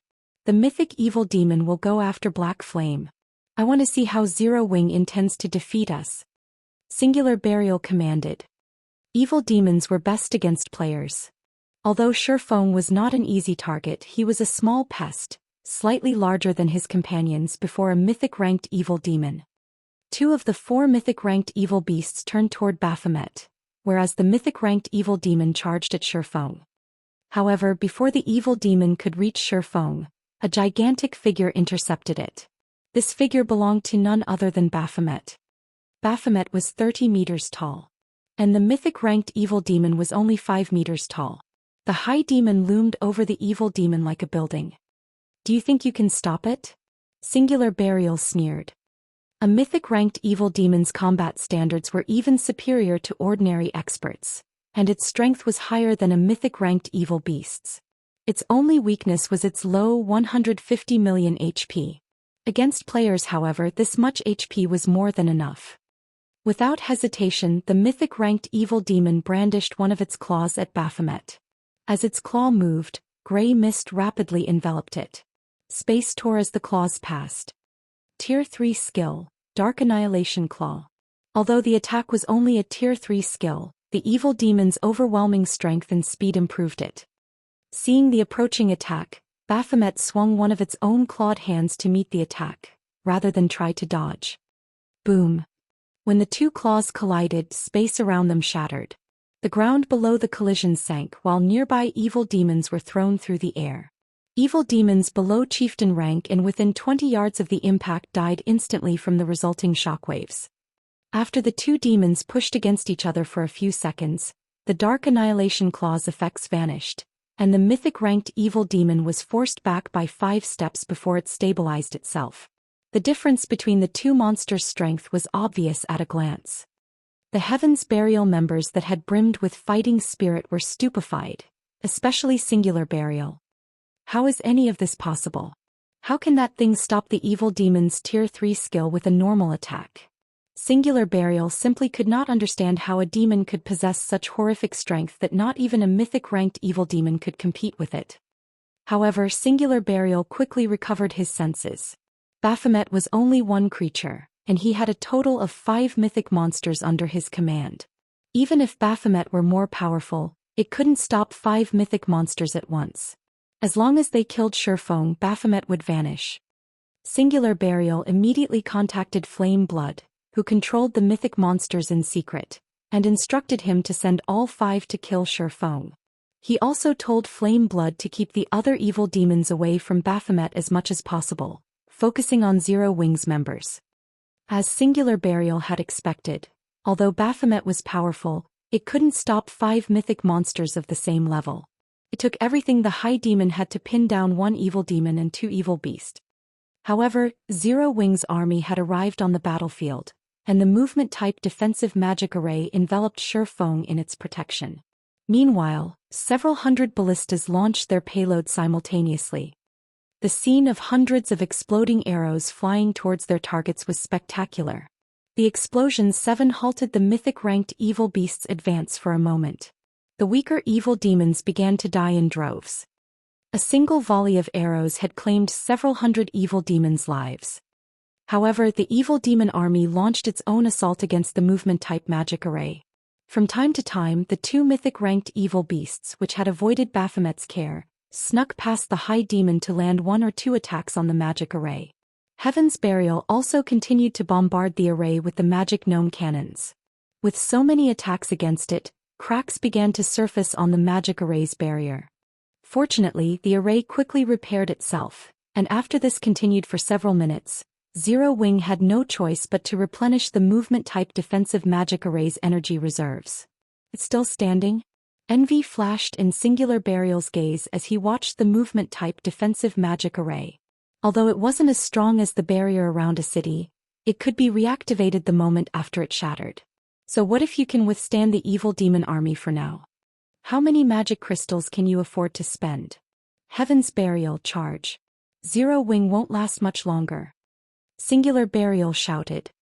Heaven's Burial's members could also see that, although Black Flame's previous performance had been stunning, Zero Wing couldn't avoid annihilation.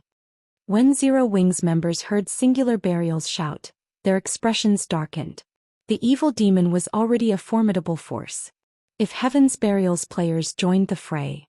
Sure enough, I'm pushing my luck by relying on one Baphomet. The battle's current state didn't particularly surprise Shurfeng. Fortunately, Zero Wing City had accumulated quite a number of magic crystals lately. Following which he retrieved the High Demon's soul from his bag and sacrificed another 5,000 magic crystals to it.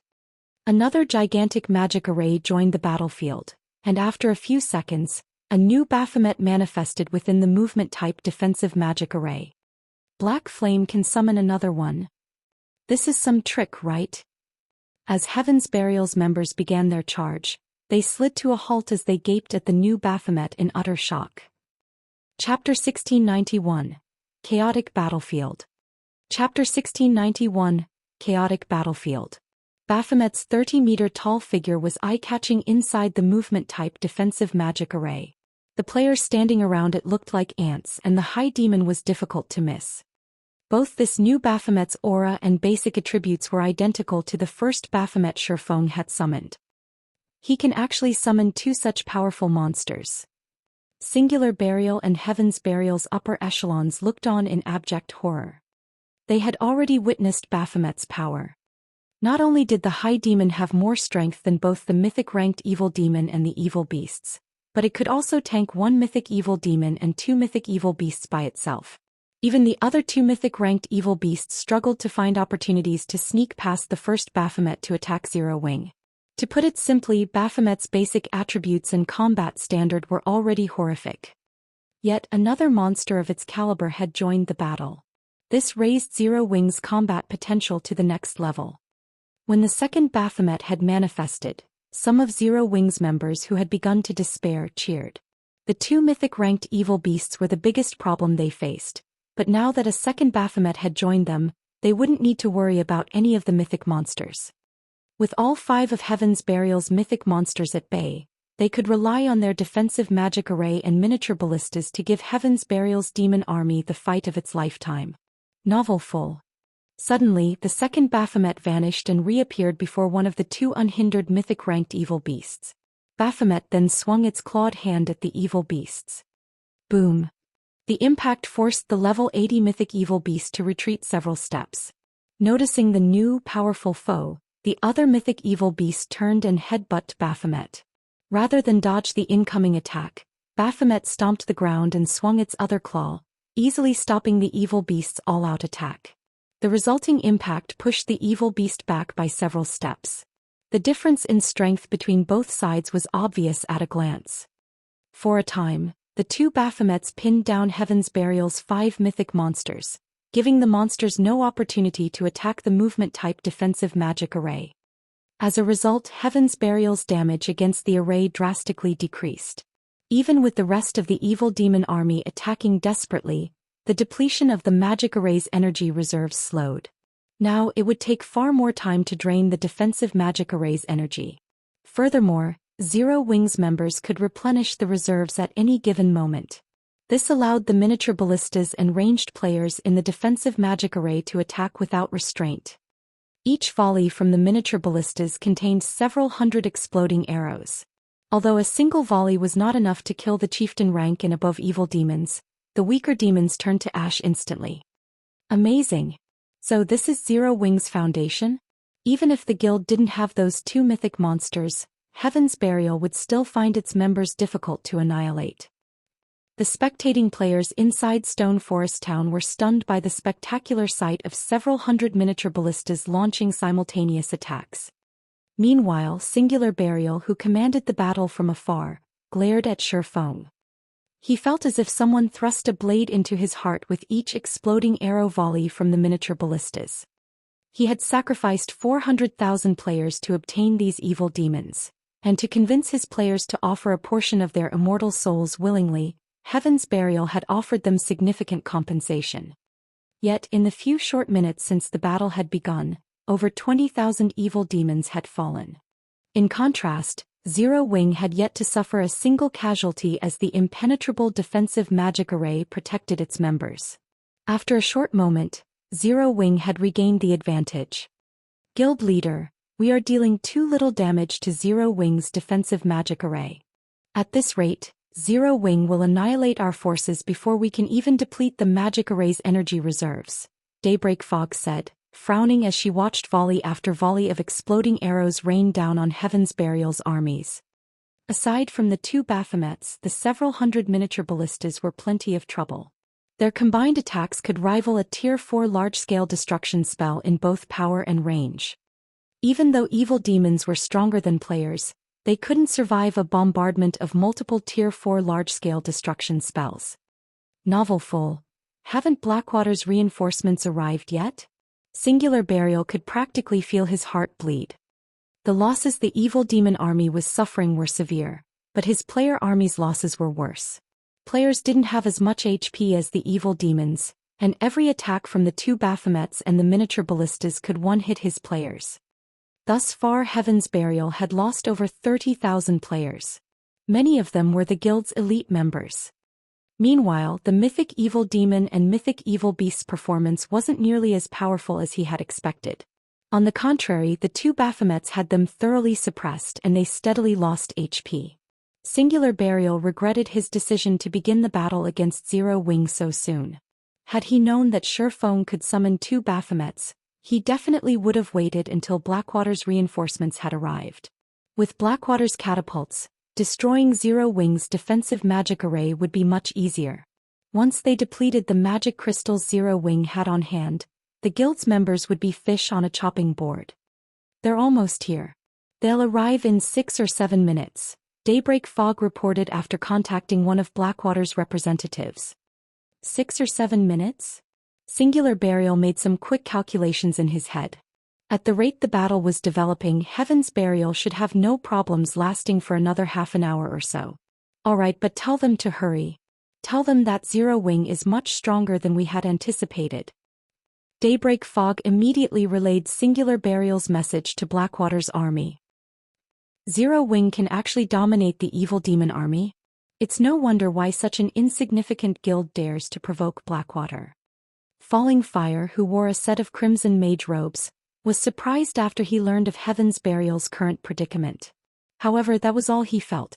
He wasn't worried in the slightest that they would fail to capture Stone Forest Town.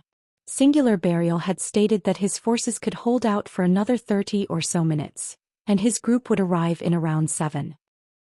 Meanwhile, standing at the forefront of Zero Wing's army, Shurfeng spent another 5,000 magic crystals to summon a 3rd Baphomet once the High Demon's Soul's cooldown ended. The instant the 3rd Baphomet manifested, the battlefield fell silent. It was as if time had frozen. Before Heaven's Burial's members could react to the new Baphomet, Shurfeng had the freshly summoned High Demon charge into enemy ranks, executing one skill after another. A Tier 4 High Demon possessed many skills and spells, and all of them were capable of killing dozens, even hundreds of players. Damn it! How is this possible? Shock and confusion overwhelmed Singular Burial as he stared at the 3rd Baphomet. He could not figure out how Shurfeng had summoned such powerful monsters, one after another. However, Singular Burial quickly calmed himself and pushed this thought out of his mind as he turned to Daybreak Fog and commanded, "Fog, contact Falling Fire and tell his group to hurry. Tell him to bring the 1 Mythic Evil Demons and the 2 Mythic Evil Beasts guarding the exit." Daybreak Fog knew how precarious their situation was now as well. She notified Falling Fire, telling him to increase his force's speed and transfer more monsters to the battlefield. However, shortly after Daybreak Fog ended the call, Shurfeng pulled a Summon Guard scroll from his bag and activated it. Suddenly, a lithe, captivating figure appeared before Shurfeng. Naturally, this figure belonged to Anna. Following Anna's arrival, a level 80 Great Lord ranked Golden Giant and 10 level 80 Lord ranked Rock Guardians joined the battlefield. This instantly elevated Zero Wing's destructive power to a whole other level. Anna, in particular, performed as well as the Baphomets. She controlled numerous holy spears to attack the enemy players, each wave killing dozens or even over 100 players. Any Tier 1 player these spears struck died instantly. After summoning Anna, Shurfeng had the 3 Baphomets use their strongest skill. Each of the Baphomets then summoned their crimson longswords enveloped in pitch-black fire. Not only did the crimson longswords significantly increase the Baphomet's attack range, but those who fell to these weapons would also find their souls burning in the soul fire. In 1 minute, Heaven's Burial's 300,000 strong player army was reduced to just 200,000. Meanwhile, there were less than 50,000 surviving evil demons. This instilled a deep fear in Heaven's Burial's members. Even Singular Burial began to panic. He contacted Falling Fire personally and demanded, "Falling Fire, where are you?" "We're almost there. We'll arrive in another 4 or 5 minutes," Falling Fire said. 4 or 5 minutes. That long. Singular Burial paled as he gazed at the scorched, corpse-laden battlefield before him. Chapter 1692. Army Shattered.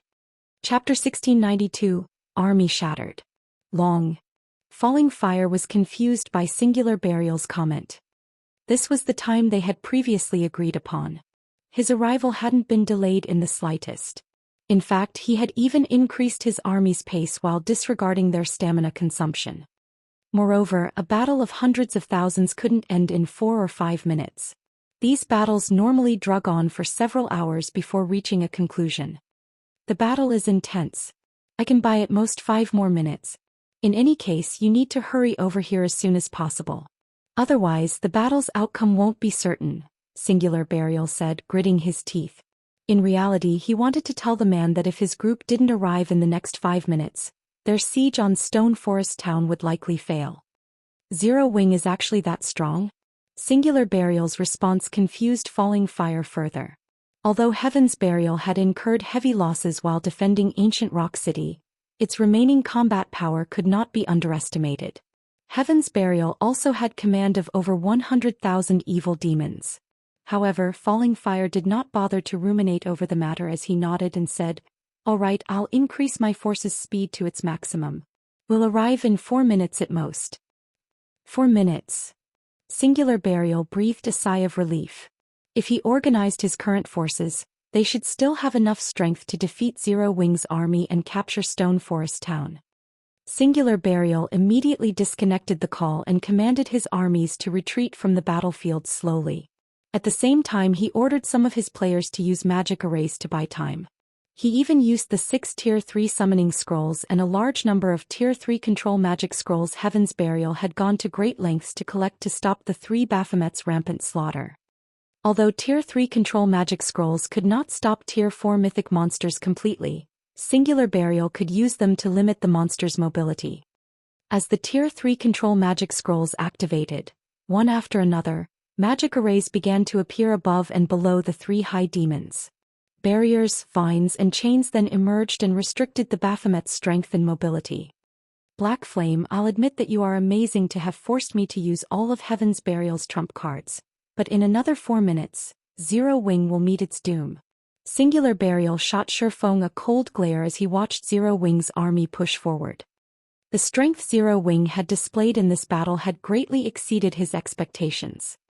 Had he known that Zero Wing could summon monsters of Baphomet's strength, he would have had Flame Blood mobilize every mythic monster under his command. If the remaining mythic monsters which currently guarded the barrier's exit were here, Heaven's Burial's armies wouldn't have been forced to retreat after suffering such severe losses.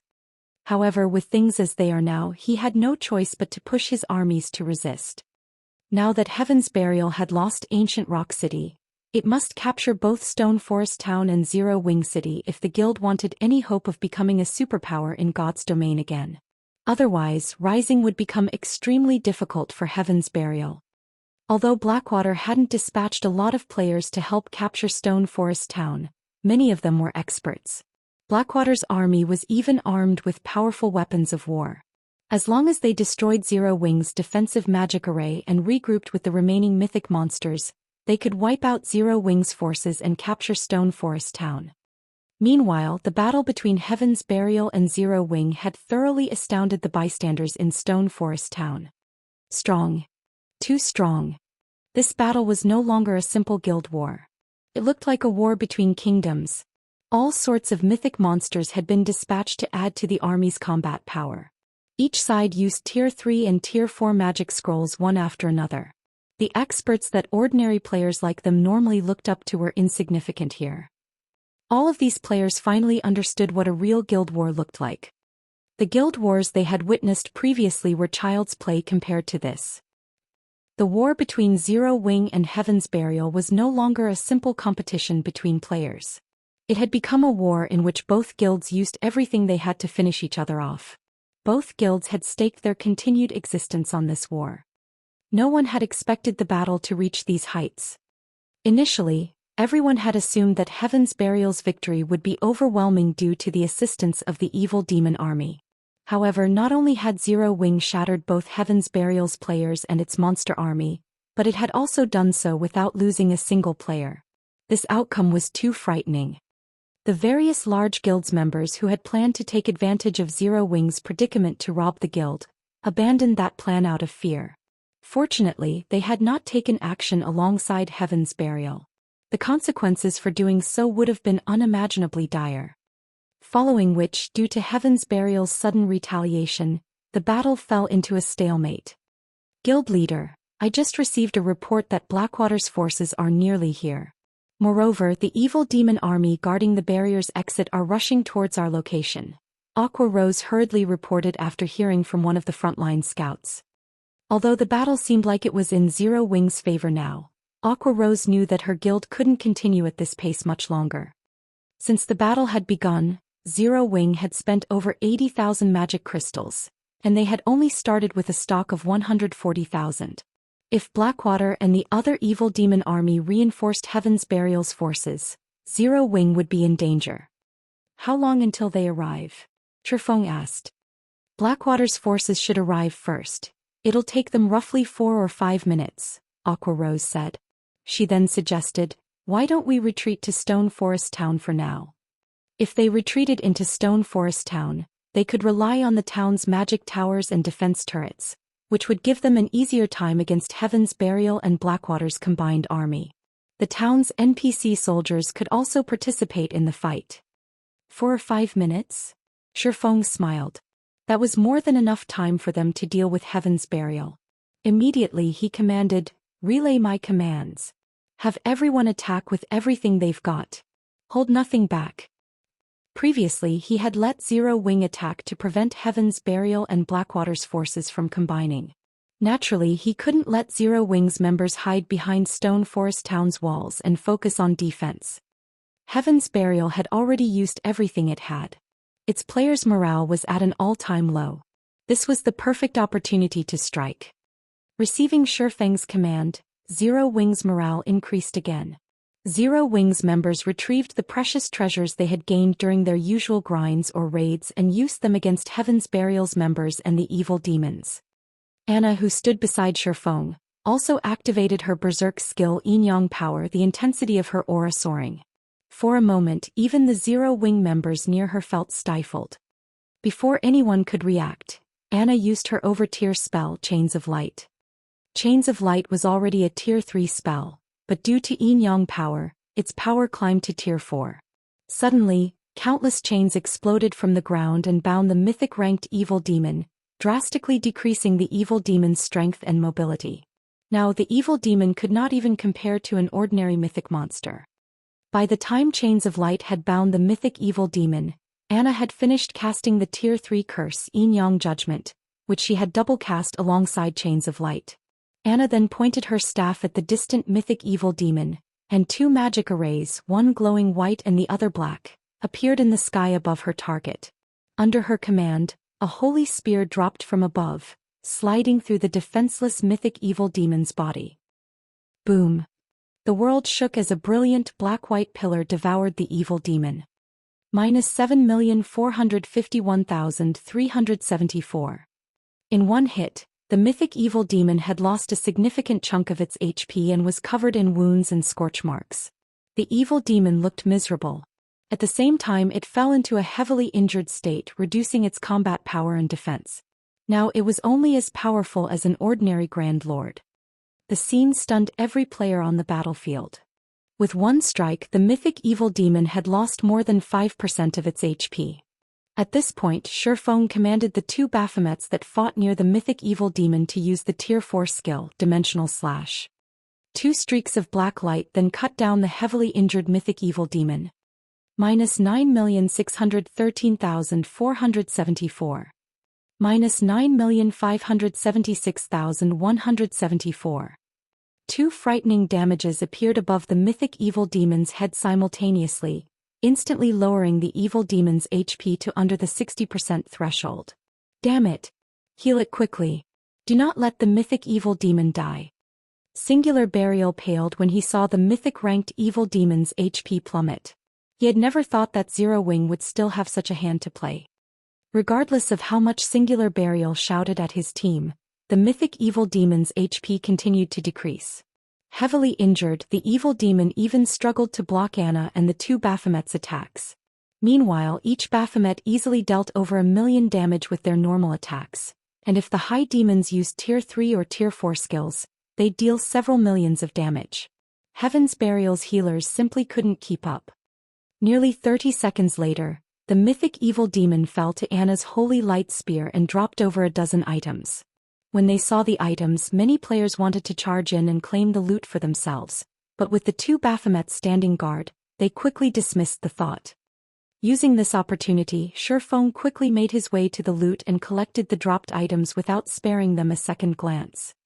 Once the mythic evil demon was dead, the battle turned for the worst for Heaven's Burial. Without the mythic evil demon, Anna and the three Baphomets overwhelmed the remaining four mythic evil beasts. They also had cover fire from the miniature ballistas. Despite Singular Burial's command for the mythic evil beasts to retreat from the battlefield, one of the monsters fell less than a minute after the evil demon had died. Seeing this, Singular Burial was unable to utter a single word for some time. Falling Fire, where are your forces? Daybreak Fog asked desperately after contacting Falling Fire. We're almost there. We'll reach the battlefield in another minute, Falling Fire replied. 1 minute? That long? Daybreak Fog could not help but sigh when she heard Falling Fire's reply. Glancing around at the remaining mythic-ranked evil beasts, she shook her head and said, "Forget it. You are better off not coming. The battle here is over. We'll regroup at the barrier's exit." The battle's over? What is the meaning of this? Falling Fire demanded, shocked. We lost, Daybreak Fog answered after mustering her final strand of willpower. She then disconnected the call. Chapter 1693. Stay here. Chapter 1693. Stay here. Heaven's Burial lost? How did it happen so quickly? Falling Fire was stupefied when he heard Daybreak Fog's final sentence. He simply could not fathom how such an outcome had occurred. Heaven's Burial had sent over 300,000 players and 100,000 evil demons to siege Stone Forest Town. The army had even included 5 mythic-ranked monsters.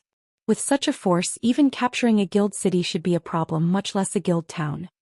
Furthermore, the battle at Stone Forest Town had begun and ended in less than half an hour.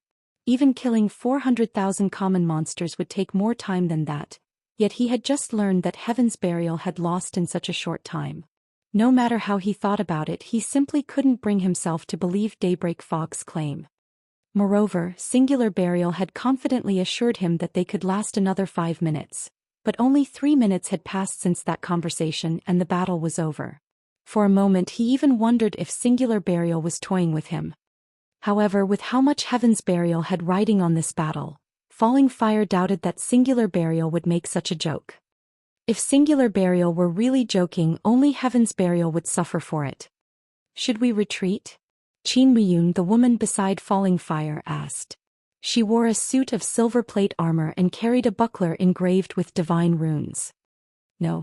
How can we possibly just leave after spending all of that time and effort to get this far? Even if Heaven's Burial is heavily wounded, Zero Wing shouldn't fare much better. Let's go and take a look.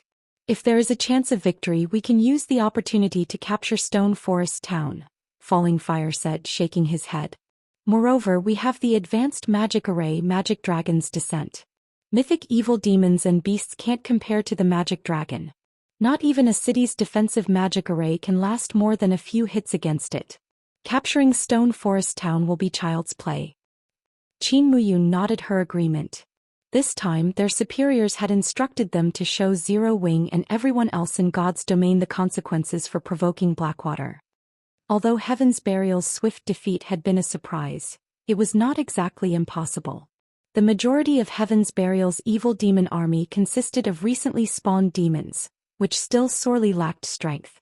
Meanwhile, Heaven's Burial's player army only had around 170,000 elite members, while the rest were normal guild members. As for the guild's experts, Heaven's Burial had only dispatched around 5,000 due to the losses the guild suffered in Ancient Rock City. On the other hand, Blackwater had dispatched over 6,000 experts and 10,000 elite players. In addition, the army had 5 Tier 2 experts: Falling Fire, Laughing Drunkard, Lethal Gale, First Ghost and Qin Muyun. With their arrangement of 1 Tier 2 Shield Warrior, 2 Tier 2 Berserkers, and 1 Tier 2 Assassin, they could offer the support to allow Falling Fire to display the full strength of a Tier 2 Elementalist. In contrast, Heaven's Burial only had 3 Tier 2 players, and there wasn't a single MT among them. They had also brought with them 8 catapults.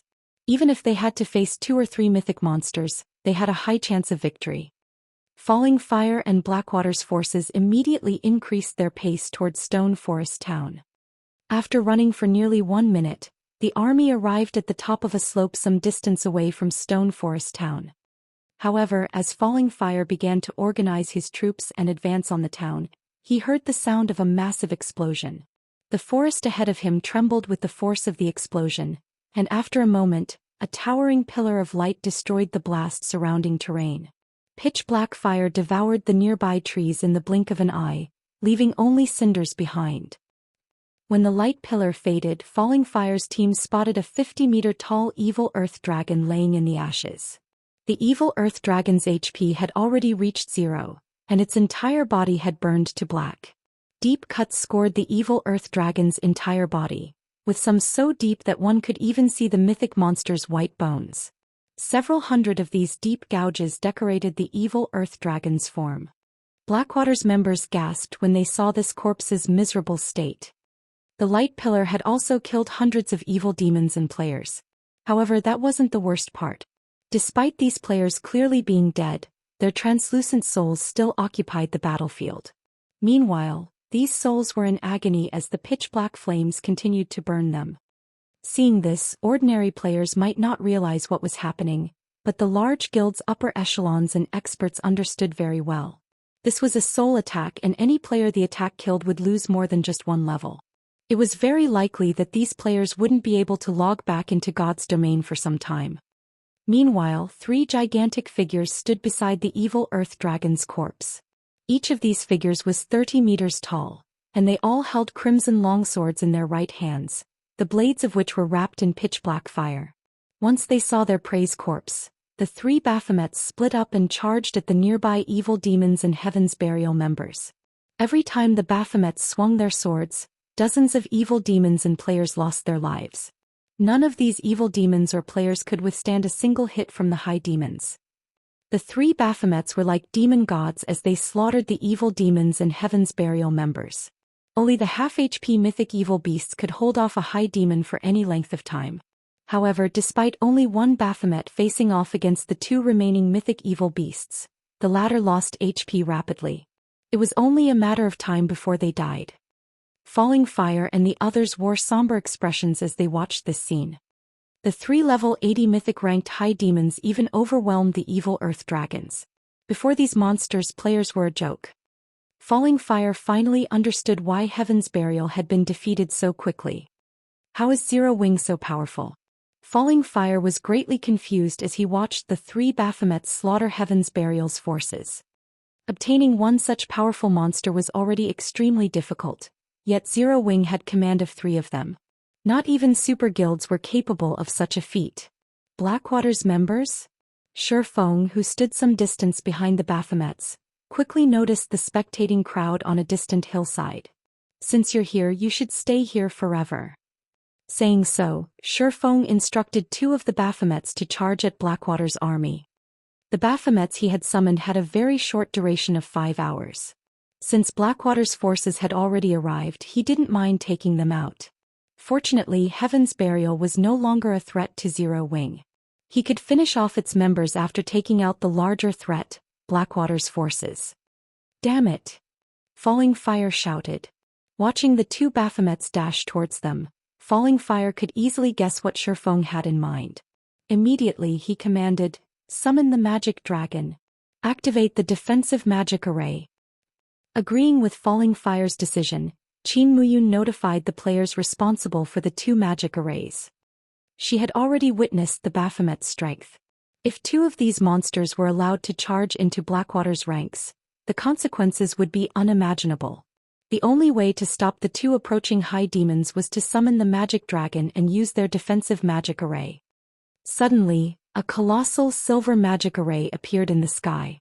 A moment later, A dragon covered in pitch-black scales and silver runes manifested before Blackwater's army. Magic Dragon Clan High Inferior Dragon Mythic. Level 75. HP 420, 000, 000/420, 000, 000. The magic dragon's aura was visibly stronger than that of ordinary mythic monsters. It could basically rival a mythic-ranked archaic species of the same level. The level 80 evil earth dragons simply couldn't compare to this monster. This was also why Falling Fire was confident in capturing Stone Forest Town despite Heaven's Burial's defeat. When the magic dragon joined the battlefield, 100 players in Blackwater's army spread out along the army's edges before activating a defensive magic array. A magic barrier then formed and enveloped the army. A moment after Blackwater's army deployed its offensive and defensive measures, the two Baphomets reached the army like a powerful gale. One of the two Baphomets then leaped into the air, transforming into a blur as it arrived before the magic dragon. The high demon then swung down its crimson longsword, and the weapon tore apart space as it moved down towards the high inferior dragon's head. Although Clan tried to block the attack with one of its claws, it was repelled the moment its claw met the blazing crimson longsword. The crimson longsword then proceeded to smash into the magic dragon's head and slam it straight toward the ground, the resulting impact carving out a huge crater in the earth below. Meanwhile, the other Baphomet arrived before Blackwater's defensive magic array. As the high demon raised its long sword, the pitch-black flames along the blade flared. As the Baphomet commanded, a raging pillar of black fire descended on Blackwater's magic barrier. When the flames met the barrier, the attack formed a massive slice across it. Smaller, web-like cracks began to spread out around the cut, crawling across the entire magic barrier. Chapter 1694. One hit to destroy a magic array. Chapter 1694. One hit to destroy a magic array. In the dense forest some distance away from Stone Forest Town. Under Singular Burial's command, Heaven's Burial's members had scattered and fled into the forest. By doing so, more members would escape with their lives. Zero Wings members could only operate within the movement-type defensive magic array, and only the three Baphomets were truly capable of giving chase. Why are Blackwater's people here? Daybreak Fog, who maneuvered around the forest, was confused to see Falling Fire's group on a distant hillside. Have they lost their minds? They actually came. She had clearly told Blackwater not to come and to regroup at the barrier's exit. They'd only stand a chance against Zero Wing once they combined their forces. Foolish. Absolutely foolish. How can Blackwater employ such fools? Singular Burial could not help but curse out loud when he saw Falling Fire's distant figure. He had already gotten a taste of Zero Wing's true strength. He had hoped to regroup with Blackwater's army and the evil demon army guarding the barrier's exit before resuming their battle against his hateful enemy. However, the fools from Blackwater had refused to listen to his advice and continued towards the battlefield. If Zero Wing decimated Blackwater's forces now, this war was as good as over. Heaven's Burial would lose all hope of capturing Stone Forest Town. Before Singular Burial could contact Falling Fire and demand an explanation from the foolish elementalist, he noticed two of the rampaging Baphomets leave the battlefield and charge straight for the hillside Blackwater's army resided on. Seeing this, Singular Burial fell into a thorough despair. However, before the two Baphomets had reached Blackwater's army, a mythic-ranked magic dragon descended from the sky. Despite such a vast distance between him and the high inferior dragon, Singular Burial could feel the horrific pressure the monster gave off, and he couldn't help but shudder. Layer after layer of translucent magic barrier enveloped Blackwater's entire army. In the blink of an eye, a triple barrier had formed to protect the army. At a glance, one could easily tell that the triple barrier was the product of a high-ranked defensive magic array. Guild Leader. Blackwater seems to be taking Zero Wing seriously this time. They've even used two of their trump cards. Based on our information, those two magic arrays were rewards Blackwater obtained after completing an epic main storyline quest. The guild had to expend a lot of resources and manpower to complete it, Daybreak Fog said, slightly surprised to see the two magic arrays that had formed around Blackwater's forces. The Summon Magic Dragon should have the power to rival a mythic-ranked archaic species of the same level, And the defensive magic array is an advanced magic array. It can block even Tier 4 attacks with ease. With those two we might stand a chance against Zero Wing. Some of Heaven's Burial's upper echelons breathed a sigh of relief when they heard Daybreak Fog's explanation. Singular Burial's eyes shone with joy. If they had a mythic-ranked archaic species on their side to fight with their forces and the two remaining evil earth dragons, they should be able to keep Zero Wing at bay for quite some time. Once the other evil demon army arrived, it might even be possible to suppress the three Baphomets. Moreover, the Baphomets wouldn't be able to clash their armies for some time with the advanced defensive magic array to protect them. They could then use the opportunity to bombard Zero Wing's defensive magic array with Blackwater's 8 catapults. Zero Wing's defensive magic array wouldn't last long against them. As Singular Burial prepared to order his scattered forces to regroup with Blackwater, something unbelievable occurred. One of the two Baphomets that had assaulted Blackwater's army had sent the level 75 magic dragon crashing face-first into the ground with a single attack. Meanwhile, the other Baphomet released a powerful strike against Blackwater's defensive magic array. Although the triple barrier did not fall, cracks webbed the entire barrier. For a moment the world seemed to have fallen silent. How is this possible? Even Falling Fire and his Blackwater companions were dumbfounded, not to mention Singular Burial and his upper echelons. Their eyes bulged as they stared at the damage. A monster that rivaled a mythic-ranked archaic species had been thrown face-first to the ground. A mythic-ranked archaic species was practically invincible to current players. However, that wasn't what shocked them most. The Baphomet's ability to damage an advanced defensive magic array's barrier so severely with a single attack was unbelievable. Falling Fire and the other Blackwater members even wondered if the system had tricked them, awarding some cheap knockoff. What Falling Fire and the others did not know was that a high demon was a demon with a noble lineage. High demons were akin to emperors among demons, and their life ratings were even higher than archaic species. Only dragons and ferocious beasts could hope to triumph over a high demon. Furthermore, Shurfeng's Baphomets had been reinforced with the Bible of Darkness. Their strength was far higher than the mythic-ranked magic dragons, and in a frontal clash, it was only natural that the magic dragon clan had lost. The advanced defensive magic array was indeed capable of blocking a normal Tier 4 attack, but the attack Baphomet had used had been a Tier 4 taboo skill. Including the Bible of Darkness's buff, the Tier 4 taboo skill could rival a Tier 5 attack, which was already far beyond the defensive magic array's endurance limit. It's not broken? What a powerful defensive magic array. Shurfeng was slightly surprised as he watched Blackwater's defensive magic array slowly mending itself. He had never thought that Blackwater could acquire such a powerful advanced magic array. However, Falling Fire and his companions were truly shocked. Not only had Baphomet's attacks severely damaged their defensive magic array, but the players maintaining the magic array had also lost 1/3 of their mana pools. Unlike Zero Wing's movement-type defensive magic array, which was machine-operated, their players had to maintain their magic array. Hence, the energy needed to mend and maintain the array came from the player's mana.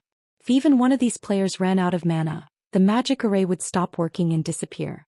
Players could only rely on mana recovery potions to replenish their mana stores.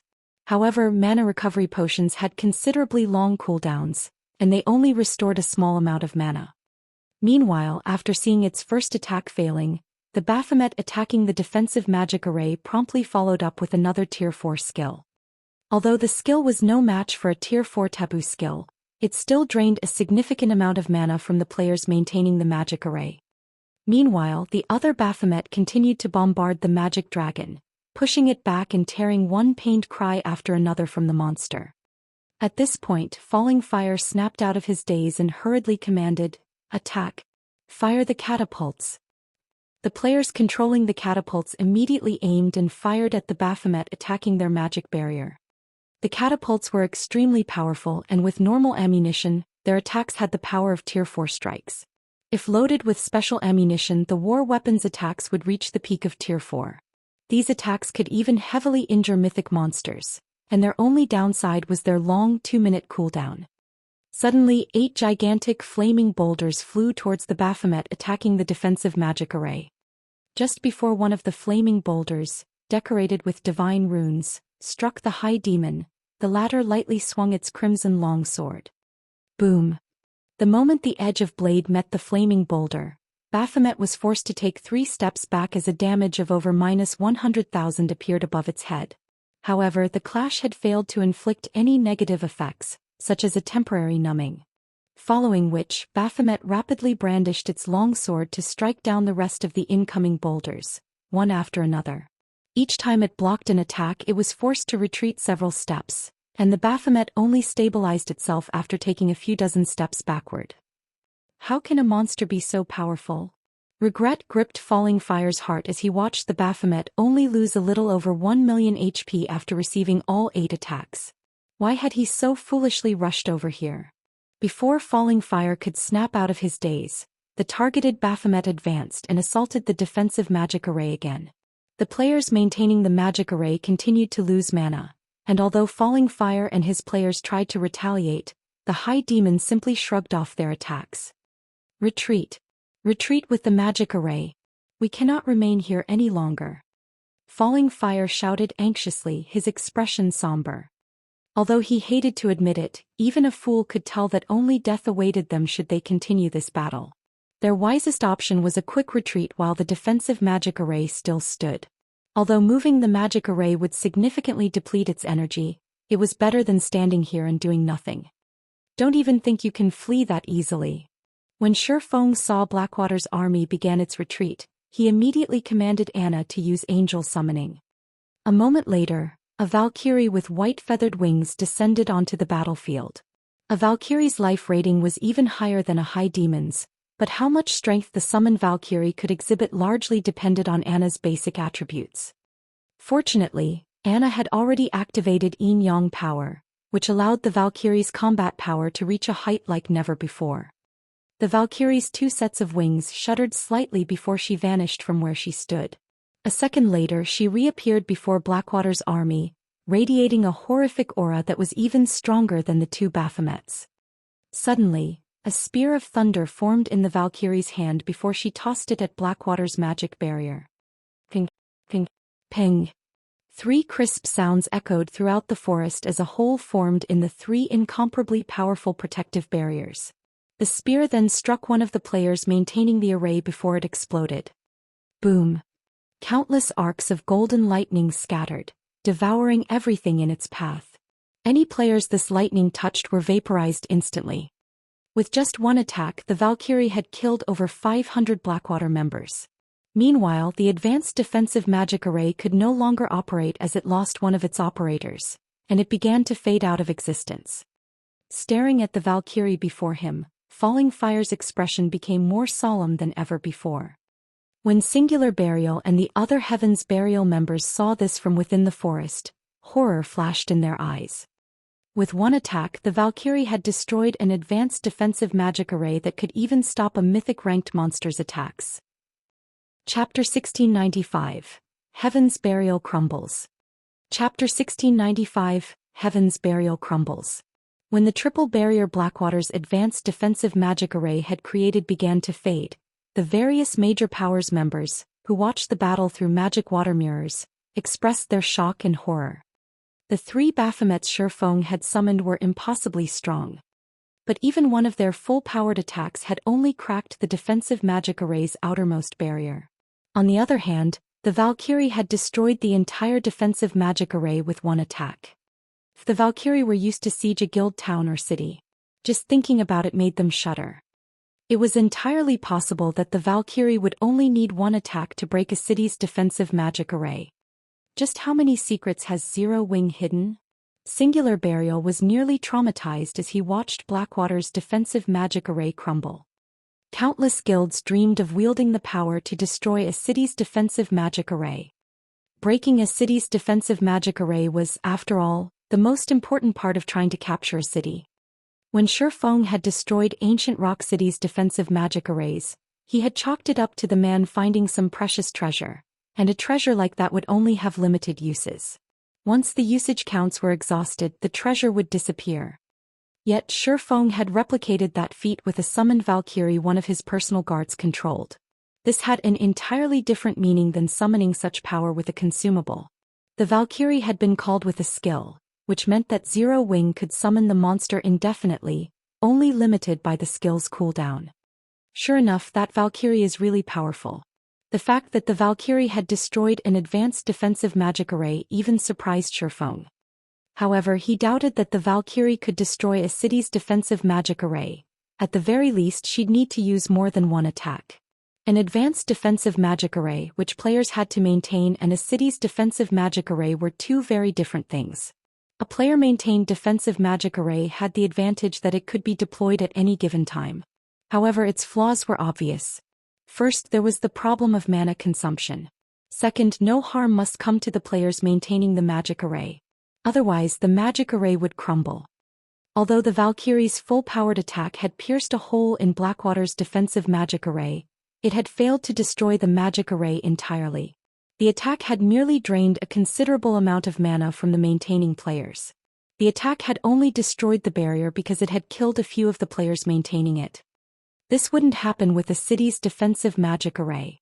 At most, the Valkyrie's attack would deplete some of the magic array's energy. Meanwhile, since Blackwater's army had lost its defensive magic array's protection, it had no way to deal with the High Demon before it. Each time Baphomet swung its crimson longsword, it reaped the lives of over 100 players. After the players died, Baphomet's soul fire continued to burn their immortal souls. In the blink of an eye, Baphomet had killed over 1,000 players. Falling Fire's heart bled when he saw this. Blackwater had dispatched 20,000 players to capture Stone Forest Town, 6,000 of which were guild-nurtured experts. It was one thing if these experts died, but if their immortal souls were damaged, they'd be prevented from logging into God's domain for several days. This would be a massive loss for the guild. With no better choice, Falling Fire could only follow Heaven's Burial's example and order a retreat, telling his men to scatter. Only one Baphomet had targeted the force, and even if the High Demon were very fast, it could only kill a limited number of players if everyone ran in different directions. Seeing this, Shurfeng sneered and waved a hand. Suddenly, hundreds of miniature ballistas launched their exploding arrows at Blackwater's members, each arrow containing power at the peak of Tier 2. When Blackwater's members saw the volley of arrows rain down on them, they felt their scalps tingle. After a series of explosions, the hillside became a barren wasteland covered in small craters and scorched earth. Although Blackwater's members had responded to the volley very quickly, over 2,000 players had died in the first wave of arrows. The miniature ballista's effect was wondrous.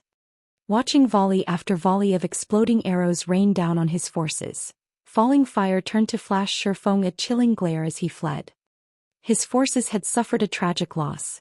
Against the several hundred miniature ballistas' continued bombardment and the High Demon's pursuit, he'd be lucky to leave this battlefield with less than half of his original army if they escaped at all. Heaven's Burial and Blackwater's forces continued to scatter, running all the way to the Sealing Barrier's single exit. Naturally, Shurfeng ordered his guild members to chase the two guilds down, leaving scorched earth and corpses in their wake. As they watched Zero Wing's members chase hundreds of thousands of players relentlessly, the crowd in Stone Forest Town was stupefied. Ruthless. Zero Wing was utterly ruthless. This was the crowd's evaluation of Zero Wing. Normally, after one side won a guild war, it would only chase its enemy for 10 or so minutes if it wanted to exploit its victory. Chasing the enemy players for any longer than that could lead to unnecessary losses. Yet Zero Wing ran after Heaven's Burial and Blackwater's members for over half an hour, hunting the two guilds' forces to the Sealing Barrier's exit. In the end, Zero Wing had slaughtered every mythic evil demon and mythic evil beast Heaven's Burial had sent to the Stoneclaw Mountains. The guild didn't even spare the mythic monsters that had guarded the Sealing Barrier's exit. All evil demon above Lord rank had been annihilated as well. Meanwhile, Zero Wing suffered 0 casualties throughout this entire battle. If they told other players of this battle, those players would likely assume they were either joking or bragging. However, such a miraculous battle had indeed occurred before them. 3 Baphomets guarded the exit of the barrier, sealing off the Stoneclaw Mountains, preventing anyone from leaving the map. Any player or evil demon that tried to approach the exit was killed or sent flying. No one was allowed past these high demons. Black Flame, don't go too far. Singular Burial bellowed as he glowered at Shurfeng, who stood within Zero Wing's movement-type defensive magic array. The ceiling barrier's exit wasn't particularly large. Normally, 10 or so evil demons was enough to block it off completely. The Baphomets with their gigantic frames easily guarded the exit, and with their outrageous strength, Heaven's Burial and Blackwater's forces had no hope of leaving the Stoneclaw Mountains. Their forces could only watch as Zero Wing's miniature ballistas slowly approached. Black Flame, we have lost. We have already chosen to retreat from the Stoneclaw Mountains. By trying to exterminate us all, do you intend to fight Blackwater until the bitter end? Falling Fire demanded as he glared at Shifeng. Going too far? In an indifferent tone, Shifeng responded, not only have your two guilds worked together to target Zero Wing time after time, but you've enclosed the Stoneclaw Mountains in a barrier to kill our members back to level 0. Did you not consider that your actions were a bit much? If I let you off the hook so easily today, what will other guilds think of Zero Wing? Thus, I invite every one of you to stay with us. Saying so, Shifeng waved his hand, and hundreds of exploding arrows rained down on Heaven's Burial and Blackwater's remaining members. Boom, boom, boom. A series of explosions echoed throughout the valley. With no power to fight back, Heaven's Burial and Blackwater's members could only run and scatter. Good. Very good. Black Flame, you forced me to do this. Singular Burial descended into madness as he watched one of his guild's experts and elites die after another. Since Heaven's Burial is finished, Flame Blood, detonate Beast Emperor's evil energy magic array. I want the map to become a graveyard. We'll drag Zero Wing to hell with us. Shortly after Singular Burial issued the command, runes began to appear above the Stoneclaw Mountains. The evil energy within the map went berserk, gathering in the array Beast Emperor had previously constructed. The earth trembled as the terrifying power concentrated. It felt as if Armageddon had come to the Stoneclaw Mountains. Lunatic. Falling Fire cursed when he heard Singular Burial's crazy plan. The man was going to drag him to hell as well. Because of this turn of events, Zero Wing's members wore somber expressions. They could all feel the horrific power concentrating at the gigantic magic array near the exit of the ceiling barrier. If the magic array exploded, the consequences would be dire. Die. Singular Burial began to laugh maniacally when he saw the fear on Zero Wing's faces.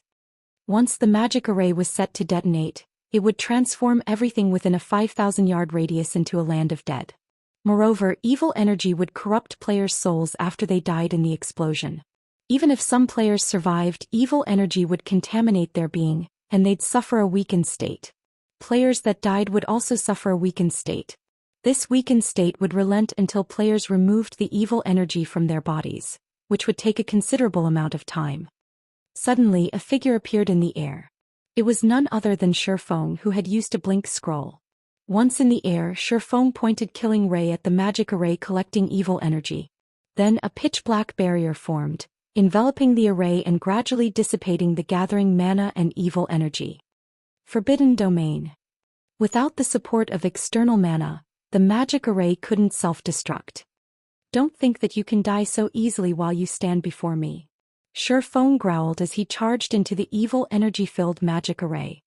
Evil energy was incredibly toxic to ordinary players, and at high concentrations, it could even kill players upon contact.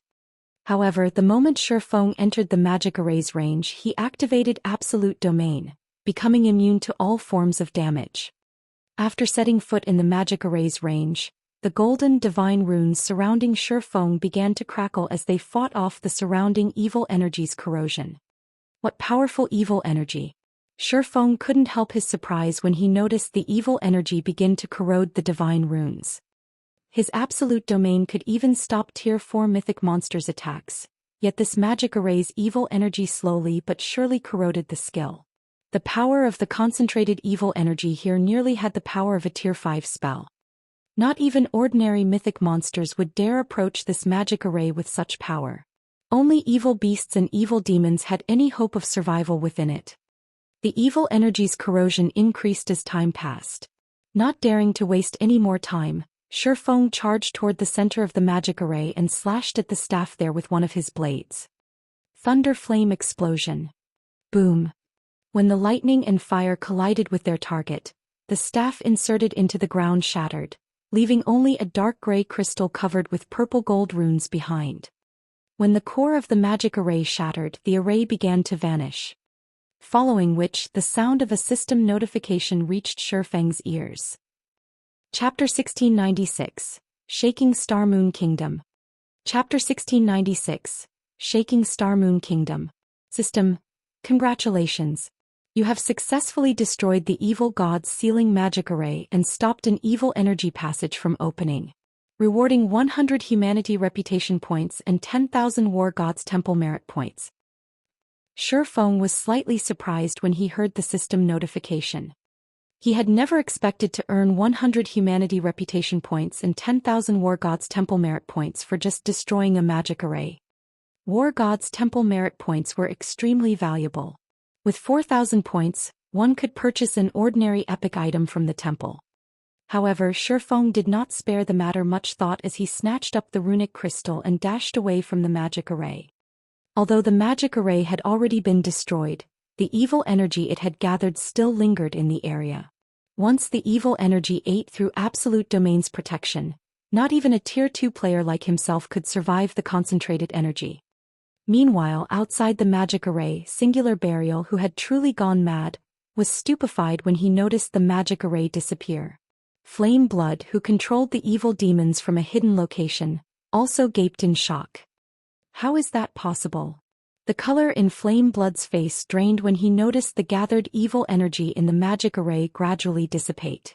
Is he really a player? The sealing magic array Beast Emperor had used to entrap the Stoneclaw Mountains was extraordinary. The evil energy inside the array had become so dense after sacrificing 400,000 players that not even an evil god's apostle like Flame Blood dared to enter its range. Any player not belonging to the evil god's temple would seal their own fate if they approached the magic array. Yet not only had Shifeng survived inside it, but he had also destroyed the magic array.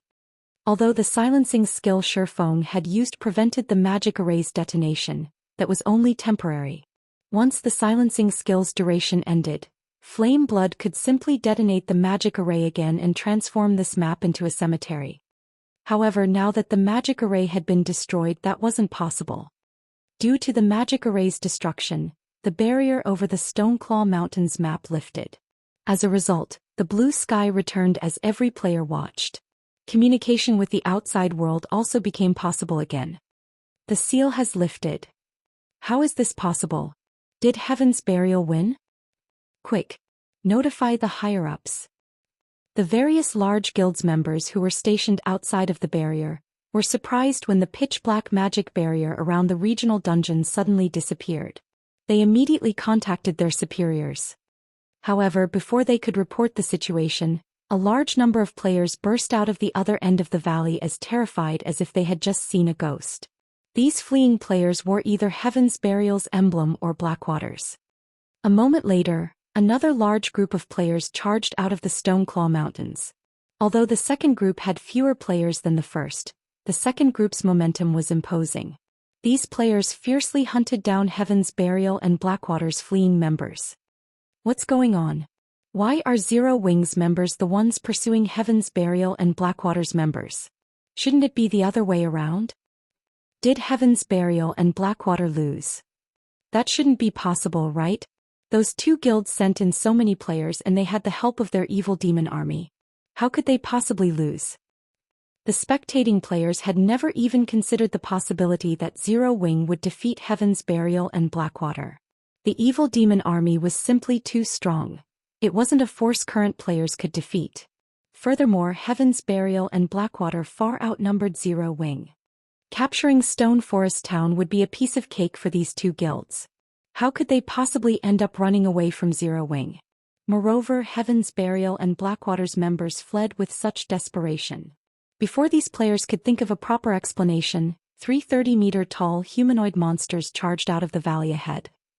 Every one of these humanoid monsters radiated a horrific aura, and as they left the valley, they chased after Heaven's Burial and Blackwater's players.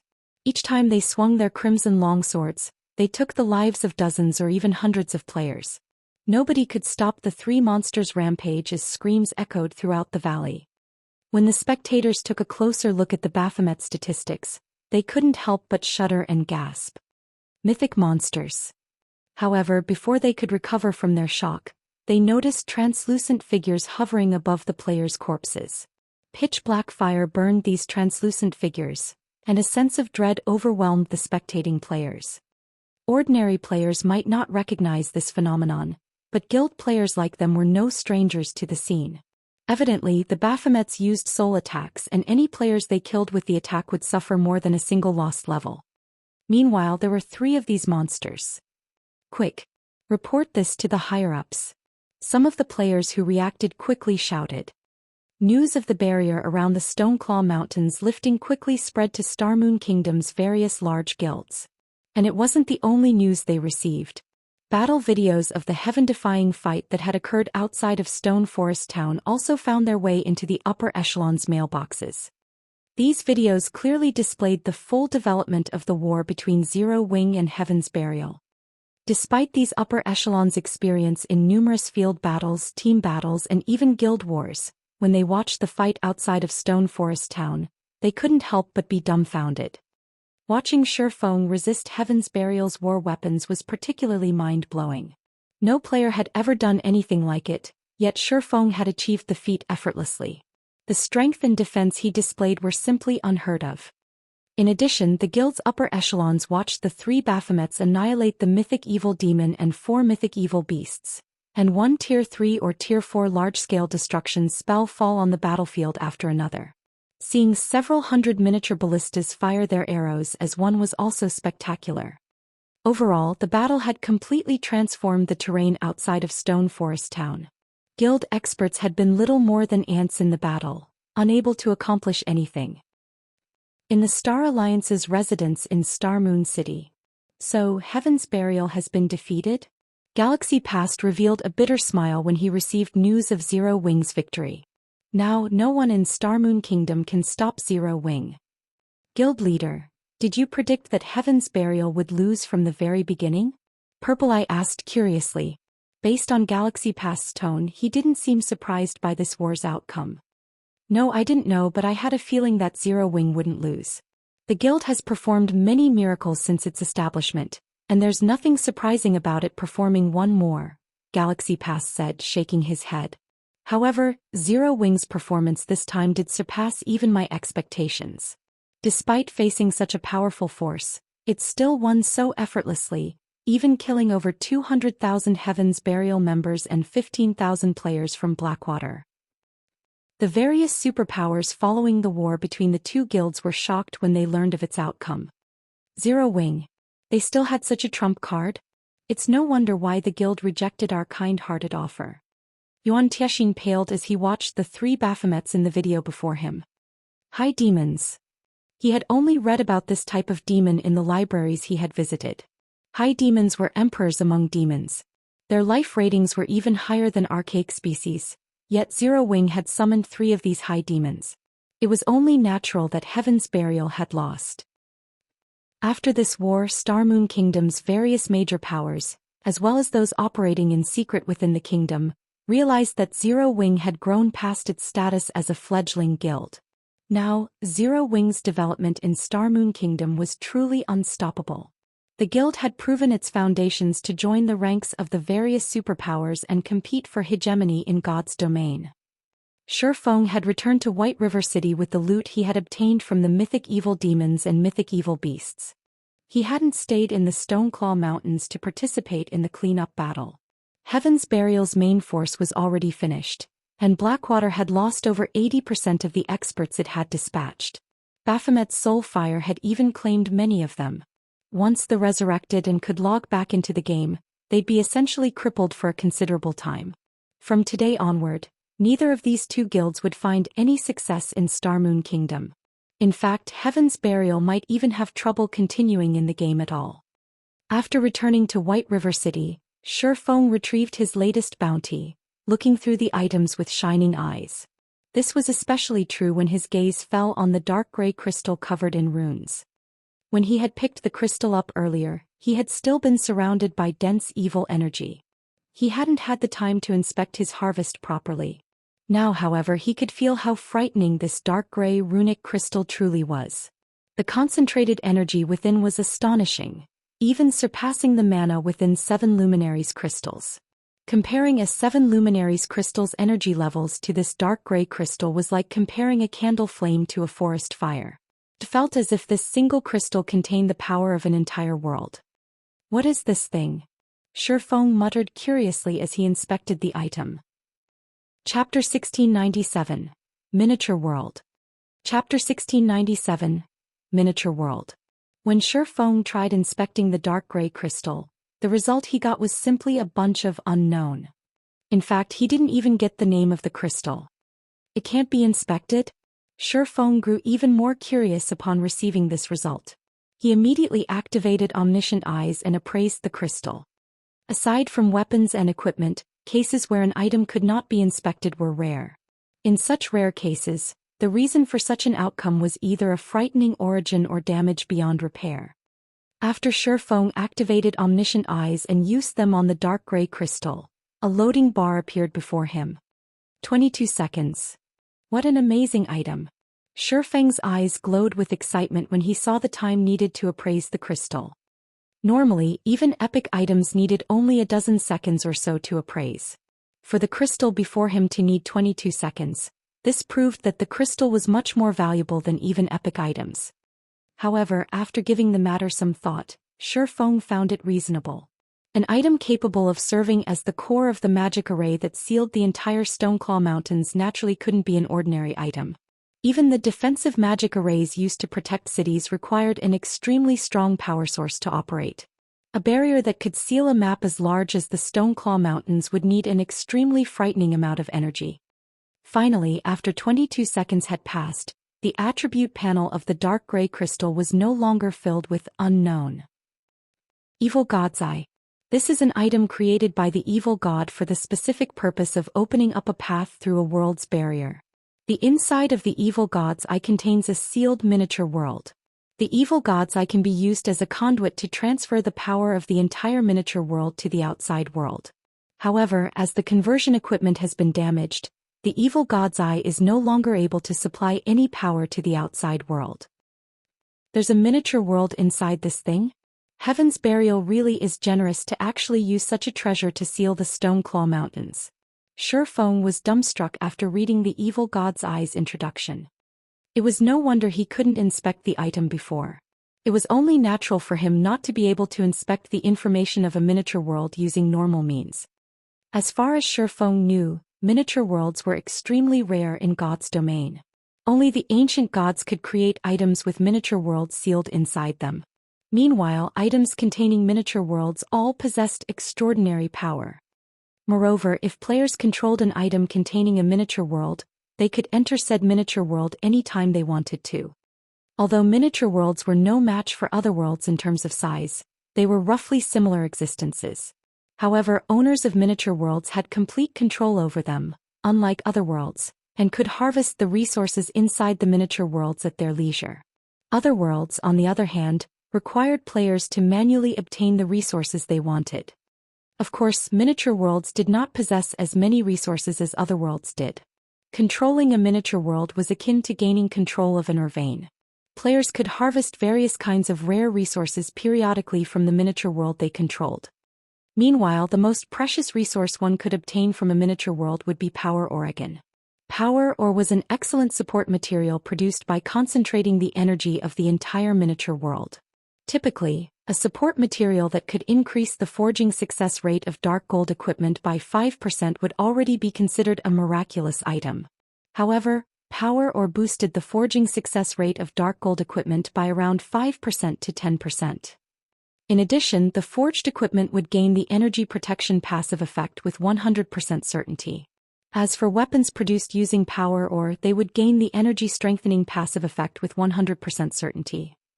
The energy protection effect passively increased the tolerance of equipment, making the equipment less likely to get damaged by powerful attacks and reducing the loss of durability. Meanwhile, the energy strengthening effect performed roughly the same function as energy protection. It decreased a weapon's chances of suffering wear and tear when striking at tough opponents or blocking powerful attacks. Players might not find these effects particularly useful during the early stages of God's domain. But at higher levels, these effects would start to become important because the more players fought against powerful monsters, the more frequently they would come across monsters capable of severely damaging weapons and equipment. It might be fine if the weapons and equipment players used were of high quality, but those at fine gold rank and below could end up a pile of scrap after going through a battle against a powerful monster. Due to this reason, as players reached higher levels, their thirst for high-ranking weapons and equipment would likewise become increasingly greater. It was also due to this reason that, in Shifeng's previous life, the market had never become saturated with weapons and equipment in the 10 years of God's Domain's operation, because even epic items could be destroyed. Hence, the various large guilds had actively nurtured their own lifestyle players in the past. This was especially true for lifestyle players capable of producing weapons and equipment. The further guilds progressed into the game, the greater their need for weapons and equipment.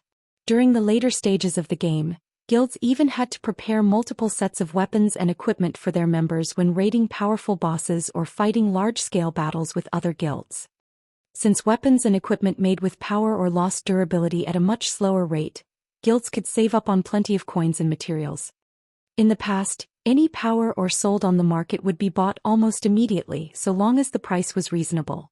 The various large guilds had also expended a ton of effort on the acquisition of power ore again. Unfortunately, power ore was extremely rare. In fact, the continent of God's Domain didn't produce power ore again. Players could obtain power ore only from miniature worlds and certain unstable otherworlds. Hence, the various large guilds had constantly contested over otherworlds that produced power ore again. As for owning a miniature world that could provide a stable supply of power ore, this was something that most guilds could only dream of. As far as Shifeng knew, only a few super guilds and super first-rate guilds had managed to get their hands on a miniature world.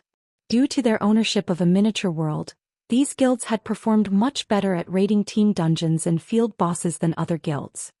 Thus, now that Shifeng had discovered a miniature world sealed inside the evil god's eye, how could he possibly not become excited? In fact, he even wanted to thank Heaven's Burial right now. If not for Heaven's Burial sealing off the Stoneclaw Mountains, he would never have gotten his hands on such a valuable item. Had Heaven's Burial offered to trade the evil god's eye for Stone Forest Town, Shifeng might even have accepted the offer. All that trouble just to capture Stone Forest Town would have been unnecessary. However, had Heaven's Burial truly known the value of the evil god's eye, the guild definitely wouldn't have done something as foolish as using it as a power source for a magic array. I wonder if the War God's Temple can repair this thing? Shifeng muttered to himself as he looked at the crystal in his hands. Although the evil god's eye was damaged, it was not irreparable. It should be possible for the War God's Temple, which was familiar with the evil god's temple, to repair the evil god's eye. After thinking up to this point, Shifeng stored the evil god's eye and started looking through the other items he obtained from the war. The loot dropped by the mythic evil demons and mythic evil beasts was considerably good. 2 pieces of epic growth type equipment dropped this time, a top for magical classes and a pair of boots for MTs. The rest were level 70 plus dark gold and fine gold equipment. To current players, these things were still too high-leveled and useless for now. Aside from weapons and equipment, the mythic monsters also dropped an evil god crystal, which was an unexpected harvest for Shifeng. In addition, he had obtained over 10,000 evil energy crystals from all the lower-ranked evil demons his summoned creatures and Zero Wings members had killed. If he sold all these evil energy crystals, he could definitely make a huge fortune. However, Shifeng had no intention of selling these evil energy crystals. Instead, he planned to use them to upgrade the evil god's tablet. It was only the existence of the evil god's tablet that allowed Zero Wings Battle Arena in Stone Forest Town to have advanced combat rooms. Meanwhile, these advanced combat rooms were the reason behind the popularity of Stone Forest Town's battle arena among expert players. Unfortunately, the evil god's tablet had a limited AoE, supporting the operation of only a few advanced combat rooms at a time, which limited the attraction the battle arena held for expert players. If Shifeng could increase the number of advanced combat rooms, then Stone Forest Town's battle arena would become more attractive to expert players. Consequently, Zero Wing could recruit more expert players. Now that he had 10,000 evil energy crystals, he could definitely afford to upgrade the evil god's tablet. following which Shifeng stored some of the weapons, equipment and materials he acquired in the guild warehouse and used a guild transfer scroll to teleport to Stone Forest Town.